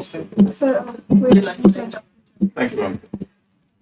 So we'll break for lunch and we'll join back at 2 o'clock.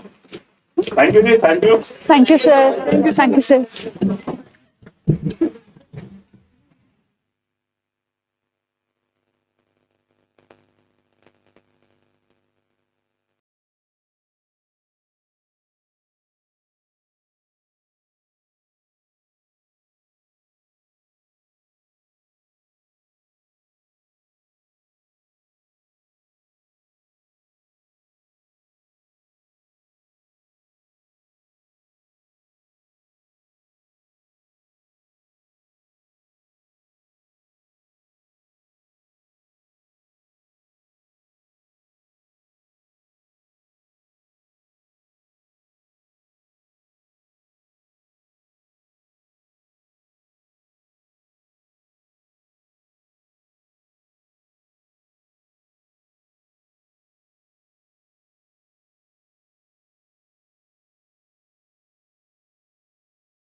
Hello, hello, check, check. 1, 2, 3.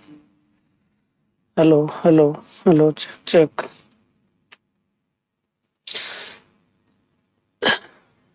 दर्द हो रहा है। इस साइड होता है, इस साइड होता है क्या? दिल हार्ड इनसे तो दर्द हो गया है। क्या करो, क्या करो, हाँ, क्या करो।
Hello, hello, hello, check, check.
Welcome back, everyone. Now, moving on to our next session, that is creating awareness regarding a bomb threat among healthcare team workers, which will be taken by Mr. Inderpal Singh, ACP, Delhi Police. Sir.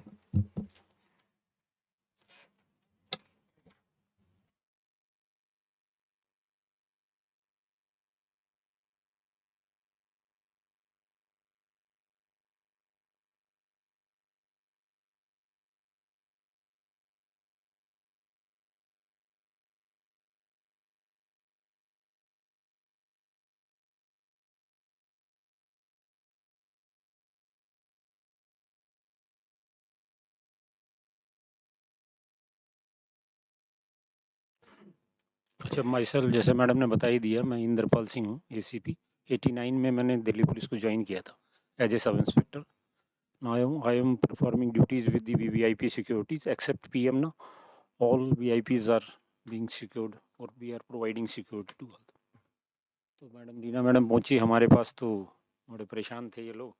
उन्होंने कहा कि जी इस topic पे कोई हो जाए। तो अब हम यूजुअली जो अपना जो हमारा जो ट्रेनिंग का जो है सेशन जो चलता रहता है, जितने भी न्यू रिक्रूट्स होते हैं या जितने भी पुराने होते हैं, उनके साथ में हम जो अपना एक्सपीरियंस होता है वो काफ़ी शेयर करते हैं, क्योंकि ये ग्राउंड वर्क पे ट्रेनिंग करते हैं हम लोग ना। क्योंकि जब भी थाने में काम करते हैं तो थाने में ऐसा नहीं होता कि भी कोई चीज़ आपने पढ़ ली और वो कर लिया। आप you have to reach at the spot, और स्पॉट पे पहुंच के सब काम ना अपने आप ही करना पड़ता है। ऐसा नहीं है कि भाई कोई आपको जैसे डॉक्टर कर रहा है तो वो कोई इंस्ट्रूमेंट मांग रहा है तो ठीक है भाई ये दे रहे हैं ये दे रहे हैं, तो वहाँ हमारे साथ ऐसा कुछ नहीं होता है। आपने अगर कभी देखा होगा तो वहाँ कोई ये नहीं होता है कि अगर वो सब इंस्पेक्टर है या इंस्पेक्टर रैंक है तो जो चीज़ उसके हाथ की करनी होती है वो खुद होता है। तो इसलिए जो मतलब हम जैसे सब इंस्पेक्टर भर्ती होते हैं, जैसे लास्ट में जैसे अभी एसीपी हो गए हैं, तो एसीपी तक पहुँचने का काफ़ी लंबा पीरियड है। I have spent more than 33 years in police, और वर्किंग पुलिस है, ये नहीं कि कोई ऑफिस में बैठ के काम किया हो बैंक क्लर्क की तरह कि सुबह से शाम तक वही पैसे कैसा जमा करना, दो चार करने हैं, ऐसा कुछ नहीं है। कोई ऐसा टॉपिक नहीं होता है लाइफ का कि जिसको हम ना फेस करते हो। क्योंकि जब व्हेन यू आर परफॉर्मिंग ना ग्राउंड लेवल पे, तो जैसे ये बॉम्ब थ्रेट का प्रोसीजर है या कॉल है, तो सबसे पहले कोई ऐसी चीज़ होती ही नहीं है कि अब जैसे मैं आपको बताऊं, हम कमला मार्केट थाने में पोस्टेड थे, तो नर्सिंग हॉस्टल है वहाँ। बहुत ज़्यादा बारिश हो गई दिल्ली में, ये 2003-4 की बात है। तो अब वो कोई भी जितनी भी एजेंसीज थी वो कोई उनको एमसीडी कहे ये कहे वो कहे, तो कोई आने को तैयार ही नहीं था। अब सबके पास टाइम था नहीं, तो वो कहने लगे जी अब हमारे डीसीपी सर को फ़ोन किया आपके यहाँ से, क्योंकि पुलिस का और हॉस्पिटल का थोड़ा रहता ही है आपसी। तो उन्होंने फ़ोन किया तो फिर हम खुद गए, हमने खुद मतलब वो पंप सेट लगवाए और सारा खाली किया। तो ऐसा नहीं है कि आप लोगों का और हम लोगों का जैसे ये 24 आवर के ही वो होते हैं। आप लोगों ने जितनी मतलब मेहनत करके कोरोना काल में भी कितना मेहनत की आप लोगों ने, हमने मतलब जो सेव दी। एक्चुअल में सब अपने घरों में ही दुबक गए थे, सबको डर लग रहा था, लेकिन हम और आप तो ऑन रोड थे ही। ठीक है, आपका शुक्रिया जो आपने मुझे बुलाया इस चीज़ के लिए, थैंक यू मैडम। और बेसिक चीज़ें ऐसा कुछ इसमें कोई टेक्निकल तो है नहीं। बॉम्ब थ्रेट जो प्रोसीजर है सबको पता है कि भी एक कॉल आ जाती है कि यहाँ बम रखा हुआ है, नथिंग। अब बम का मतलब तो यही है कि बम एक ऐसा मतलब डिवाइस है। अब I am audible to all, please tell me ना, शेयर मैं बोल रहा हूँ तो मुझे तो सुन रहा है अपना, आप लोगों को पता नहीं, तो काइंडली रेज योर हैंड और कोऑपरेट विद मी। तो बॉम्ब थ्रेट प्रोसीजर है, जैसे इसमें अगर आप देख रहे हो तो बॉम्ब थ्रेट का मतलब ही क्या है अपने आप में।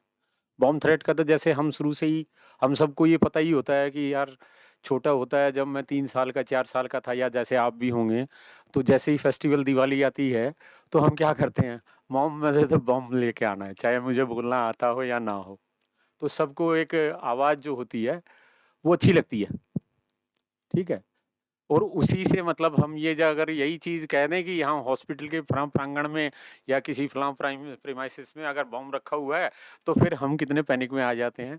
दोनों का मतलब अगर अभी कंपैरेटिवली अगर हम देखें तो कितना फ़र्क होगा। एक चीज़ तो हम अपने एन्जॉयमेंट के लिए कर रहे हैं कि बम दिवाली पे या फेस्टिवल पे या किसी खुशी के मौके पे, शादी में, ब्याह में एक तरह से पटाखे चलाते हैं, बम चलाते हैं और एक तरह से यहाँ अगर ये बात आ जाती है कि यहाँ बम रखा हुआ था, फिर हमारी हालत कितने पैनिकी हो जाते हैं कि किस तरह से। बम क्या है? बम बेसिकली एक एक्सप्लोसिव डिवाइस है। कहीं भी अगर रखा जाएगा ये, तो उसको रखने के बाद में अगर वो इग्नाइट होगा तो वो इंजरी करेगा या मटेरियल को डैमेज करेगा। और कोई भी नहीं चाहता कि भी किसी को इंजरी हो या किसी को कोई घायल हो या कोई इस तरह की बात हो, तो उसको रोका कैसे जाए? सबसे पहले किसी को भी कॉल मिले, जैसे हम और आप सब एक उससे जुड़े हुए हैं या कोई बेसिक उससे अपनी ड्यूटी परफॉर्म कर रहे हैं, तो यही है जी, ये कॉल आ जाए, मुझे कॉल आ जाए। तो अब जैसे हमने लिखा है इसमें, आप लोगों को दिखाई दे रहा है वहाँ से कुछ? ठीक है, थैंक यू। अब इसमें क्या लिखा हुआ है कि ये कम्युनिकेटेड थ्रेट। कम्युनिकेशन का मतलब आप समझते हो कि भाई हमने बम लगा दिया है, कॉल आ गई, टेलीफोन के माध्यम से हो सकती है, ईमेल हो सकती है, या कोई रिटर्न पहले से थ्रेट आ जाए, फलां डेट को आपके यहाँ बम लिखा जाएगा। तो आइडेंटिफाइड भी हो सकता है, एनोनिमस भी हो सकता है। आइडेंटिफाइड होगा तो देयर में बी सम अनस्क्रूपुलस कोई आदमी हो या कोई टेररिस्ट ऑर्गेनाइजेशन भी हो सकती है इसमें, या कोई इस तरह का कोई, जैसे आप लोग मेडिकल से जुड़े हुए कुछ डिसग्रंटल्ड आपने देखा होगा। 25 मार्च की अभी बात है, अगर आप लोगों को ध्यान हो, तो मेदांता हॉस्पिटल में किसी डॉक्टर ने काम किया था, तो डॉक्टर साहब को वहाँ से सर्विस से रिमूव कर दिया। तो उन्होंने 25 तारीख को ही कॉल कर दी कि वे हॉस्पिटल में ना बम रखा हुआ है। तो कई बार आपने देखा भी होगा कि मान लिया कि मेरा फ्लाइट जो है वो डिले हो गया, मैं किसी कारण से डिले हो गया और मैं फ्लाइट सोच रहा हूँ कि मेरी फ्लाइट ना निकले, मुझे अर्जेंट वो करना है। अब दिल्ली जैसे शहर में इतने सारे सब वो होते हैं, तो पता चले कि जी मैं एक कॉल कर देता हूँ, तो कम से कम बम इतनी देर में वो देखेंगे, सब चेक करेंगे, तो वो फ्लाइट डिले हो जाएगी। ठीक है ना? कई जगह क्या होता है कि मोटिवेटेड होता है, कई जगह अपने जैसे कुछ टेररिस्ट ऑर्गेनाइजेशन है, उनके हायर्ड आदमी होते हैं, तो वो है। तो कई जगह ये कॉल जो है, जब भी किसी को मिलती है तो it should be taken seriously. सबसे पहली बात है कि इसको अदरवाइज ना लें यार, चलता रहता है। जैसे हमारे यहाँ भी कोई हो जाता है ना, तो हम इसको चलाते रहते हैं। क्योंकि ये जो ना बड़ा डेंजरस है बॉम्ब के नाम से ही। जैसे मैंने कंपैरेटिवली लिया कि बचपन से लेके अब थोड़ा सा बॉम्ब, हम यही कहें कि जैसे हम यहाँ बैठे हैं कि भाई आज इसमें फैकल्टी में यहाँ बॉम्ब रखा हुआ है, तो no one can dare to enter. तो हमारी सबसे बड़ी बात क्या है कि पहले जो है कि अपना जो भी चीफ है, यहाँ जो हेड है, जो भी कंट्रोल कर रहा है, तो उसको कम से कम उससे शेयर कर लें, तो ऐसा ना हो कि पैनिक ही ना करें उस चीज़ को कि भाई डर हो गया बहुत है। आप उसको स्पेसिफिकली आप उस एरिया को कॉर्डन रखें, आप वेरीफाई तो कर लें भाई सीरियस है, जेन्युइन है, कोई पॉलिटिकली मोटिवेटेड तो नहीं है, या किसी ने मजाक में तो नहीं कर लिया कोई, या कोई मलिशियस हो, या कोई आदमी जैसे मैं फ्लाइट पकड़नी है तो मेरा अपना इंटरेस्ट हो कि मैंने आज इस तरह की कोई बात करनी है। तो ये क्या है कि बॉम्ब की थ्रेट देके ना हम सबको एक तरफ से डरा के और अपना काम मोटिवेट कर सकते हैं उसमें। या हो सकता है कि किसी का जैसे अपना मोटिव हो, उसको फुलफिल करने के लिए कई बार ये कर लेते हैं आप।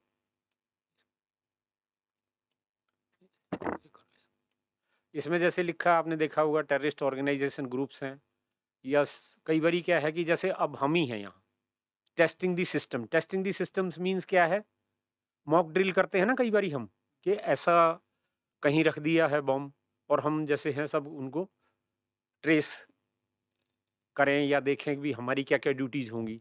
बहुत सारी चीज़ें हम शुरू में प्रैक्टिकल करने से पहले, फाइनल करने से पहले सब करते ही है ना, उसका अभ्यास करते हैं एक तरह से, टेस्टिंग दी सिस्टम।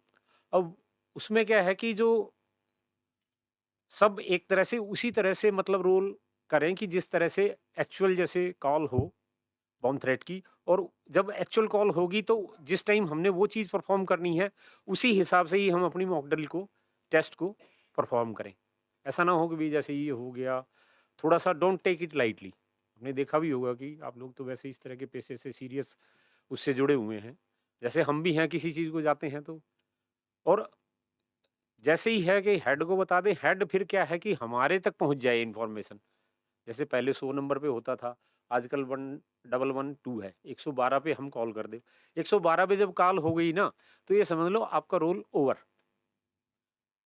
रोल किस चीज़ का रोल रहेगा कि एक तो जहाँ मान लिया कि अगर आपको इन्फॉर्मेशन पर्टिकुलर मिली है कि वहाँ रखा है, जैसे सेट के इसमें रूम रखा है, लेक्चर रूम में रखा है, या कोई पर्टिकुलर जगह रखी है, और कह दे कि भी आपको पार्टिकुलर, जैसे अलग अलग डिपार्टमेंट हैं यहाँ के, कोई स्किन से रिलेटेड है, कोई डेंटल डिपार्टमेंट का, कोई आईज का डिपार्टमेंट है, आईज डिपार्टमेंट होते ये।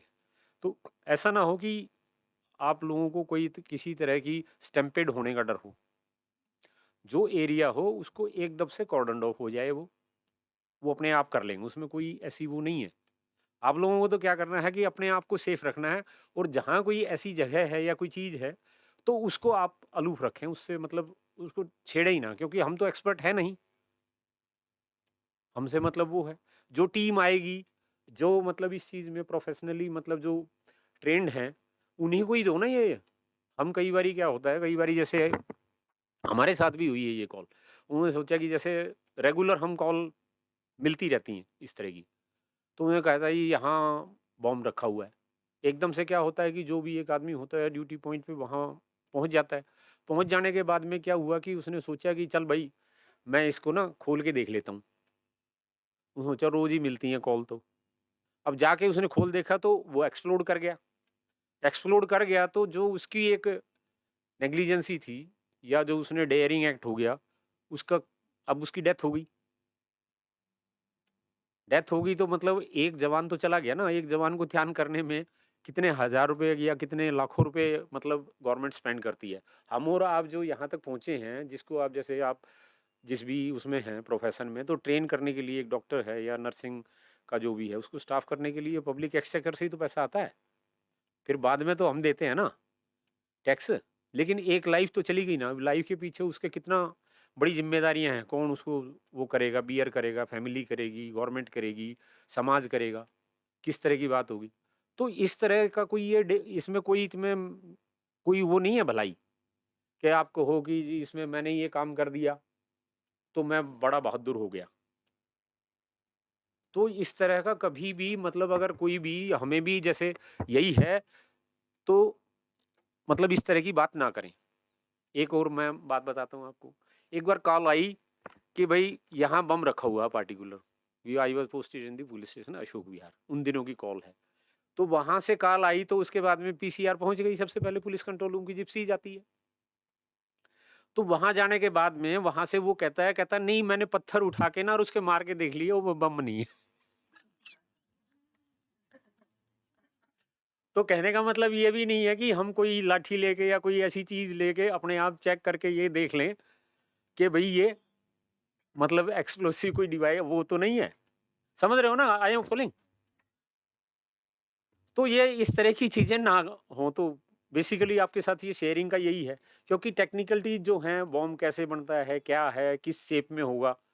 क्योंकि जो इस तरह के जैसे ये हैं गवर्नमेंट के इंस्टीट्यूशंस हैं, मॉल्स हैं या पब्लिक प्लेसेस हैं, वहीं रख के और इस तरह की कॉल की जाती है कि भी सबको एक तरह से वो हमारे को एजुकेट भी कर रहे हैं कि अभी वी शुड बी मतलब कॉशियस। जब भी अगर हम कोई मार्केट में जा रहे हैं, ये नहीं कह रहा कि भी हम चलो यहाँ हॉस्पिटल में काम कर रहे हैं तो हॉस्पिटल ही हम रिलेटेड है। हम जब पब्लिक प्लेस पे कहीं भी जाते हैं, मान लिया कि ट्रेवल करते हैं, तो बस है या कोई मॉल जा रहे हैं, तो उसमें देखें भी कोई चीज़ अनअटेंडेड या कोई इस तरह की शेप में तो नहीं रखी हुई कि ये इट कैन बी ए बम, या कोई ऐसी चीज़ हो सकती है कि जो एक्सप्लोड कर जाए। और बहुत सारी क्या है कि किसी भी कंट्रीज में सबसे बड़ा रूल है सिटीजन्स का, क्योंकि जितने ज़्यादा इंटेलिजेंट सिटीजन्स होंगे उतनी ही ज़्यादा पब्लिक एक्टिविटीज़ हैं या जो पब्लिक डिपार्टमेंट गवर्नमेंट डिपार्टमेंट उतने बढ़िया तरीके से परफॉर्म करेंगे। क्योंकि अगर मुझे कोई चीज़ दिखाई दे रही है तो मैं कम से कम कंसर्न को बता दूं। वो हम तो बैठे किस लिए हैं भाई? जो एक प्रोफेशनली जो है एक 24 आवर के लिए या जितनी भी देर के लिए ड्यूटी के लिए एक डिपार्टमेंट बिल्कुल वहाँ निर्धारित है कि भी he has been specifically assigned duties की he will tackle the bomb calls. जब वो जाएगा वहाँ से पूरे का पूरा अपना जो भी है बॉम्ब के लिए जो अपना जो है कॉर्डन करने के लिए या जितनी भी चीज़ें या टेस्टिंग के लिए जितने भी लेके जाएंगे या बॉम्ब के लिए जो है कई बार जैसे हम सूट वगैरह पहनते हैं तो वो सूट पहन के उसके बाद में हम वो करते हैं रेगुलर। इससे पहले मैं मेट्रो में पोस्टेड था तो मेट्रो में रेगुलर हम मॉक ड्रिल करते थे बॉम्ब की, क्योंकि जितना भी मेट्रो जो है सबसे ज़्यादा सॉफ्ट टारगेट है आज की डेट में। अगर देखा जाए ना तो मेट्रो से ज़्यादा मतलब कोई भी सॉफ्ट टारगेट नहीं है टेररिस्ट के लिए। पहले एयरपोर्ट होता था, एयरपोर्ट पे कम सिक्योरिटी थी, अब एयरपोर्ट को और मेट्रोज को आपने देखा होगा कि सीआईएसएफ को दे दी उनकी सिक्योरिटी। सीआईएसएफ मतलब central industrial security force, the force which is meant to protect the industrial organisations होती है ना। मदर टंग की जो है टोन लास्ट तक कोई नहीं वो करता होगा, जैसे साउथ इंडियन है कितनी हिंदी बोले, लेकिन उसमें अपने जो एरिया का पुट जो होता है ना लैंग्वेज में वो जरूर होता है। जैसे कोई अब जैसे अभी हैं, अब दिल्ली के जैसे 3 तरफ हरियाणा है, तो यहाँ लोकल आदमी होगा तो हरियाणवी 1-2-4 तो मतलब कॉमन पार्लेंस में आप ये करोगे कि वो निकल ही जाएगा। तो आप मतलब ये देख लो कि जैसे भाई किस तरह से बच्चा कॉल कर रहा है या मैच्योर कॉल कर रहा है या ड्रंकर्ड कॉल कर रहा है, तो ये चीज़ मतलब आप अपना अगर हमारे में से किसी को ही मान लिया कि अगर कोई कॉल मिल जाए बाई टेलीफोनिकली मिल जाए तो टेलीफोन पर ही कर पाएंगे, वैसे तो कर नहीं पाएंगे। बाकी आजकल जितनी भी कॉल्स वगैरह हैं वैसे तो सिस्टम बड़ा एडवांस हो गया है। ये जो चीज़ें इसमें मैं आपके साथ शेयर कर रहा हूँ ये काफ़ी पुरानी है। आजकल तो सब जितनी भी कॉल्स हैं वो तो सारी ऑटोमेटिकली जनरेटेड हैं और सब रिकॉर्डेड होती हैं। कितनी बारी जैसे आपकी हमारी मोबाइल फ़ोन्स हैं सब तकरीबन ज़्यादातर रिकॉर्डेड मोड पे रखते हैं। अब जब कॉल रिकॉर्ड हो रही थी अभी हमें एकदम से टाइम पता करके बार बार सुनते रहते हैं, कई बारी जैसे भूल भी जाते हैं हम। तो चूंकि इस तरह से काम जैसे ज़्यादा रहता है ना तो कई बार ध्यान भी नहीं रहता, एक कॉल आ रही है दूसरी आ रही है तीसरी है नोट नहीं कर रही, तो उसके बाद में क्या है कि आप अपना रिवाइंड करके अपना देख सकते हैं हम। तो लेकिन क्या है कि जैसे चेकलिस्ट है एक, मैं आपको एक चेकलिस्ट दे दूंगा उसमें आप देख लेना स्टडी करके और आप लोग सब शेयर कर लेना उसको। इसमें बेसिकली क्या है कि एक परफॉर्मा बनाया हुआ है, उस परफॉर्मा के अंदर जैसे ऊपर लिखा हुआ एक आप शांत रहें, दूसरी चीज़ क्या है कि टाइम क्या है एग्जैक्ट कॉल का टाइम क्या है, और इम्प्लीमेंट कॉल है कि वो उससे अक्सर किस नंबर से कॉल आई। क्योंकि जब तक अगर आइडेंटिफाइड नहीं होगा ना तो जो भी investigating agency he is unable to find out that person. तो जब भी फिर क्या है कि हर जगह जैसे है सीसीटीवी मॉनिटरिंग है आज की डेट में, तो पूरा हॉस्पिटल ही सीसीटीवी मॉनिटराइज्ड है। तो ऐसा नहीं है कि आइडेंटिफाई तो हम कर लेंगे, लेकिन वो जो जहाँ से रॉ फर्स्ट टाइम जिसने कॉल रिसीव की है ना वो जितना ज़्यादा बेहतर तरीके से बता पाएगा तो हम जितनी भी लॉ एनफोर्सिंग एजेंसीज हैं उसको एप्रीहेंड करने में वो रहेंगे, सक्षम होंगे। और कॉल की रिकॉर्ड जैसे मैं बाद में ये कह रहा है कि कॉल को प्रोलोंग करो, हमने तो देखा नहीं कि कोई इतनी देर से कोई कॉल कर रहा हो तो कॉल को प्रोलोंग करो। नॉर्मली क्या कहता है ये हाँ जी वहाँ बम रखा हुआ है पीसीआर पे या 100 नंबर पे, ऐसे कोई वो थोड़ा ही कर रहा है, कोई हमारा कोई रिलेटिव थोड़ा ही है कि आप किसी से बात करोगे, नहीं है। पर लेकिन अगर इस तरह की इंसिडेंट हो जाती है तो कॉल को प्रोलोंग करो भी आप बम क्यों रख रहे हो, आगे करना मैडम इसको।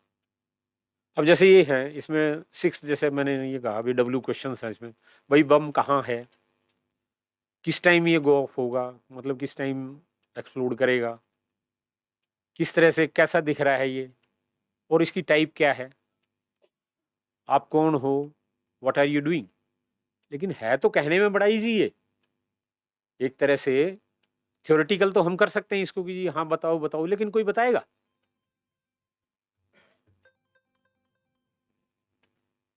तो कोई नहीं बता पाएगा इसको। लेकिन फिर भी अगर इसमें जो कोई चीजें अगर दी हुई हैं सेट प्रोसीजर तो आप उसको जरूर आप अडॉप्ट करें। भाई ये है कि wait for the first responders to arrive, अगर आपने पुलिस को कॉल कर दिया है तो बस अराइवल जैसे मैंने पहले आपके साथ में बता ही दिया है कि कॉल आ जाए तो आपने कुछ नहीं करना, आपने तो यही है कि उससे दूर रहना है।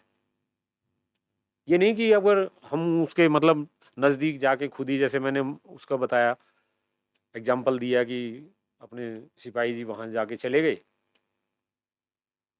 अपना फिर क्या है कि उनकी लाइफ चली गई।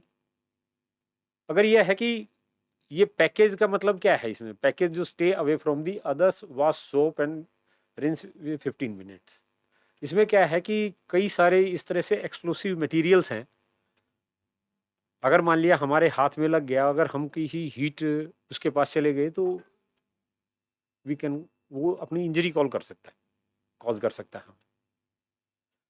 तो अगर एक्सेसिव टेप और स्टिंग है उस पर लगी हुई है, कोई मान लिया कोई ऐसी चीज है कि बहुत बांध के रखी हुई है, तो ऐसा ना करें कि उसको खोलने की कोशिश ना करें। सबसे बड़ा एक फंडा यही है कि इन सारे पॉइंट को ये है कि भाई उससे दूर हो जाएं, और जो एजेंसी आए ना उसको अपना काम करने दें, मतलब खुद अपने आप वो ना करें।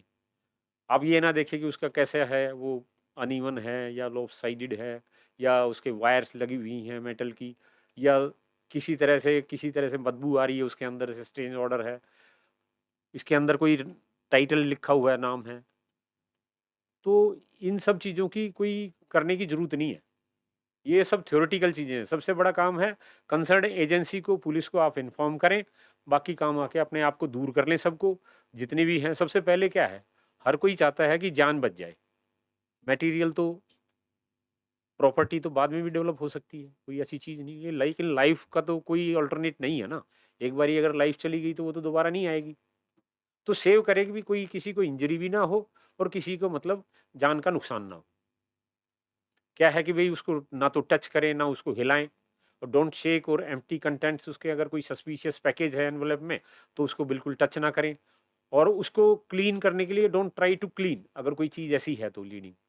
ये नहीं है कि जैसे एक तो हमने टेलीफोनिक कॉल की बात की, एक कोई पहले ही कोई आया सस्पिशियस आदमी, कोई ऐसी चीज़ रख के चला गया, और हमें दिख रहा है, जैसे मैंने पहले की, जैसे मार्केट में कई बारी जाते हैं, अब यहाँ हमारा वर्किंग प्लेस है, हॉस्पिटल है, तो वहाँ कहीं अगर इस तरह की चीज़ें हैं तो आप टच मत करो। आप खुद हमें उसका मतलब मैकेनिक या कोई अपने आप वो करने की ज़रूरत नहीं है। तो बेहतर यही है कि अपना कंसर्न्ड एजेंसी जो आ रही है प्रोफेशनल, उनको मतलब आप काम करने दें। वो जैसे ये बाद में कह रहा है कि कोई अगर ऐसी चीज़ है उसको don't try to clean it, adjust, और पैकेज अगर कोई है, पैकेज से मतलब वही है कि जो सस्पिशियस ऑब्जेक्ट है ना, पैकेज का मतलब इसमें जो यूज़ किया गया है, पैकेज का मतलब इसमें यही है कि बॉम्ब या बॉम्ब की अलाइक थिंग्स है भाई। और उस टाइम क्या है कि उसके आसपास अगर कोई चीज़ है, तो जैसे सेल फोन है, कई बारी क्या है कि सेल फोन को भी बम का यूज़ किया गया। सेल फोन जो है जितना हेल्पफुल है उससे ज़्यादा कहीं ये मतलब हमारे लिए बहुत डेंजरस भी है ये, क्योंकि अगर वो सेल फोन का बम होगा तो नॉर्मली वैसे वर्क नहीं करेगा, ना तो इसके अंदर कोई डिजिट आएगा, ना ऑपरेट नहीं होगा, क्योंकि वो फिर बम का ही काम करेगा, उसके अंदर मतलब कोई पिक्चर विक्चर ऊपर नहीं जाएगी। लेकिन ये आप लोग तो टच ही मत करो, मेरा तो सबसे मतलब यही आप लोगों से मतलब it is a kind advice to all, मतलब डोंट टच इट। सीधी सी बात है, कॉल पुलिस, पुलिस में जाएगी तो जब बम की कॉल है तो बम से रिलेटेड जितने भी जो बम डिस्पोजल स्क्वाड है तो वो अपने आप आ जाएंगे, उनका काम है, वो अपने इक्विपमेंट्स के साथ आएंगे। सबसे पहले जैसे मैं बार बार यही कह रहा हूँ, आप अपनी लाइफ को सेव करो। कह रहा है कि इवैक्यूएट कर दो, दूसरों को बताएं, लेकिन ऐसा ना हो कि बताते वक्त सभी भागने लग जाएं।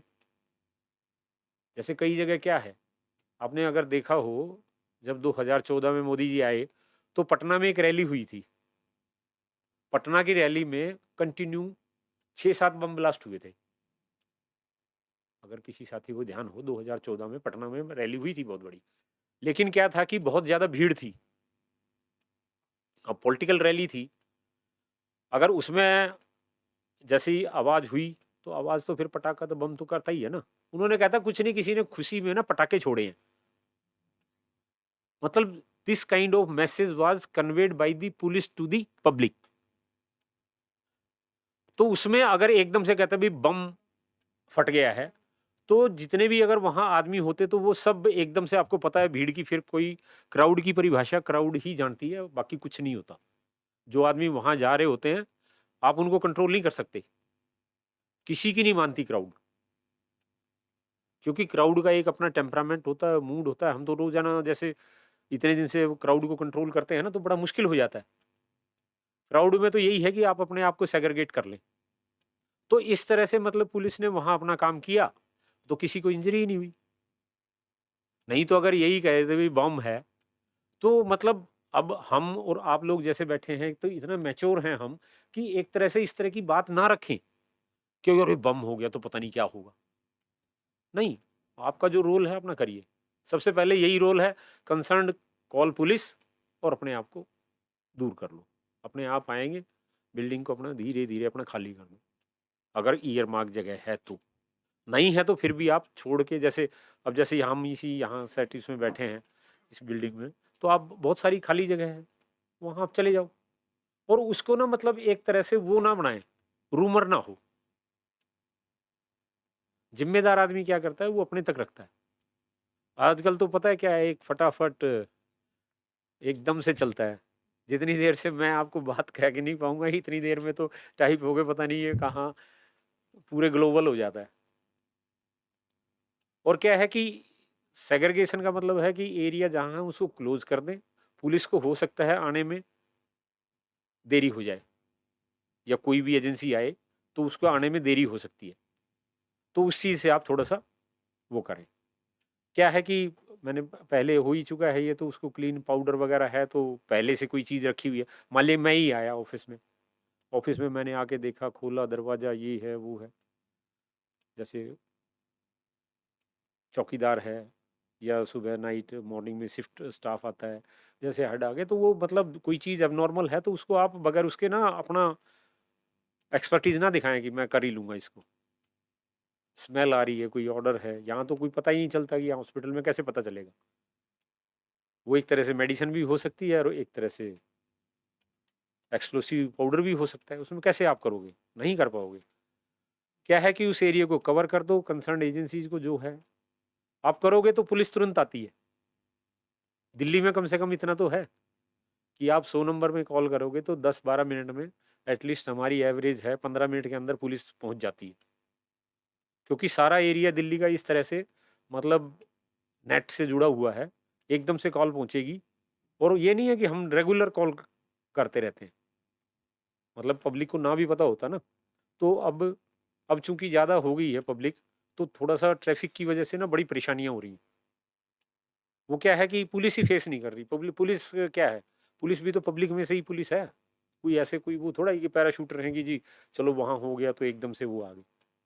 तो यही है कि बीइंग ए मतलब यही है, जिम्मेदार आदमी हो के अपना अपनी ड्यूटी एज ए सिटीजन करें। अगर आपको गलती से कोई वैसी चीज पे हाथ हूथ लग गया है तो अपना साफ कर लें हाथों को, भाई उसको कहीं ना लगाएं, अपनी कैसे जैसे है फेस पे या कोई बॉडी के ऐसे सेंसिटिव ऑर्गन है वहां तक उसको ना ले जाएं। अब जैसे स्पेसिफिक थ्रेट है तो उसमें कोई दिक्कत नहीं है, जैसे warning where threat permits identification specific target where the caller has positively identified himself organisation involve in जज और क्रेडिबल। सबसे बड़ी बात क्या है कि कोई आदमी ये सोच ले कि मैंने मरना ही है, तो उसका आप कोई कुछ नहीं कर सकता। इस चीज का सबसे बड़ा उदाहरण आपने देखा होगा कि जितने भी क्या है कि बेल्ट वगैरह के जैसे फिदाइन है ना, जैसे होते हैं सेल्फ इमोलेशन वाले केसेस होते हैं या फिदाइन होते हैं। मैं जैसे राजीव गांधी जी के केस में हुआ था श्री परमपुर में, वो उसको फ्लावर का बुके ही ऑफर करने या माला डालने ही तो गई थी। अब जैसे वो गया तो एकदम से वो बेल्ट के अंदर एक्टिवेट हो गया, एक्सप्लोड हो गया। तो उसमें तो उसका तो कोई भी देयर इज नो ऑल्टरनेटिव। पर लेकिन क्या है कि हम लोग जैसे जाते हैं वीआईपी ड्यूटीज में भी, तो हम एक बगैर क्या है कि आइडेंटिफाइड ही आदमी को अलाउ करते हैं। और कोरोना के बाद में तो सब चीजें बंद ही हो गई थी, अभी फिर दोबारा शुरू होगी। हमारी इंडियंस की आदत भी ज्यादा औपचारिकताएं ज्यादा करने की, भले ही दिल से कुछ हो ना हो। होता है ना कई बारी, बच्चे भी आएंगे तो चल यार आंटी आ गई ना, वड्डी है तो पैर तिल हाथ लगा ही ला, ठीक है ना। अंदर ते ले यार झुकना ही पै गया, मेरी ते कमर दी नस खिंच गई है, पता नहीं कित्थों आ गई बुढ़ी। दिमाग में क्या होता है, कहता है चल यार वो करके अच्छा चल ये कर दे, मतलब दिखने में तो है ना, अंदर से क्या किसी की इमोशंस हैं वी कांट अनेबल टू जज।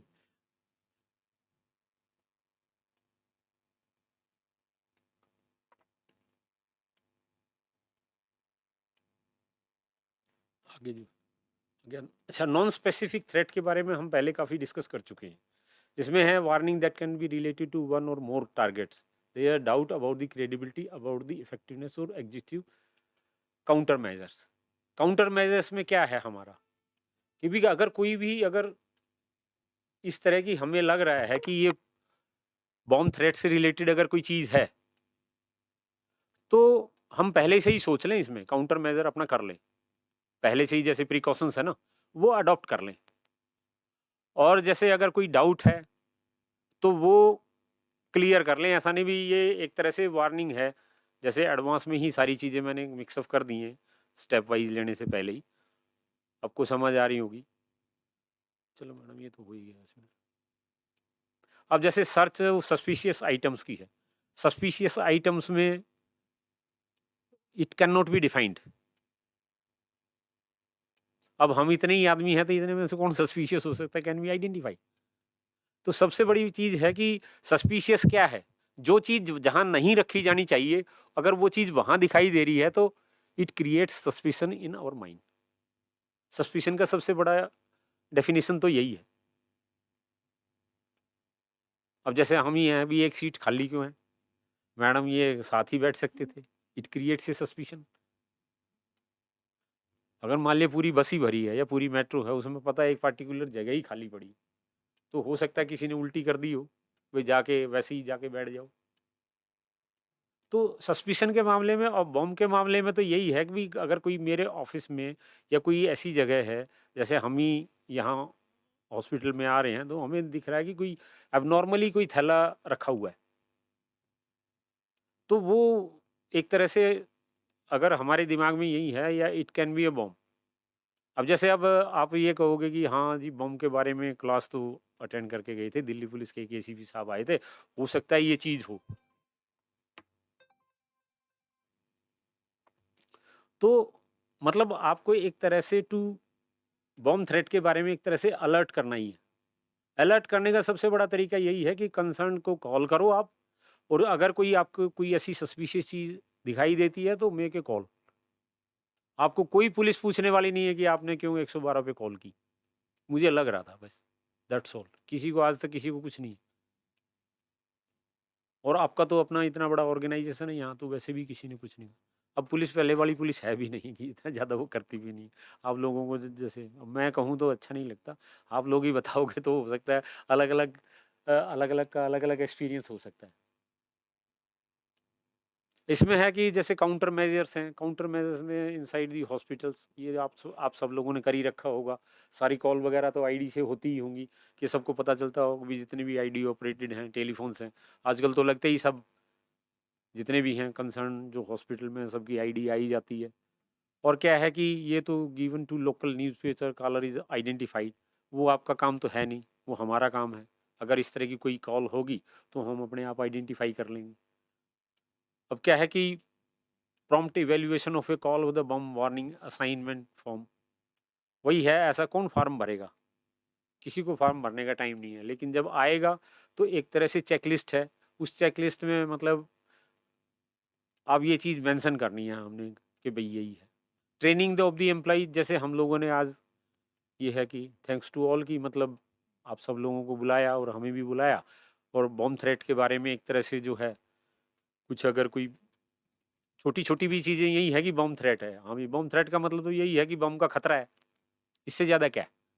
बाकी और चीज़ क्या है कि बम थ्रेट का खतरा है, अभी बम का हमने देखा जी कोई सस्पिशियस चीज़ है, पुलिस को कॉल कर दो, बाकी तो आप चीज़ वो करेंगी। लेकिन चूंकि हम एक जिम्मेदार नागरिक हैं, एक ऑर्गेनाइजेशन के मेंबर हैं, तो हमारी ये ड्यूटी बनती है कि जहां हम काम कर रहे हैं तो वहां कोई इस तरह की सस्पिशियस चीज़ हमें ना दिखाई दे। है तो आप अपने हेड को बताओ, हेड अपने आप कंसर्न एजेंसी को इन्फॉर्म करेगा। अपने आप वो रिस्क मत लेना, या मतलब अगर कोई इतनी इमरजेंसी सिचुएशन ना हो तो कॉल पहले सीनियर्स को ही बता देना, वो अपने आप टैकल कर लेंगे। आप कुछ करोगे, हो सकता है कि कोई चीज़ ना हो, भी मुझे क्यों नहीं बताया। तो क्योंकि हम एडमिनिस्ट्रेशन एक हायरार्की में काम करते हैं, तो कंसर्न के थ्रू ही इंफॉर्मेशन जाए तो बेहतर। लेकिन अगर कोई ऐसी चीज़ है कि वहाँ उसमें इग्निशन या कोई छोटी मोटी फायर लग रही है तो फिर we can make direct call, उसमें कुछ नहीं है, करके आप एकदम से कंसर्न को आप इन्फॉर्म कर दो। अब ट्रेनिंग ऑफ द एम्प्लॉइज है, जैसे हम लोग जितने भी 20-25 हैं यहाँ, इन्होंने ट्रेनिंग ले ली, तो ऐसे ही एक रेगुलर सेशन जो है इस तरह की ट्रेनिंग्स का एक इट शुड बी ऑर्गेनाइज्ड। कोई भी हो यहाँ, कोई भी आके कर सकता है, कोई इतनी बड़ी चीज़ है नहीं। मॉकअप है, एक्सरसाइज है, मॉक ड्रिल जैसे होती है यहाँ, जैसे हॉस्पिटल्स हैं इसमें हम जैसे ये है, अब तो एक तरह से ये वैसे ही है, इंटरेक्शन सही सेशन लगा लो कि मैं बोल रहा हूँ आप लोग सुन रहे हैं, तो वही एक जगह से हमने बम प्लेस कर दिया, उसके बाद डिफरेंट डिफरेंट एजेंसीज आएंगी, वो एजेंसीज आके उसको आइडेंटिफाई करें, फिर क्या है उसको खोलें, जैसे वो लोग हम करते रहते हैं।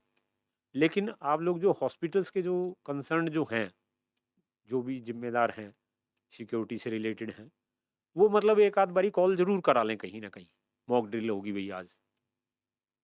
लेक्चर तो ठीक है, लेक्चर से ज़्यादा क्या है कि हमें ना एक्सपेरिमेंट से और एक्शन से ज़्यादा हम लर्न करते हैं, ह्यूमन नेचर है ये, जो चीज़ करके सीखते हैं वो नहीं भूलेंगे, लेकिन यहाँ वाली चीज़ तो हो सकता है 1 दिन याद रहे, 10 दिन रहे, महीना रहे। इसमें क्या है कि डेडिकेटेड जो सिक्योरिटी स्टाफ है, जैसे आप लोगों का जैसे सिक्योरिटी का स्टाफ है यहाँ, इनको जो है कंसर्न जो भी है, जिनके पास जिम्मेदारी है इनको कंट्रोल करने की, वो इनको प्रॉपरली मॉनिटर करे। फिर सीसीटीवी आपके यहाँ कवरिंग सब हो ही रखी है, और इंस्टॉलेशन एक्सप्लोसिव डिटेक्टिव्स हैं, वो लोकल पुलिस हमारी करती है। एक्सप्लोसिव डिटेक्टिव जैसे क्या है कि जैसे कोई मेटल की चीज़ लेते हैं, जैसे डोर फ्रेम DFMD लगे हुए हैं, डोर फ्रेम डिटेक्टर से जैसे सबकी एंट्री होती है आइडेंटिफाइड की, लेकिन पार्टिकुलरली जैसे बिल्डिंग है, हमने देखा यहाँ तो नहीं है, लेकिन जहाँ क्या है कि हॉस्पिटल्स वगैरह में ना बड़ा मुश्किल है ये चीज़। अब जैसे हम VIP कई जगह जैसे प्रोग्राम वगैरह करते हैं, वहाँ तो हम सारी चीज़ करते हैं, यहाँ पहले सबसे पहले पूरा चॉकआउट प्लान कर लेते हैं, ये है। लेकिन आप भी अगर किसी एरिया के या किसी उसके भी जो भी है, आप अपने दिमाग में ये जरूर रखें कि भाई ये चीज़ हो सकती है, अदरवाइज ना लें। मेरी it is a request to all, भी कहीं ना कहीं दिमाग में रहे यार ये ऐसा हो सकता है। अब क्या है कि मॉड्यूल समरी है, trainees can now describe bomb threat procedure. Bomb threat procedure क्या क्या है, सिंपल सी बात है, कोई सस्पिशियस चीज़ मिले कंसर्न को अपना बता दो, पुलिस को आप कॉल कर लो, पुलिस आके अपने आप कर लेगी। इससे ज़्यादा बॉम्ब थ्रेट की कोई प्रोसीजर मेरे हिसाब से स्पेसिफिक कुछ नहीं है, क्योंकि हम कुछ कर ही नहीं सकते जब we are not experts. Concern को आप इन्फॉर्म कर दो, कंसर्न अपने आप आ जाएगी। दिल्ली जैसे मेट्रो शहर में बैठे हैं, राजधानी है, यहाँ कोई चीज़ मतलब अन्यथा नहीं ली जाती, सब एक दूसरे के लिए जिम्मेदार हैं। अब जैसे सर्चिंग प्रोसीजर का एरिया क्या है, सर्चिंग के लिए जैसे क्या है कि सबको पता है, अगर मान लिया मैं घर में ही हूँ, अगर मेरी कोई चीज़ अगर गुम हो जाती है तो मैं सस्पिशियस देखूंगा ना, पार्टिकुलर एरिया को जैसे आप राउंड शेप में कर सकते हो, स्केलिंग में कर सकते हो, एरिया को जैसे एक एरिया है उसका 4 भागों में बांट के उसको डिवीजन कर लें आप, पार्टिकुलर उस एरिया को बांट लें, तो भाई ये क्या है कि इस एरिया में हो सकता है, उसमें हो सकता है। आप लोगों के यहाँ अलार्म सिस्टम सब जगह होगा ही, एक तरह से अगर कॉल होगी तो कंसर्न बिल्डिंग में होगा ही, जैसे डेंजर कॉल वगैरह जैसे आ जाती है तो उसमें आप पार्टिकुलर कर सकते हो। आपने तो सिर्फ इतना है कि कंसर्न हमारे तक आप इंफॉर्मेशन भिजवा दें, दैट इज सफिशिएंट। बाकी तो फिर काम हमारा है, आप अपनी लाइफ सेव करो और हमें इंफॉर्मेशन भेज दो। This is the simple bomb threat procedure in nutshell. बाकी जब जो चीजें हो रही हैं वो तो अच्छा है ही।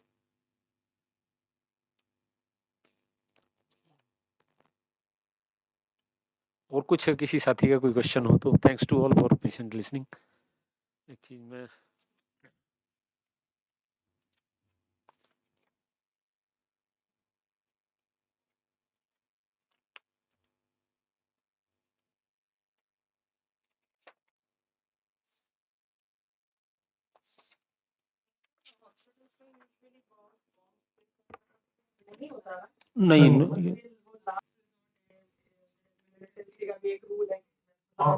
नहीं आज की डेट में तो आप देख रहे हैं ना मैडम की कोई चीज ना वो है नहीं।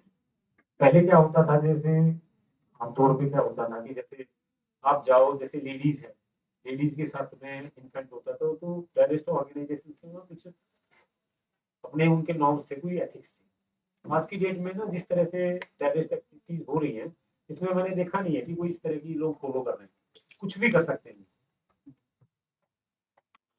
मतलब पहले में और अब में ना थोड़ा-सा वो हो गया। पहले आप देखोगे कि अगर लेडीज़ जा रही है, उसके साथ बच्चा है तो नो वन कैन उसको कोई नुकसान नहीं करता था। हम भी क्या करते हैं कि जैसे अब हमारे यहाँ है, जैसे चेकिंग कर रही होती है, हमें पता है कि लेडीज़ है अलोंग विद इन्फेंट बेबी है या कोई इस तरह की चीज़ है, तो हम उसको चेकिंग में मैंने कहा इनको जाने दो। आपने भी देखा होगा कई बारी इस तरह की चीज़ है, डॉक्टर्स लोग हैं, जैसे आते हैं, हम ऑन रोड होते हैं तो वो बताते हैं हम डॉक्टर हैं। तो हम आपको सेफ पैसेज देके ना पहले ही निकाल देते हैं। हो सकता है किसी का दूसरे तरह का अनुभव भी हो, लेकिन हमने कभी नहीं किया। क्योंकि हम ज़्यादातर जैसे एलएनजेपी के डॉक्टर्स थे और अपना दूसरा हॉस्पिटल है ना वहाँ वो पंत हॉस्पिटल है, उसके वहाँ डॉक्टर्स वगैरह थे, बड़ा अच्छा कॉम्बिनेशन रहता सबसे। कोई ऐसा कभी वो होता ही नहीं था। और यहाँ भी वो होगा, ये आप ना ये सबको ना इसकी कॉपी आप डिलीवर करवा देना इसमें। और बताइए आप कुछ? All participant please thanks. आप अगर किसी को कोई चीज़ पूछनी है तो आप पूछ सकते हो। आ जाओ सुरेंद्र जी आप।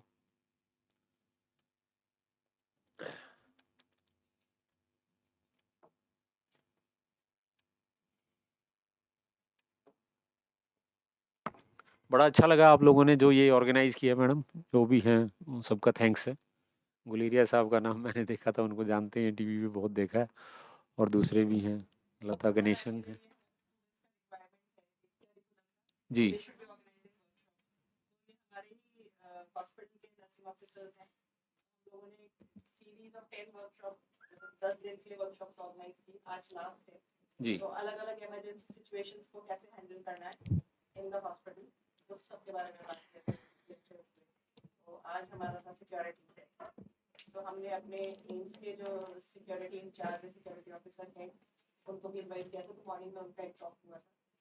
फिर उसके बाद वायलेंट अटैक्स अगर है तो उसको कैसे हैंडल करना है बीइंग नर्स को, तो सर आए तो उन्होंने काफ़ी बताया हमें कि जो कुछ भी लॉ अभी यूज करना है उसके बारे में। अभी तो इसी पार्लियामेंट सेशन में ना डॉक्टर्स के लिए एक अलग से ही वो बना है, और भी ज़्यादा स्ट्रिंजेंट एक्शन मतलब लिए जाएंगे, जो भी इस तरह के मतलब जो वो करेंगे ना इस तरह का एक्शन डॉक्टर्स को, या वो इस तरह से उनके डॉक्टर्स के। हाँ दिल्ली गवर्नमेंट का भी हमने बहुत, जैसे यहाँ थे तो इधर जेपीएन में रेगुलर ही होता था।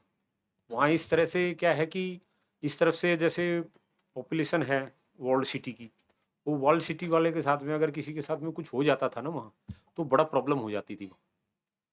रेगुलर ही फेस करना पड़ता था डॉक्टर्स के, मतलब जैसे इमरजेंसी डॉक्टर्स हैं कि भी अब वो ये मतलब अपना राइट सोचते हैं कि किसी बाहर वाले को अटेंड ना करें और हमारे को ही अटेंड किया जाए वहाँ पार्टिकुलरली, क्योंकि उनका बड़ा वहाँ होल्ड है। और वो जैसे डॉक्टर्स आते हैं, जैसे डॉक्टर्स का ना कुछ, क्योंकि उनको दे हैव बीन टॉट मतलब इन सच ए मैनर कि नहीं ये तो हमारे खिलाफ ही है। मस्जिदों में जैसे तकरीर वगैरह होती है ना वहाँ, तो उन्होंने मतलब ये बता ही दिया गया है, सॉरी टू से मेरा किसी से व्यक्तिगत रूप से कुछ नहीं है इस तरह से कहने का तात्पर्य, लेकिन जो चीज़ हम फील करते हैं वो तो शेयर करनी ही पड़ेगी ना, क्योंकि वहाँ डॉक्टर्स आते हैं कि भी उसका पार्टिकुलरली ये नाम है वो है ऐसा है, अब उन लोगों को नहीं पता होता है, वो आके वहाँ इस तरह से हमारे लिए वो प्रॉब्लम क्रिएट कर लेते हैं, फिर हमें दूसरे तरीके से उनको हैंडल करना पड़ता है।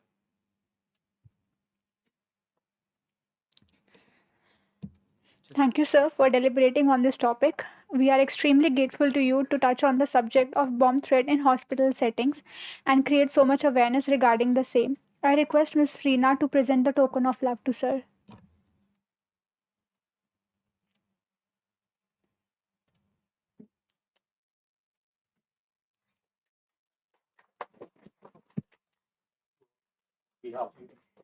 रिसीव कर रहा हूँ।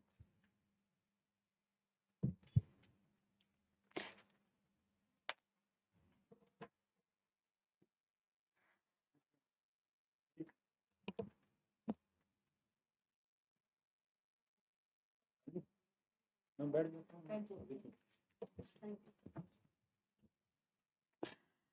As for the fourth session, Mr. Surendra Chokar, Inspector Delhi Police, will be taking the session on bomb security threat in hospital.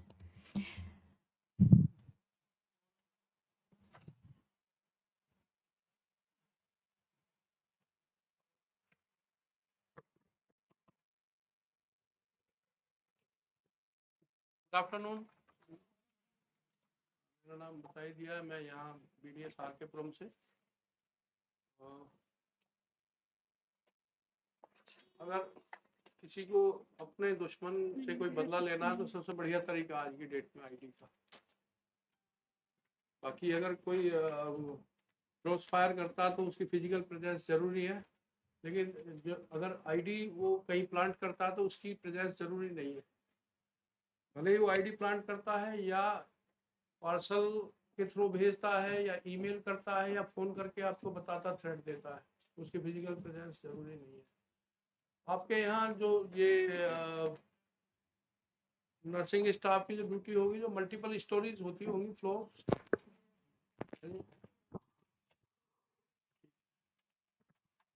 एक शॉर्ट में बता दें कि ज़्यादा तो आपको डीपली जाने की ज़रूरत नहीं है आईडी के बारे में। बाकी ये तो आप सब जानते हैं कि एक्सप्लोसिव होता है, उस वो फट के तब मैक्सिमम डैमेज होता है। इसमें एक छोटी सी बैटरी होती है पावर सोर्स के लिए, और पावर सप्लाई के लिए वायर होगा एक छोटा सा, लगभग 3 सेंटीमीटर लंबा एक कैप नुमा होती है, वो डेटोनेटर कहते हैं। डेटोनेटिंग वेव्स के थ्रू ये एक्सप्लोड होता है, हाई एक्सप्लोसिव।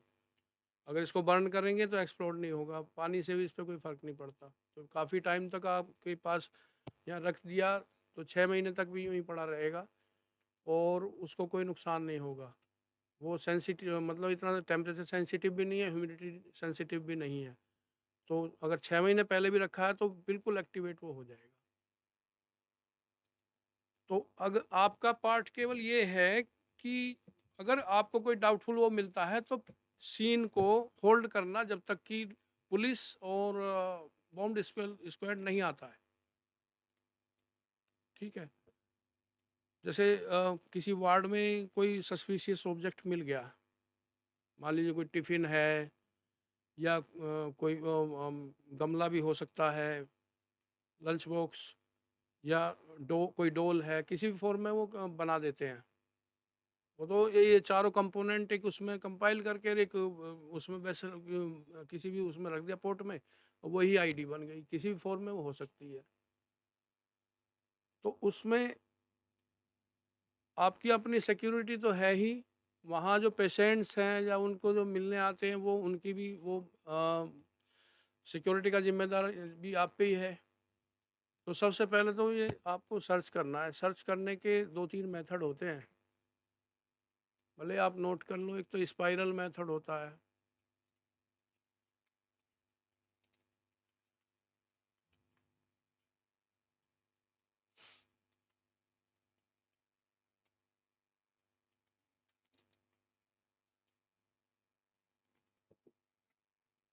कि वो रूम के किनारे से सेंटर तक आना होता है। चाहे 2 बंदे होंगे वो कर ऐसे घूमते घूमते सर्कुलर उसमें, या 2 पार्ट में डिवाइड करके भी, एक बंदे ने पहले लेफ्ट साइड में कर लिया फिर राइट, फिर वो साइड चेंज कर ली, दोनों के एक से अगर छूट जाए तो वो दूसरा चेक कर लेगा, इस तरह से। एक होता है स्ट्रिप मेथड। स्ट्रिप मेथड जैसे किसी ने वो देखा हो, खेत की जो जुताई होती है, ऐसे पहले जाएगा ट्रैक्टर, फिर ऐसे जाएगा, फिर ऐसे जाएगा, फिर ऐसे जाएगा, इस तरह से। मतलब डीपली चेक करते हैं जिससे कुछ भी मतलब चीज़ छूटे ना, माइन्यूटली सारे उसको चेक करना है। आपके उसके स्ट्रेचर के नीचे, बेड के नीचे या विंडो पे तो कुछ नहीं रखा है, या आपका कोई वो स्विच बोर्ड है काफ़ी बड़ा, उसके कोई वहाँ कोई तार वार तो निकलता हुआ नजर नहीं आ रहा है, या कोई भी अट्रैक्टिव आइटम बहुत अच्छा कोई ब्रीफ केस है, या जो वीआईपी का या इस तरह का जो अच्छा बैग हो वो रखा है उसको, क्योंकि कोई भी आए तो लगे कि भाई ये तो बहुत अच्छा है, उसे उठा ले। तो सबसे पहले तो ये है कि अगर कोई आपको डाउटफुल कोई चीज़ मिलती है तो आपको उसको हैंडल नहीं करना है, उसको छूना नहीं है। अगर आपका अपनी आईक्यू इस्तेमाल करके आपको ये लगा कि पहले तो वहाँ उस प्रीमिसेस में जो लोग हैं उनसे पूछो कोई क्लेम कर रहा है उसके बारे में,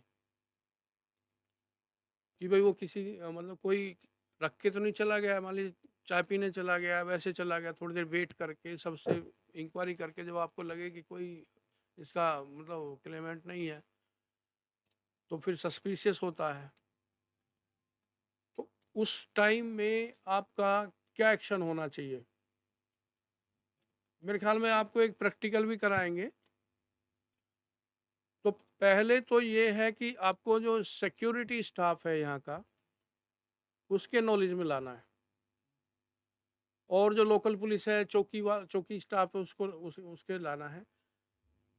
जब आप बिल्कुल इंश्योर हो जाओगे यहाँ तो कुछ ना कुछ बहुत नुकसान हो सकता है उससे, तो पूरी जो बिल्डिंग है टोटल फ्लोर्स, वही नहीं, मान लीजिए फर्स्ट फ्लोर पे मिल गया तो ग्राउंड फ्लोर भी, first floor, second, third floor सारे, क्योंकि अगर वो कुछ एक्सप्लोड होगा तो वो तो पूरी बिल्डिंग को डैमेज करेगा। जो इवैक्यूएशन की जो प्लान होगी उसमें आप नोट कर लो, एक तो जो वेंटिलेटर्स हैं, विंडोज हैं, वो ओपन कर देनी है, क्योंकि उसके जो शॉक वेव्स हैं वो बाहर चली जाएंगी, नुकसान कम होगा। ये जो हाई एक्सप्लोसिव एक्सप्लोड होता है ये बहुत पावर की शॉक वेव्स जनरेट करता है, और अगर उसको बिल्कुल क्लोज्ड उसमें फटेगा वो तो बहुत ज़्यादा नुकसान होगा। वैक्यूम क्रिएट होता है, पहले तो वो ऐसे एक्सप्लोड होगा, फिर वो हवा वापस आएगी, तो डबल नुकसान करता है ये। तो अगर आप इनको खोलेंगे, वेंटिंग करेंगे, तो इससे बहुत ज़्यादा फ़ायदा होगा, नुकसान कम होगा। एक्शन जो है फास्ट होना चाहिए, भले ही आप किसी एजेंसी को इन्फॉर्म कर रहे हैं या अपने सीनियर बॉस को कर रहे हैं या यहाँ लोकल पुलिस को कर रहे हैं, क्योंकि जितना डिले हुआ उसमें नुकसान का बहुत ज़्यादा हो रहेगा, और हैंडल इसको करना नहीं है। एक ये कई फॉर्म में हो सकता है, जैसे मान लीजिए आप ड्यूटी पे हैं, कोई पार्सल आ गया आपके पास, उसकी पहचान कैसे करेंगे? पार्सल एक तो उसको बीच में से थोड़ा सा उठा हुआ होगा, क्योंकि जो वो फिट करेंगे उसको थोड़ा सा, एक उसका वेट भी ज़्यादा होगा, मैला कुचैला होगा, और जो रेक्टेंगुलर शेप में जैसे होता है पार्सल, वो थोड़ा सा अनशेप सा होगा, स्पेलिंग मिस्टेक्स भी हो सकती हैं, और उसके रिटर्न का एड्रेस नहीं होगा। रिटर्न का अगर एड्रेस है तो फिर तो उसका वो ये आइडेंटिफाई हो जाएगा जी वहाँ से आया है ये।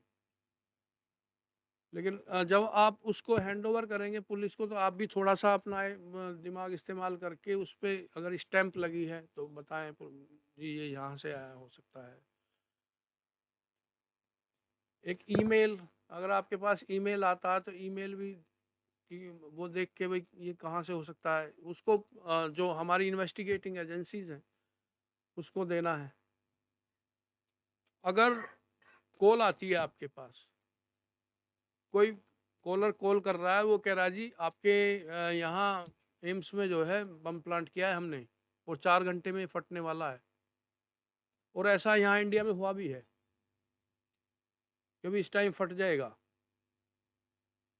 तो उसमें आपको उससे मैक्सिमम जानकारी हासिल करनी है, पेशेंस रखना है। वो भले ही आपसे बदतमीजी से बोले या वैसे बोले, आप धैर्य रखें, और ये अपने मोबाइल को उसमें लगा दें, क्या बोलते हैं, रिकॉर्डिंग पे लगा दें, उसकी वो रिकॉर्ड करें, और ये भी जांच करें कि भाई ये जो पीछे से सराउंडिंग से उसके कोई शोर हो रहा है, कोई रेलवे लाइन तो नहीं है, पीछे कोई ट्रेन जा रही है या कोई बस स्टॉप है, भीड़ भाड़ वाला इलाका है, या मार्केट से कर रहा है, बिल्कुल पीसफुल है जहाँ से वो फ़ोन कर रहा है, वो जो है फर्दर इन्वेस्टिगेशन में काम आएगा।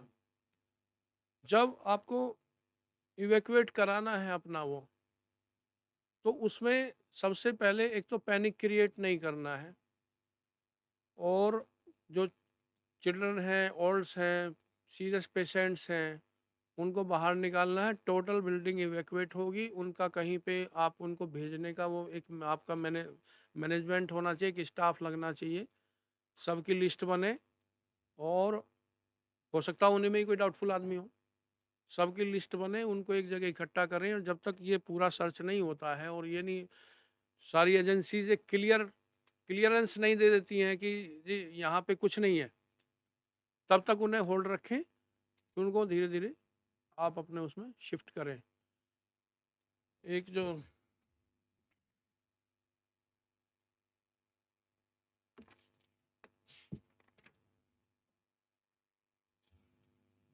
एक ये भी है, अगर जो कॉलर है वो किस तरह की भाषा इस्तेमाल कर रहा है, उसका तकिया कलाम क्या है, भाई वो किस क्षेत्र का हो सकता है।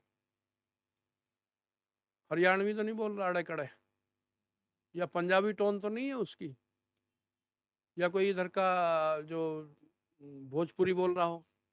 मतलब भाषा का तो थोड़ा बहुत जो टोन है वो चेंज हो जाता है ना, तो उसका ये नोट करना है। फिर वो घबरा रहा है या बिना कॉन्फिडेंटली बोल रहा है या एग्रेसिव है, उसके सारी चीज़ वो नोट करना। क्योंकि ऐसा कि हमारी जो एजेंसीज हैं वो स्टडी करती हैं कि भाई पहले भी कभी ऐसी अगर कॉल आई है तो उससे तो मैच नहीं कर रहा है, तो उसकी सारी चीज़ जो है आपको नोट करनी है। और ये रिकॉर्डिंग जो है इन्वेस्टिगेटिंग एजेंसीज को प्रोवाइड करनी है। ज़्यादा से ज़्यादा उसको एंगेज रखें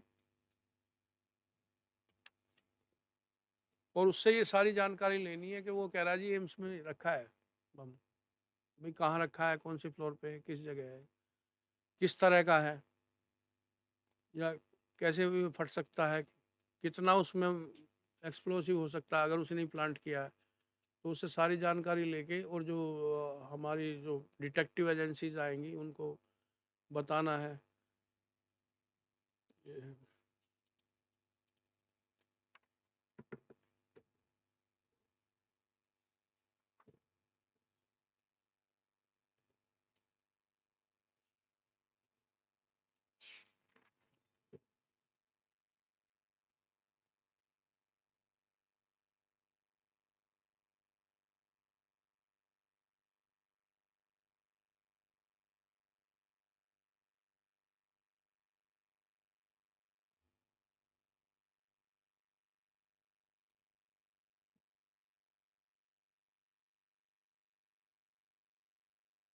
आपके ये जो सिक्योरिटी वाले हैं या लोकल पुलिस वाले कोई भी नहीं है?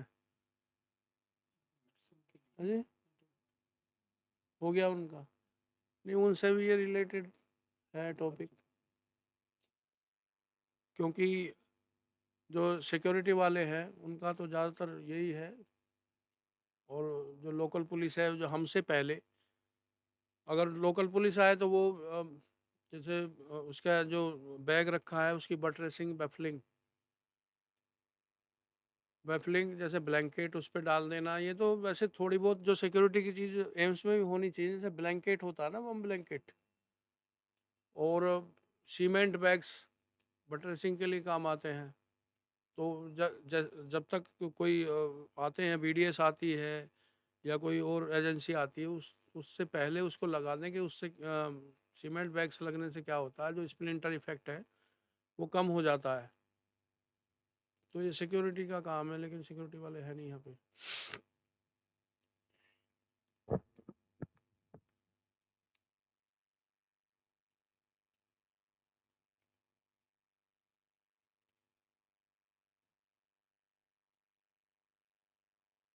जितने भी इलेक्ट्रिक स्विचेस हैं या इलेक्ट्रॉनिक आइटम है, ये अगर संदिग्ध वस्तु कोई मिलती है तो उसके पास वो नहीं रहना चाहिए।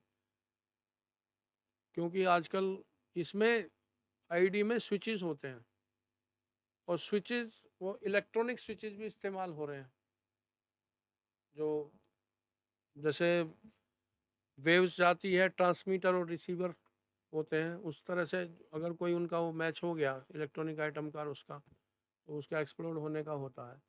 जैसे कोई बैग रखा है, बैग रख गया कोई, आपने मान लीजिए उसको उठाया, तो ये आईडी में जो प्लांट करता है एक स्विच इस्तेमाल करते हैं, जो पावर सोर्स को डिसरप्ट करने के लिए होता है कि जैसे ही हम उसको हैंडल करेंगे, उसको हिलाएंगे डुलाएंगे, तो वो स्विच ऑन हो जाता है। जैसा आप कोई लाइट जलाते हैं तो स्विच ऑन किया तो लाइट जल गई, ऑफ करा तो वो सिस्टम में होता है। जैसे ही हम उसको हैंडल करते हैं, हिलाते डुलाते हैं, तो वो मैकेनिज्म उसका पूरा हो जाता है।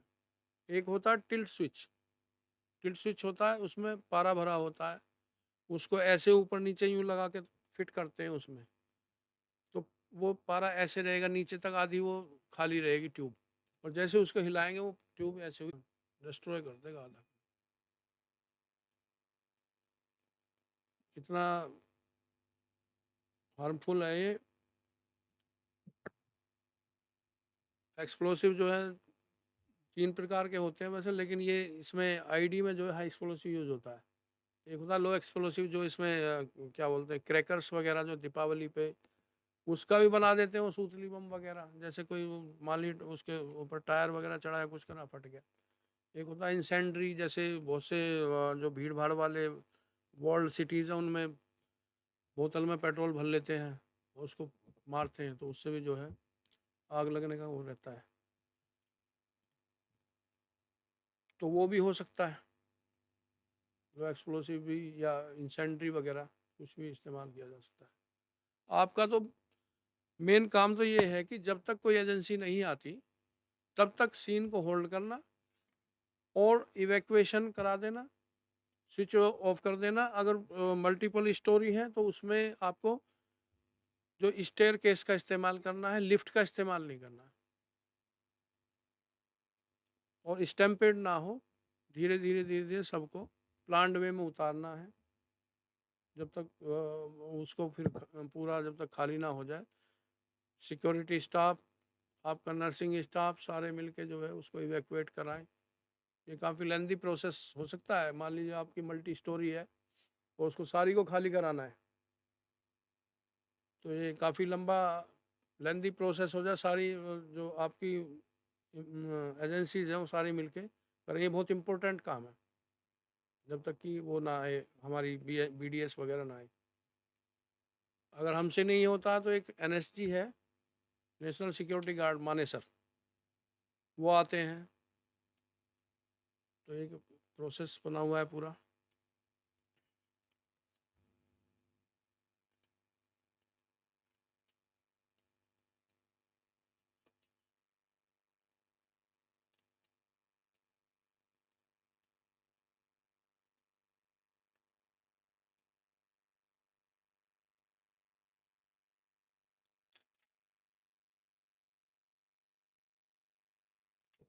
जैसे कोई बॉम्ब कॉल कर रहा है कोई, वो कॉलर किस टाइप का हो सकता है, बताएं आप।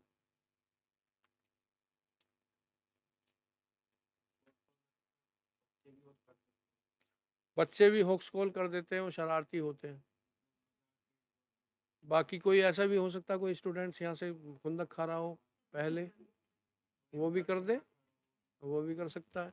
या आजकल जो रिलीजियस फैनेटिसिज्म चल रहा है, मेन तो वो है,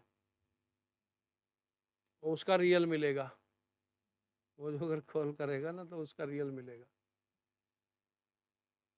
आपके यहाँ ये DFMD वगैरह होते हैं जहाँ मतलब एंट्री पॉइंट्स हैं एम्स के मेन, DFMD होंगे? नहीं है? ये तो होने चाहिए, इतनी इम्पोर्टेंट इंस्टीट्यूशन है ये। DFMD होनी चाहिए, बल्कि एक्सरे स्कैनर भी होना चाहिए। जैसे कोई आता है, पेशेंट से मिलने आता है, तो वही ले आए। बैग में ही आएगा वो जो कुछ भी। बिल्कुल, जैसे मेट्रो स्टेशन पे होते हैं ना स्कैनर, आपने देखे होंगे, इस तरह के होने चाहिए। बल्कि आप जो यहाँ का जो मैनेजमेंट है कुछ भी उसको एडवाइस करो। यहाँ पे VVIP भी ट्रीटमेंट के लिए आते हैं।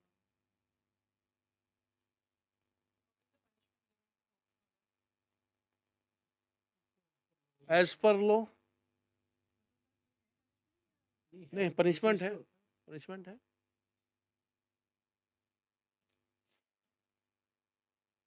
यहाँ की होक्स कॉल होती है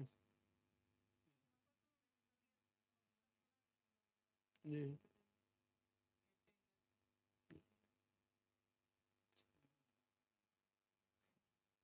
आप कुछ इनको 2 पार्ट्स में करके वो बता रहे, कोई सिनेरियो देने का वो करा दीजिए। क्योंकि इसमें मैं जो वो है ना, नहीं BDS उसका जो मेन चीज़ है हमारी, उसको हम बता नहीं सकते।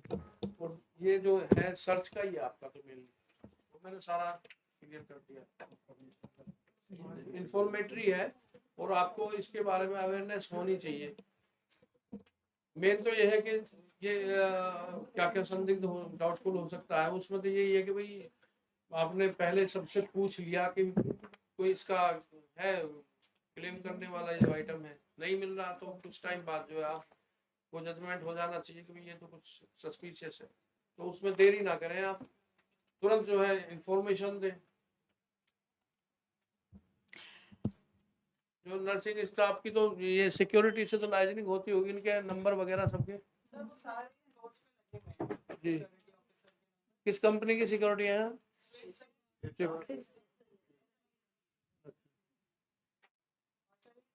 लॉन्च किया हुआ है, अगर कुछ वुमेन एम्प्लॉय कहीं भी हैरेसमेंट हो रहा है तो ये सब एक पानी बटन प्रेस करेंगे तो वो सीधा सिक्योरिटी ऑफिसर को जाता है।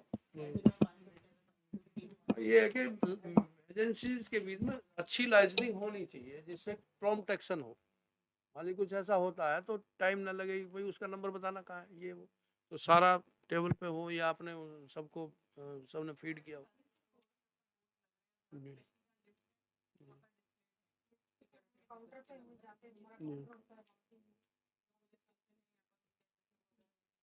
जी।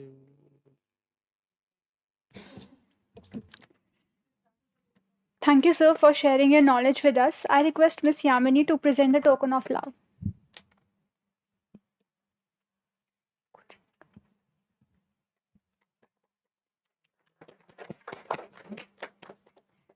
May I request Miss Shrija to come forward and brief us about the tabletop exercise? Over to you, ma'am.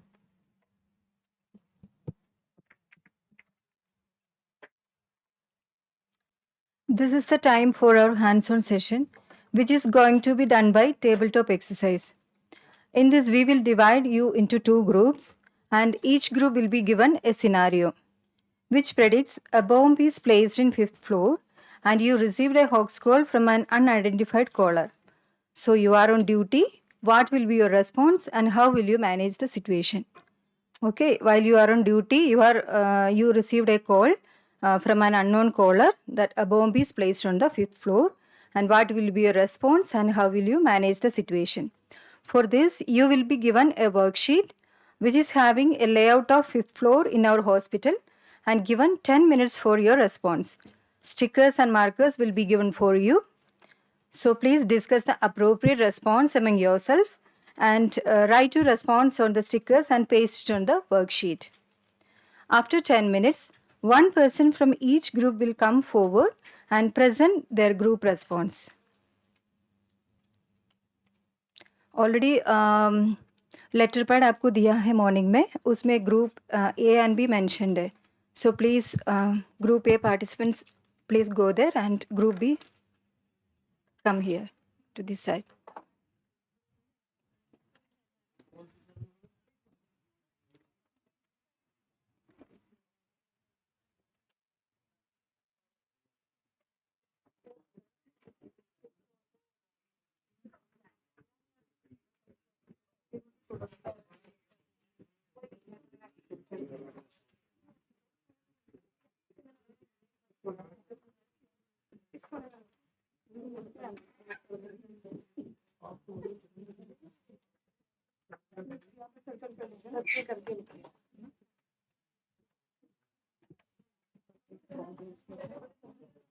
So whatever be your response, मतलब सबसे पहले आप क्या करेंगे?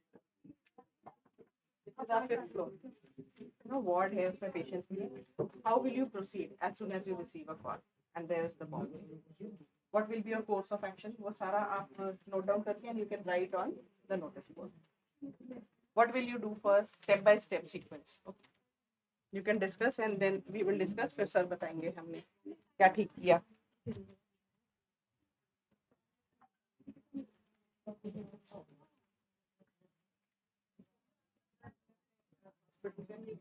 कॉन्सेप्ट तो आइडेंटिफाई के अलग है, बच्चा है कुछ है तो बताया है नहीं बहुत है.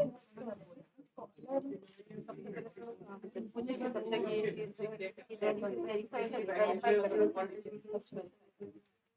तो वो तो बात नहीं अभी इसमें ऑलरेडी बताया ना, हमको पैकेज भी नहीं है, हमको भी बोला है सीनियर को इन्फॉर्म करेंगे.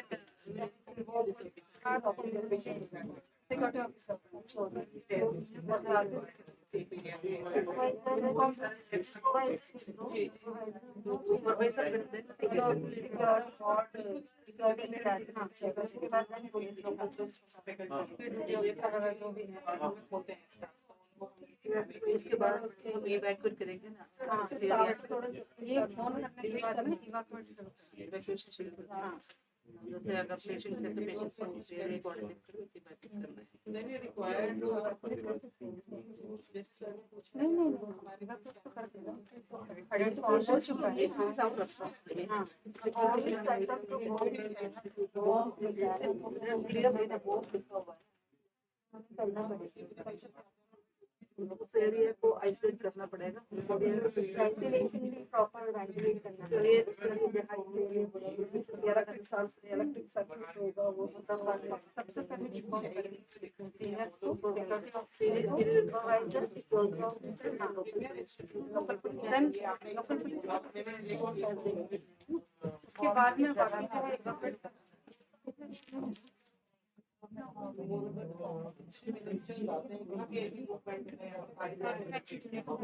लेयर भी तो बनाना है पेशेंट को इधर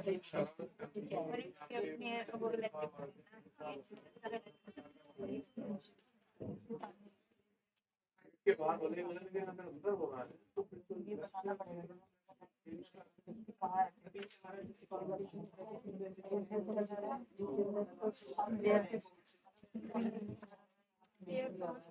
तो यूज नहीं करने में एक इसमें है ना ये भी विंग में इस टाइम पे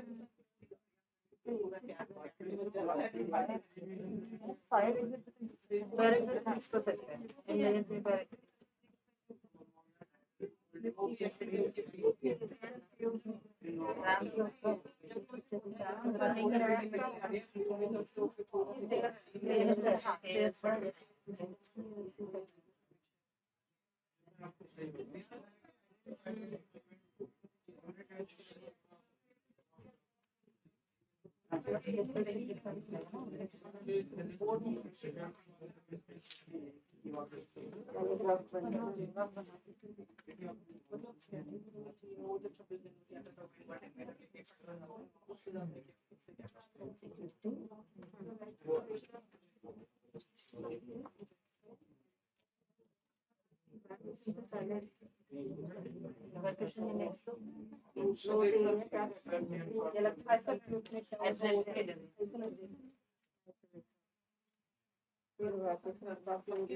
सकते हैं तो ये बजा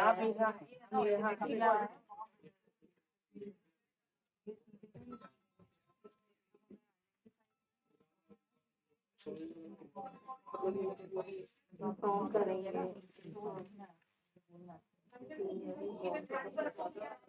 सेंसिटिव एरिया है और क्यों नहीं है तो वो मतलब एटलीस्ट 4 गेट्स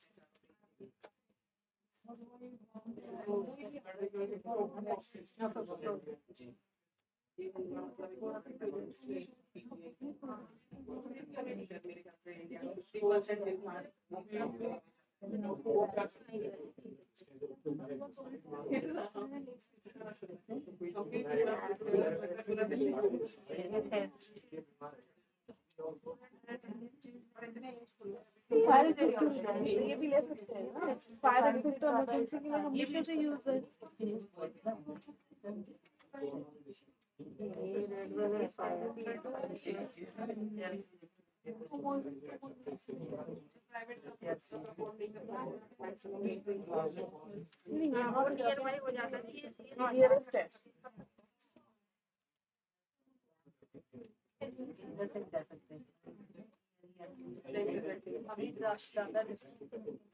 ये staircase तो है, इसमें आपको करके ना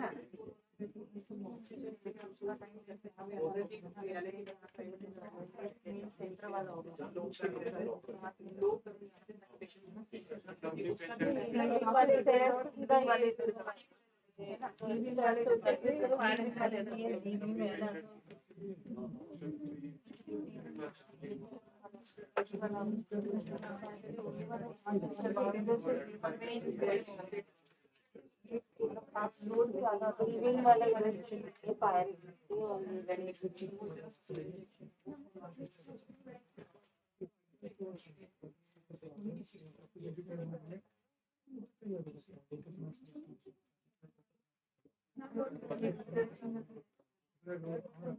ये तो आपको नहीं मिलता है, सब तरह को बोलते हैं।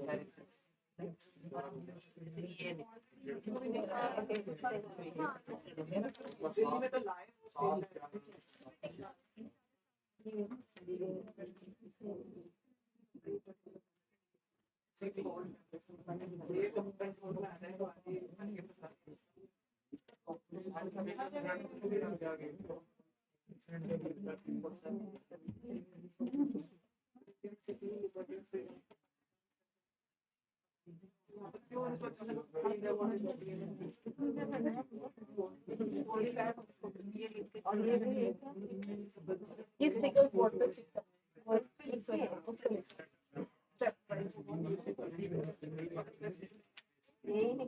यही लिखना था जो आपने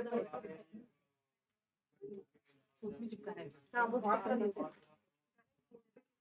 से लिख सकते हैं, मीटिंग में करना होगा पहले से बात करना है, बच्चे को अरेंजमेंट करना है। रिलेटिव है जो भी एक जगह स्टाफ को मतलब उनको एक दो स्टाफ को इन्फॉर्म करने के लिए, दो स्टाफ को रिप्लेसमेंट कराने के लिए, बाकी दोनों पेशेंट डिबेट स्टाफ इन्फॉर्म करके इन्फॉर्म करके आइसोलेट करने के लिए extra file debate staff for the work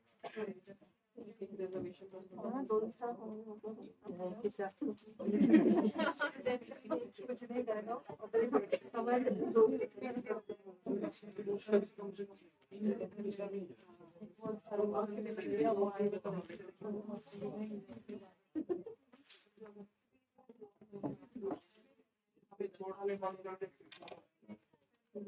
मैं यहाँ पर शीला थी सॉरी।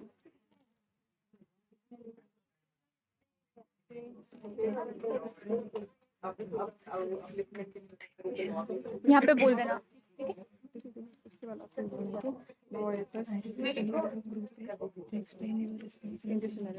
उसके बाद उसका हो जाने का अपना request the leader of second group to explain your response in this scenario. उसके बाद आप पीएसआई को बुला देना, ठीक है। होने वाला है, रुको ये 0 हो जाएगा तो तब आप 2 मिनट और देने उसके बाद, ठीक है। तुम टाइमर स्टॉप ना, मैं टाइमर सेट करती हूँ। You will do one thing,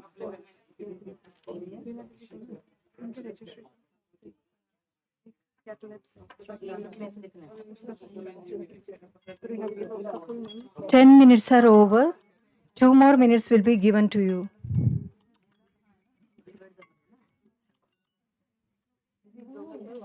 बोलो क्या बोलना है।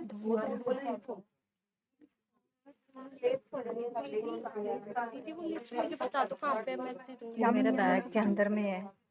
आपका बैग कहाँ है?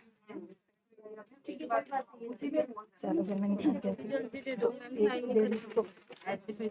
If you अगर नहीं होता तो I will just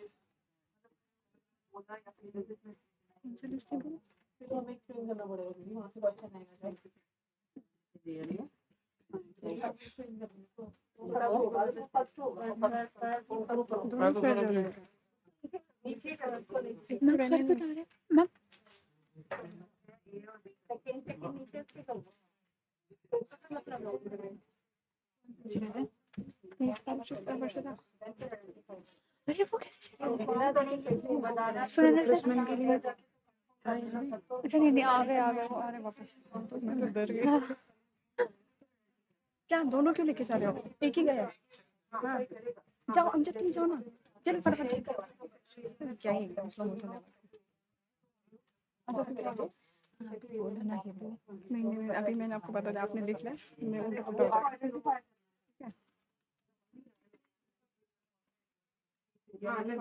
your time is up बोलो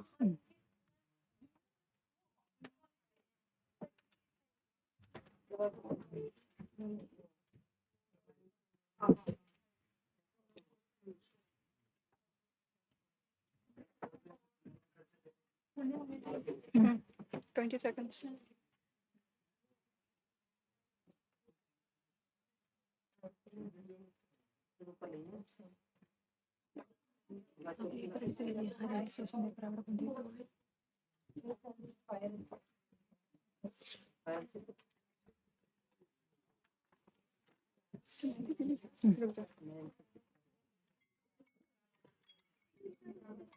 Participants, your time is up. I request the participants to return to your seats, and leader of both the group, please stay back.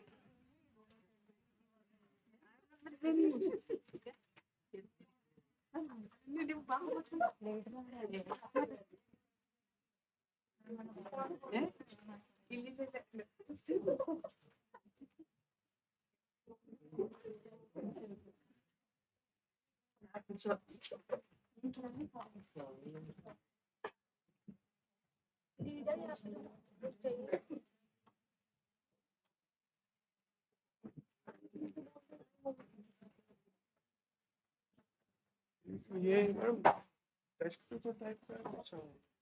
Yes, sir. Test paper No, sir. No, sir. No, कोई violation ऐसा कुछ नहीं है. But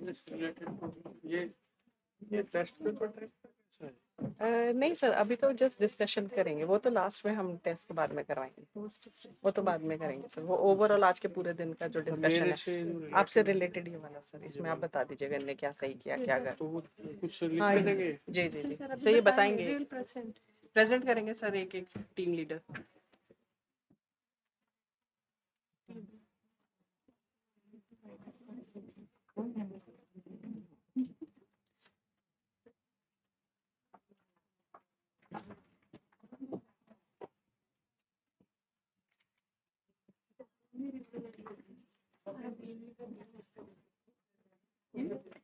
So now I request the leader of Group A to explain your response in the scenario, please.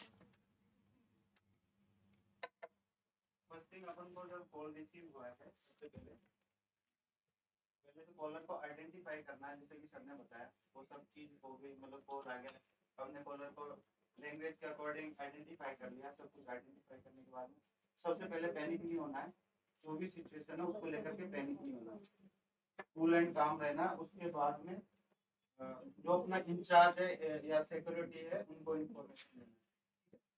उसके बाद में अपन को evacuate the patient, patient को इवैक्यूएट करना अकॉर्डिंग टू प्लान बनाना है, जिस एरिया में है उसके अकॉर्डिंग। तो उसमें प्लान बनाना है कि जैसे सबसे पहले जो पेशेंट इजीली जा सकते हैं, मतलब अपने आप से आईसीयू में नहीं है, नॉर्मली पेशेंट है जो अपने आप से, उनको इवैक्यूएट करना है। तो उन पेशेंट्स को सबसे पहले इवैक्यूएट कर सकते हैं। उसके बाद में है वो एरिया है उसको आइसोलेटेड करना है, मतलब उस एरिया में ना किसी को आने जाने देना है। जो पर्टिकुलर एरिया जिस एरिया में जहाँ पर बम रखा हुआ है या फिर बम है, उस एरिया को बिल्कुल आइसोलेटेड करना है। इस एरिया को वहाँ पे पर्टिकुलरली एरिया है और बाकी एरिया से पेशेंट्स को इवैक्यूएट करना है।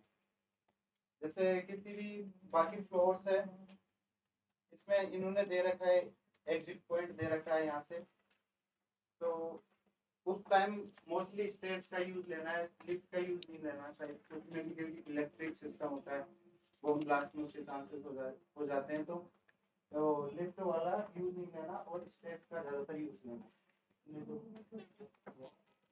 और अपना ज़्यादा से ज़्यादा लोगों को, जो सर ने बताया था कि विंडोज वगैरह सब ओपन कर देनी है ताकि जो एक्सप्लोड हो तो प्रॉपरली कम हो, मतलब डैमेज कम हो, उसके अकॉर्डिंग वो करना फिर। Thank you, sir. Now I request the leader of Group B to explain your response in the scenario. First, we have to identify the area, then inform the seniors, followed by the security personnel, security in charge of our hospital. Then divide the staff for the work. Someone will evacuate the ambulated patients, and some will stay with the other patients, the sick patients, and isolate the area. And proper ventilation should be there. The possible ventilation should be given. Then in that situation, we cannot use any type of electronic items like the radio, phones, and all. Then try to evacuate the patient through the stairs. In this scenario, we can see two fire exits are there. We cannot use the lifts. So in both the sides there are stairs. So we can use both the stairs accordingly from this side and both sides. Thank you, ma'am. Thank you all for your active participation. May I now call upon Surendra Sir, Inspector, Delhi Police, to conclude this tabletop exercise with his valuable suggestions. Please come, sir.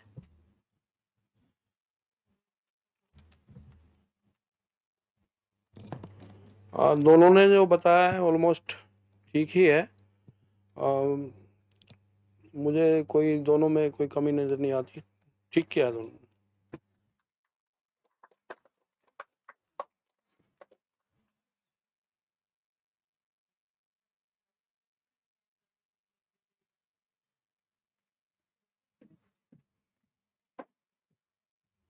Thank you, sir. Now it's time for the post test. Your post test begins now, and half an hour will be given to you.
Madam सुनती नहीं फिर तो क्या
rough pages पे print out है ना मैंने देखा कुछ इम्पोर्टेंट है तो मैं कॉल करूँगी मैम ने अपना कुछ edit करने के लिए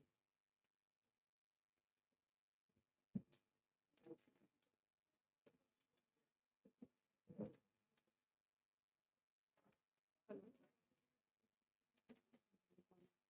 दे रही हूँ नहीं हो रहा बस चलो मैं कॉलेज नहीं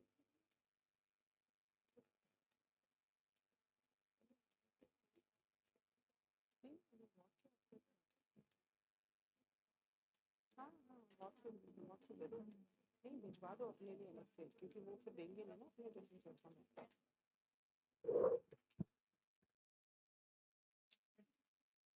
finished everybody okay so you did very nicely you performed very nicely in the tabletop exercises uh, जो हमारे गेस्ट थे स्पीकर्स थे they all were actually from the field not very much into teaching and all so they were not that formal but the message that they conveyed was very important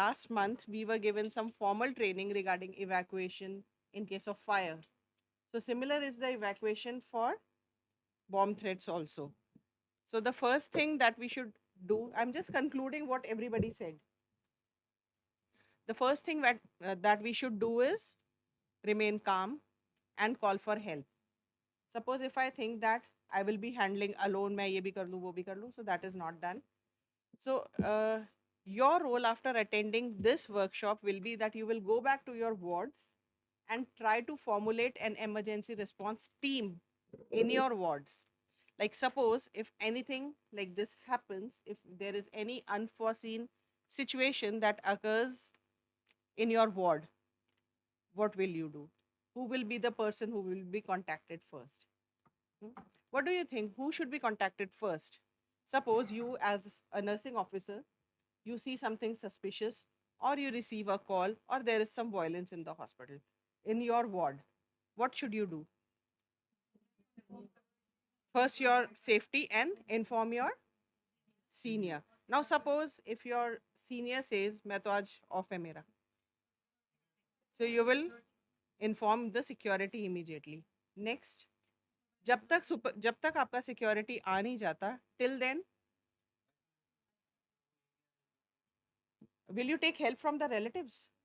हमारे hospital में relatives allowed है, सब एक ही अंदर है ना, rest all will be outside. Do you think that you should call them अंदर आ जाओ और हमारी help करो? No, never this should be done, otherwise they will create more chaos. Okay, after that how should you proceed? You should try to evacuate those who are salvageable first, those who can walk on their own first, or those who are completely bedridden. Walkable, they should be sent first. Next, those who are oxygen or bedridden, and lastly those who have least hope of survival. Last should be the one who has least hope of survival. Suppose there's a 60-year-old male who's on ventilator, and then there's a 20-year-old boy who's on ventilator. Kisko bachana hai? 20 years old should be given priority looking at the age. So there comes use of brain, है ना? किसको पहले salvage करना है? Salvageable, age, and before you plan evacuation, there should be some safe area where you are sending. क्या उसमें आपने भागो भागो यहाँ से बाहर निकल जाओ, कहाँ निकल जाओ, कहाँ जाओ? So you have to arrange suitable area. Now suppose this building has to be evacuated, the main building of AIIMS has to be evacuated. Where will you make the alternative arrangement? We have CN center, we also have IRCH, okay, and we have RP center, which are away from the main building. So we will contact the nursing officers there, the medical officers there, nursing officers, the nursing in charge there, superintendents there, and security in charge को तो हमने कर ही दिया. But for allocation of beds, है ना, suitable place we find out करनी है ना, where to send these patients. So we have to contact them and ask for vacant beds. Suppose 5th floor को vacate करके मैं 6th floor पे भेजी, ऊपर चले जाओ और वहाँ पर भी bed नहीं है तो फिर कहाँ जाएंगे? So ensure availability of space first, and somebody should be receiving the patients. ऐसे नहीं कि भागो भागो भागो और कौन देख रहा है वहाँ, तो बाहर जाके मर जाएंगे लोग. Okay, so somebody should be there receiving those patients, and most important is take the patient along with the document. Okay, now suppose if you have shifted the patient, आप भूल जाओगे ना किसको कहाँ shift किया. The patient should be shifted with the records. So these are few important things that you should keep in mind while you are evacuating. Okay, create safe passage first. Now inside a ward there is a fire accident, bed number 10 पे है, the door is close to bed number 3, 10 पे fire है, bed number 3 के पास door है. Who should be evacuated first? 3 वाला या वो 10 के पीछे वाला? Why? Because you have to create a safe passage. अगर आप पीछे से आगे लाना start कर दोगे, you will clutter the way. Okay, so create safe passage. So first of all, help, then allocation of areas, safe areas, then shifting, and shifting in a manner where you'll keep many things in mind: salvageable patient, age, and safe passage creation, along with the document of the patient. These are very important things that you should remember. Also, do not use lift, and we cannot also use staircase if we have to shift beds, so always ramp should be taken. ठीक है, वैसे भी lift अगर ramp है, if there is ramp, इस hospital में नहीं है, but in most of hospitals it is there. और जो new RA की building बनी है, it is there in that building also. And it is there in that building also, ramp is there. If there are stairs and if there is ramp, what should you use?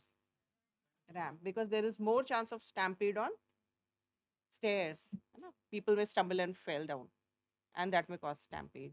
तो अंदर नहीं मरेंगे तो वो भीड़ में वहाँ पर they may lose their lives.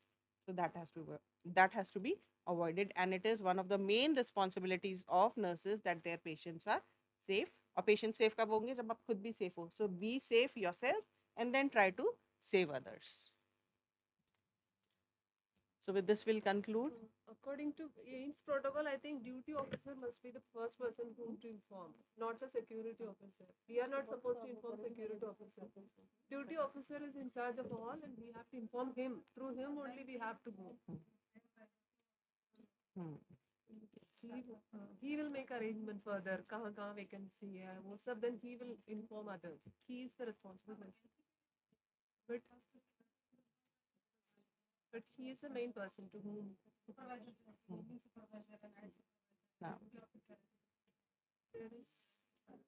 आप लोग नो Hierarchy है एक। जो कुछ भी यहाँ सुना है प्लीज अपने वार्ड में जाके अपने एएनएस से और अपने इंचार्जेस के साथ जरूर शेयर करिए, because at times it happens. अब जैसे आज ये बॉम्ब स्क्वाड वाले जो सर थे, ही टोल्ड कि एम्स में नहीं है HMD scanners, and then we realise कि सच में नहीं है ना, कोई भी आ जाता है बैग उठा के यहाँ पर, and it is very easy to place a bomb over here. Thank God it has not happened till now, but it can happen. जो सिनेरियो है अभी हमारी कंट्री का, इट कैन हैपन है होने के बाद। अगर वीआईपी है तब तो पूरा ये कैंट बन जाता है एम्स, है ना, but it is not in routine. But life तो वीआईपी की नहीं है ना सिर्फ, everybody's life is important. So please go and sensitise your in charges and your ANS that there should be an emergency response team, 2 या 3 nurses ऐसे हों जो एटलीस्ट acquainted हो इस प्रोसीजर से, and those who can act in case of emergency, है ना। 2 या 3 तो मिनिमम है, पर जितने ज़्यादा होंगे हम लोग अवेयर, उतना ईजी है to handle emergencies. We will start with our valedictory now. Rija, please start.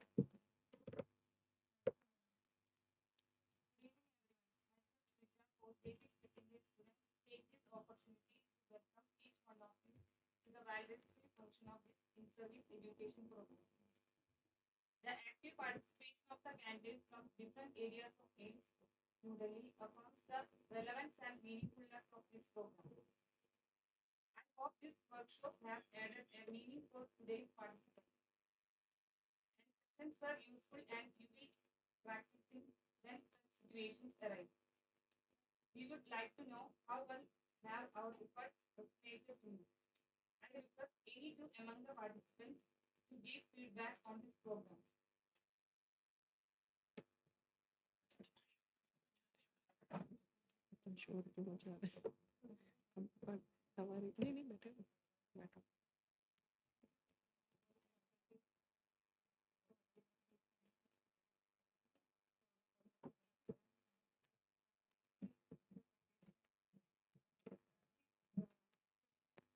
To know help us to learn many things about the security threats emergencies.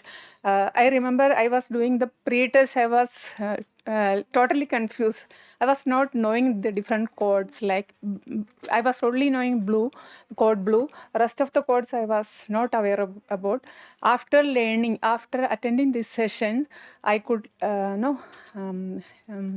Now I am aware about what is related to code pink, black, and all other codes, and even not only in hospital setting, this class help us to know in public places if suppose we are going for shopping, if some these suspicious objects if we see, what we can do. I was knowing about okay, I can call 200.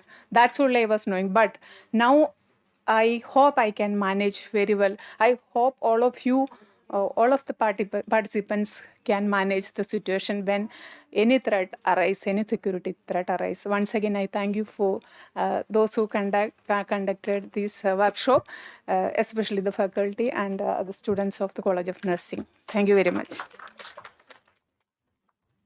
Thank you, ma'am.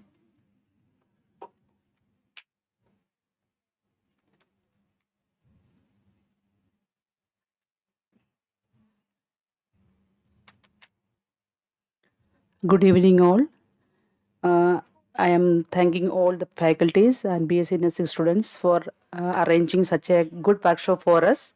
By attending this workshop, we got an opportunity to learn how to react with an emergency situation and how to help our patients and our colleagues by reacting in a nice manner, so that we can help the patients and our colleagues and evacuate them and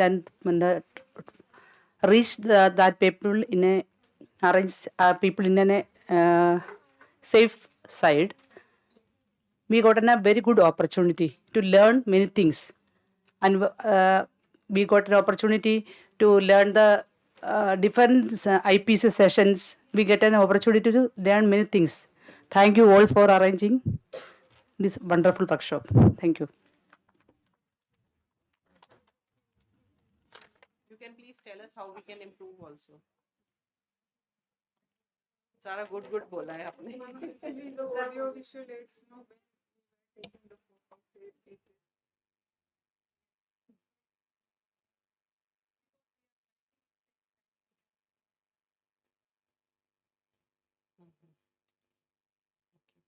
Actually, projection is blurred, no?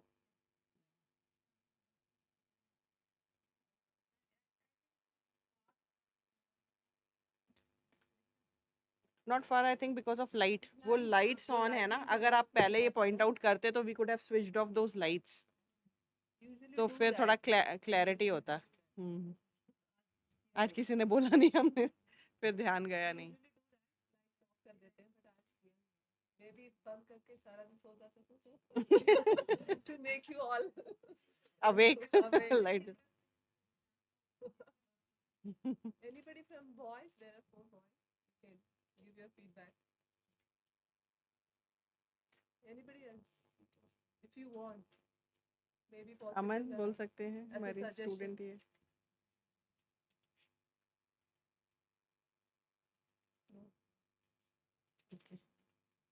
Thank you so much for your valuable feedback.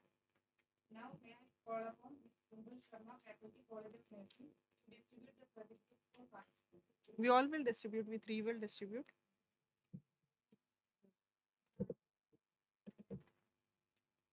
हाँ, there will be report reading. Meanwhile, थोड़ा सा भी compile हो जाए. We are taking this time, utilizing this time for certificate distribution. Within this time, the scores will be calculated. Okay. That also we can discuss. When you come to take your certificate, please tell us from which area you have come.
All our today's sessions, they are on YouTube also. You can watch later also if you want.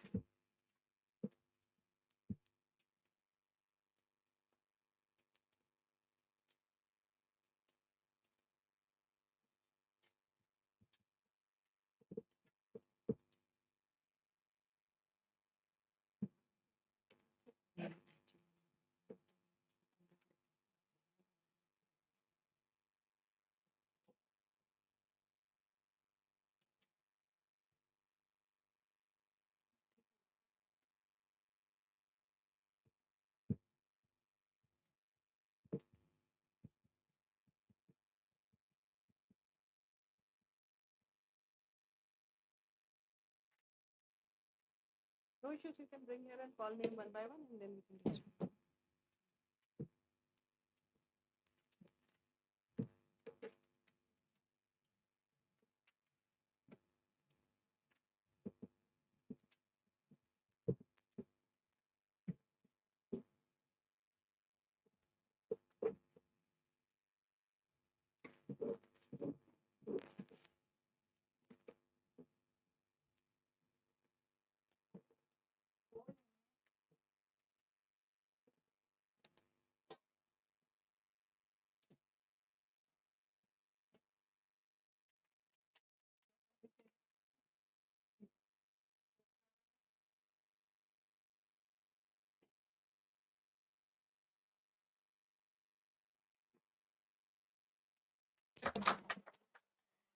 Ram Swarup.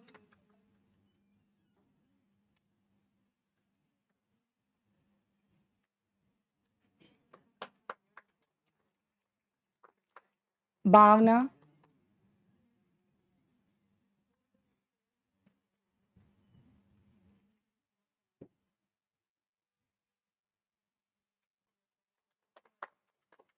Savita Pandey,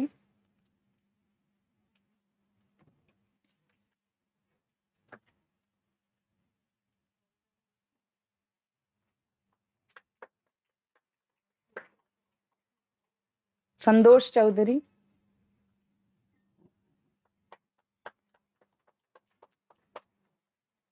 Manju Suresh,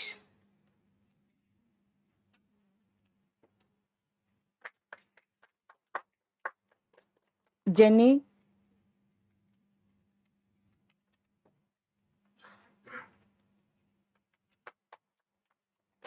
अनिलेट,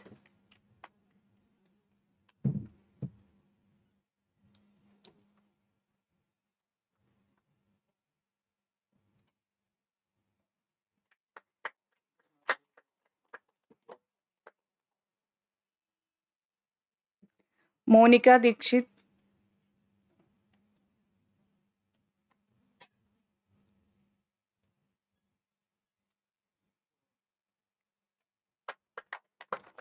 Subbulakshmi,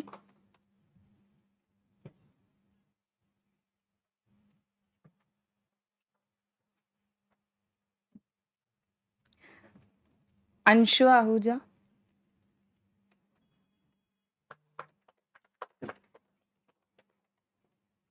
प्रीति,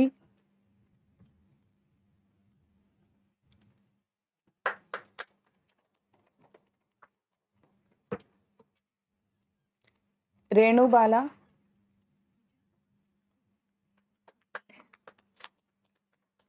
अनी सक्रिया,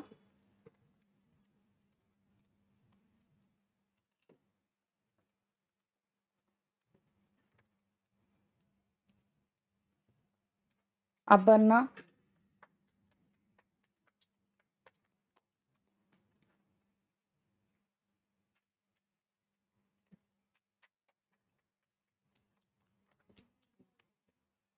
निशा वर्मा,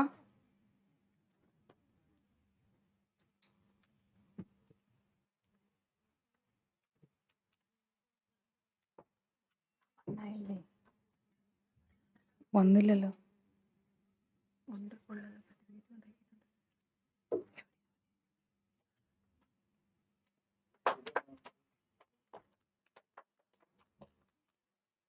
अन्नमा वर्गीस,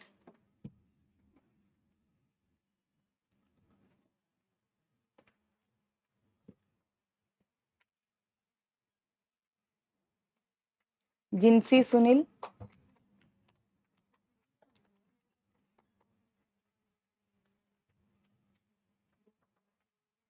कृष्णा नेगी,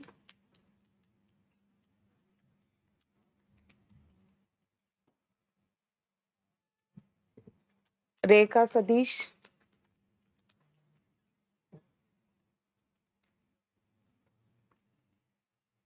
बिंदु सुगु,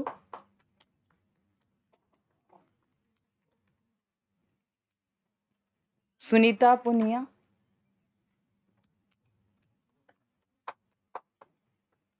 नितेश कुमार,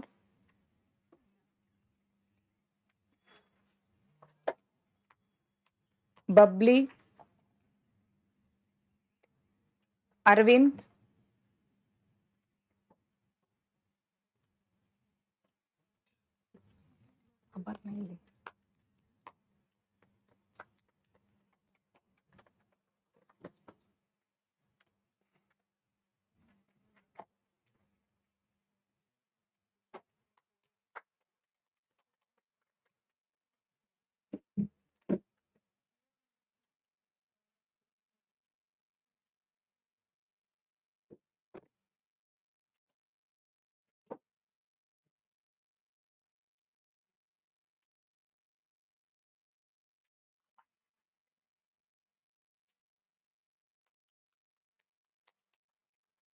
हो गया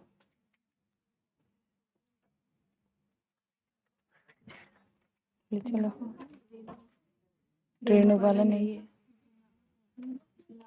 जिष्णा नहीं है अपर्णा अपर्णा को बुलाए थे।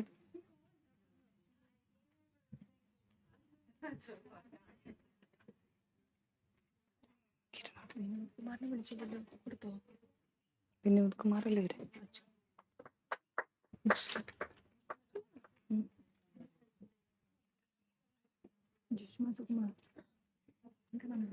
जिष्मा सुकुमार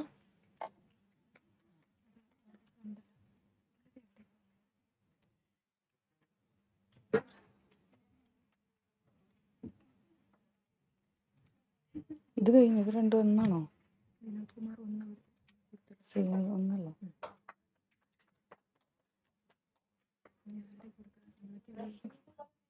नहीं है. Thank you, ma'am. I compliment the organization.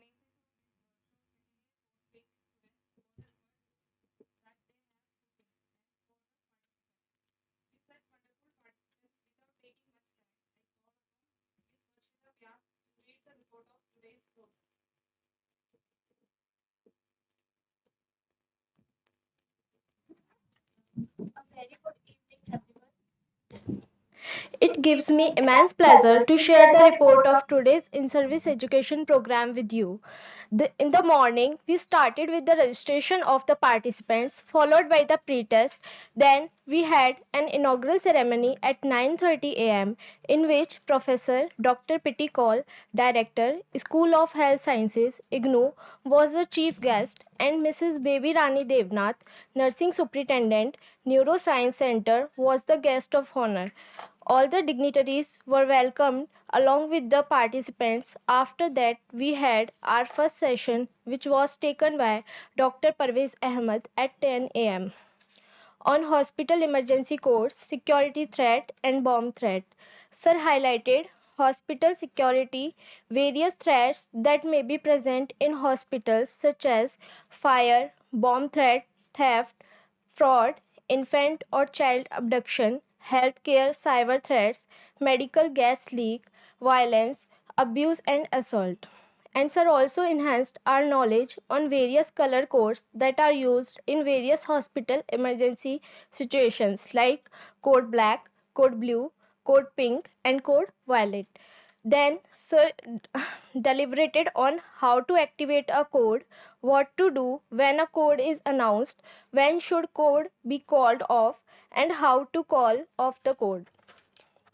Then we had second session, which was taken by Mr. Joginder Singh Chandel, Security Officer in AIIMS. Sir shared his expertise on hospital policies of AIIMS in security threat. Sir deliberated on organizational structure of AIIMS, brief history of AIIMS, patient care services, various threat perception in AIIMS, such as attacks on VVIPs, bomb, IED blast, terror attacks, assault, activities of various unions of institute, what are the vital areas for threats, and various securities at AIIMS, future plans for threat perception and risk analysis, security control rooms, emergency electrical alarms, and duties and responsibilities of security officer and other security personnel. Then, in the third session, which was taken by Inspector Rakesh Kumar, Delhi Police, he talked on dealing with violence in hospital.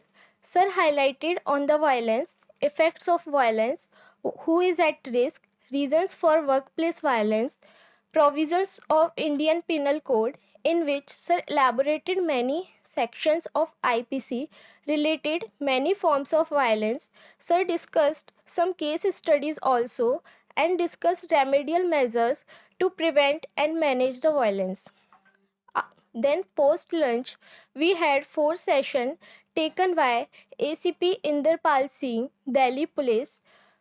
Sir shared his expertise on creating awareness regarding bomb threat amongst healthcare workers. Sir enhanced our knowledge on bomb threat, types of bomb threats, checklists to be followed in bomb threat, actions to be taken, and non-specific threats, search operations, and countermeasures for bomb incidents in hospital. Then we had one tabletop exercise which was very interesting and based on 4 scientific sessions which, in which we learned about bomb and security threat in hospital. That was led by Inspector Surendra Chokar, and participants were very enthusiastic while doing the tabletop exercise. We divided them into 2 groups, and at the end there was a discussion with the participants, and it was very interesting, followed by the post test. So now time to announce the score. The mean score of pre-test was 12.84, and the mean score of post-test was 16.6, with a significant improvement. Thank you. These scores are out of 20. 21. 21. Yes. Total was 21.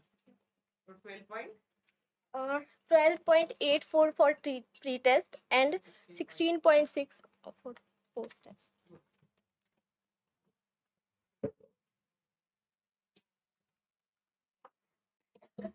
Thank you, Varshita.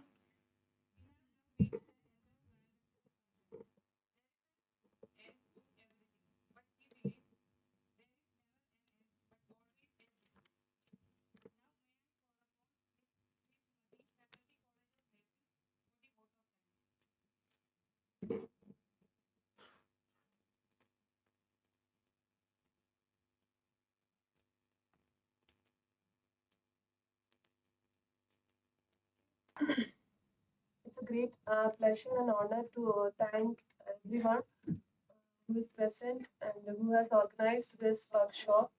And I just, first of all, I would like to give my thanks to the chief guest, Dr. Pitikol, Director, School of Health Sciences, IGNO, New Delhi. In spite of her busy schedule, she gave her time and came here and made her presence in this workshop. Thank ma'am, and I would like to thank our principal ma'am, Dr. Lata Venkateshan, for her presence. And she was the mastermind behind this workshop. She gave her unique ideas how to do different type of codes and all. So she was the mastermind, and I want to congratulate and thank ma'am especially. And I would like to give my thanks to the coordinators, Dr. Rimpal Sharma, Associate Professor, College of Nursing, and Ms. Anuba Devguru, Faculty, College of Nursing. And they were the backbone of this workshop. They gave their ideas and different suggestions for the organizers, that is secondary post basic BSc nursing students. Without their guidance, it wouldn't be possible. So I thank you, ma'am, for your guidance and support. And I would like to thank the organizers. I want everyone to come forward. Just to means like show to the participants. They are the organizers of today's workshop. They took so much efforts and they ran here and there for each and everything from the beginning, from the day of like the topic has been given to them. They took so much effort to do everything, each and everything. Ma'am, they were guiding them, and out of their guidance, they were running here and there for each and everything. It is not very easy to get things done within few period. उसमें इतना possible नहीं है ना, तो कितना coordinate करना होता है to get things done. So they took too much effort and made it as a great success. So really, they need applause, है ना? So congratulate you all and thank you for that.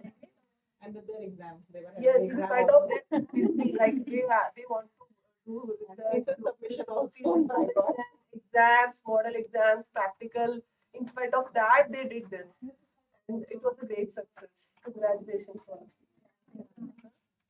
And then finally, yes, of course, they arranged, and without your presence, it wouldn't be possible. If they have arranged and everything, and you didn't come, then no use of it. So without participants, I must say thanks to all of you. I know from coming from clinical area is also very like maybe from night duty, evening duty, so like it's very tough, coming in the morning and being here till the evening. It's very tough for you. I can understand, and thank you for coming here and made your presence and to make this workshop as a successful one. And I'm very much thankful to the entire team of the set facility for the technical support and everything, technical and every support which they have provided us. Without without their support also it couldn't be possible. We cannot do it. Without technical support also it will not be a successful one. So I just want to thank all the members who have helped us from this facility. Thank you once again. And let's congratulate the team and thanks once again for everyone.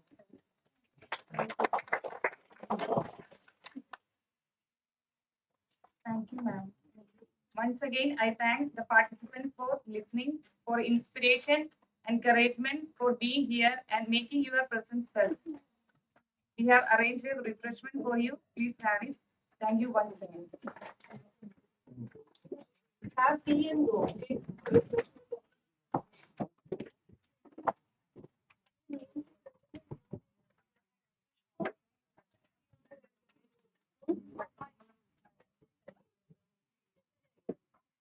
Okay?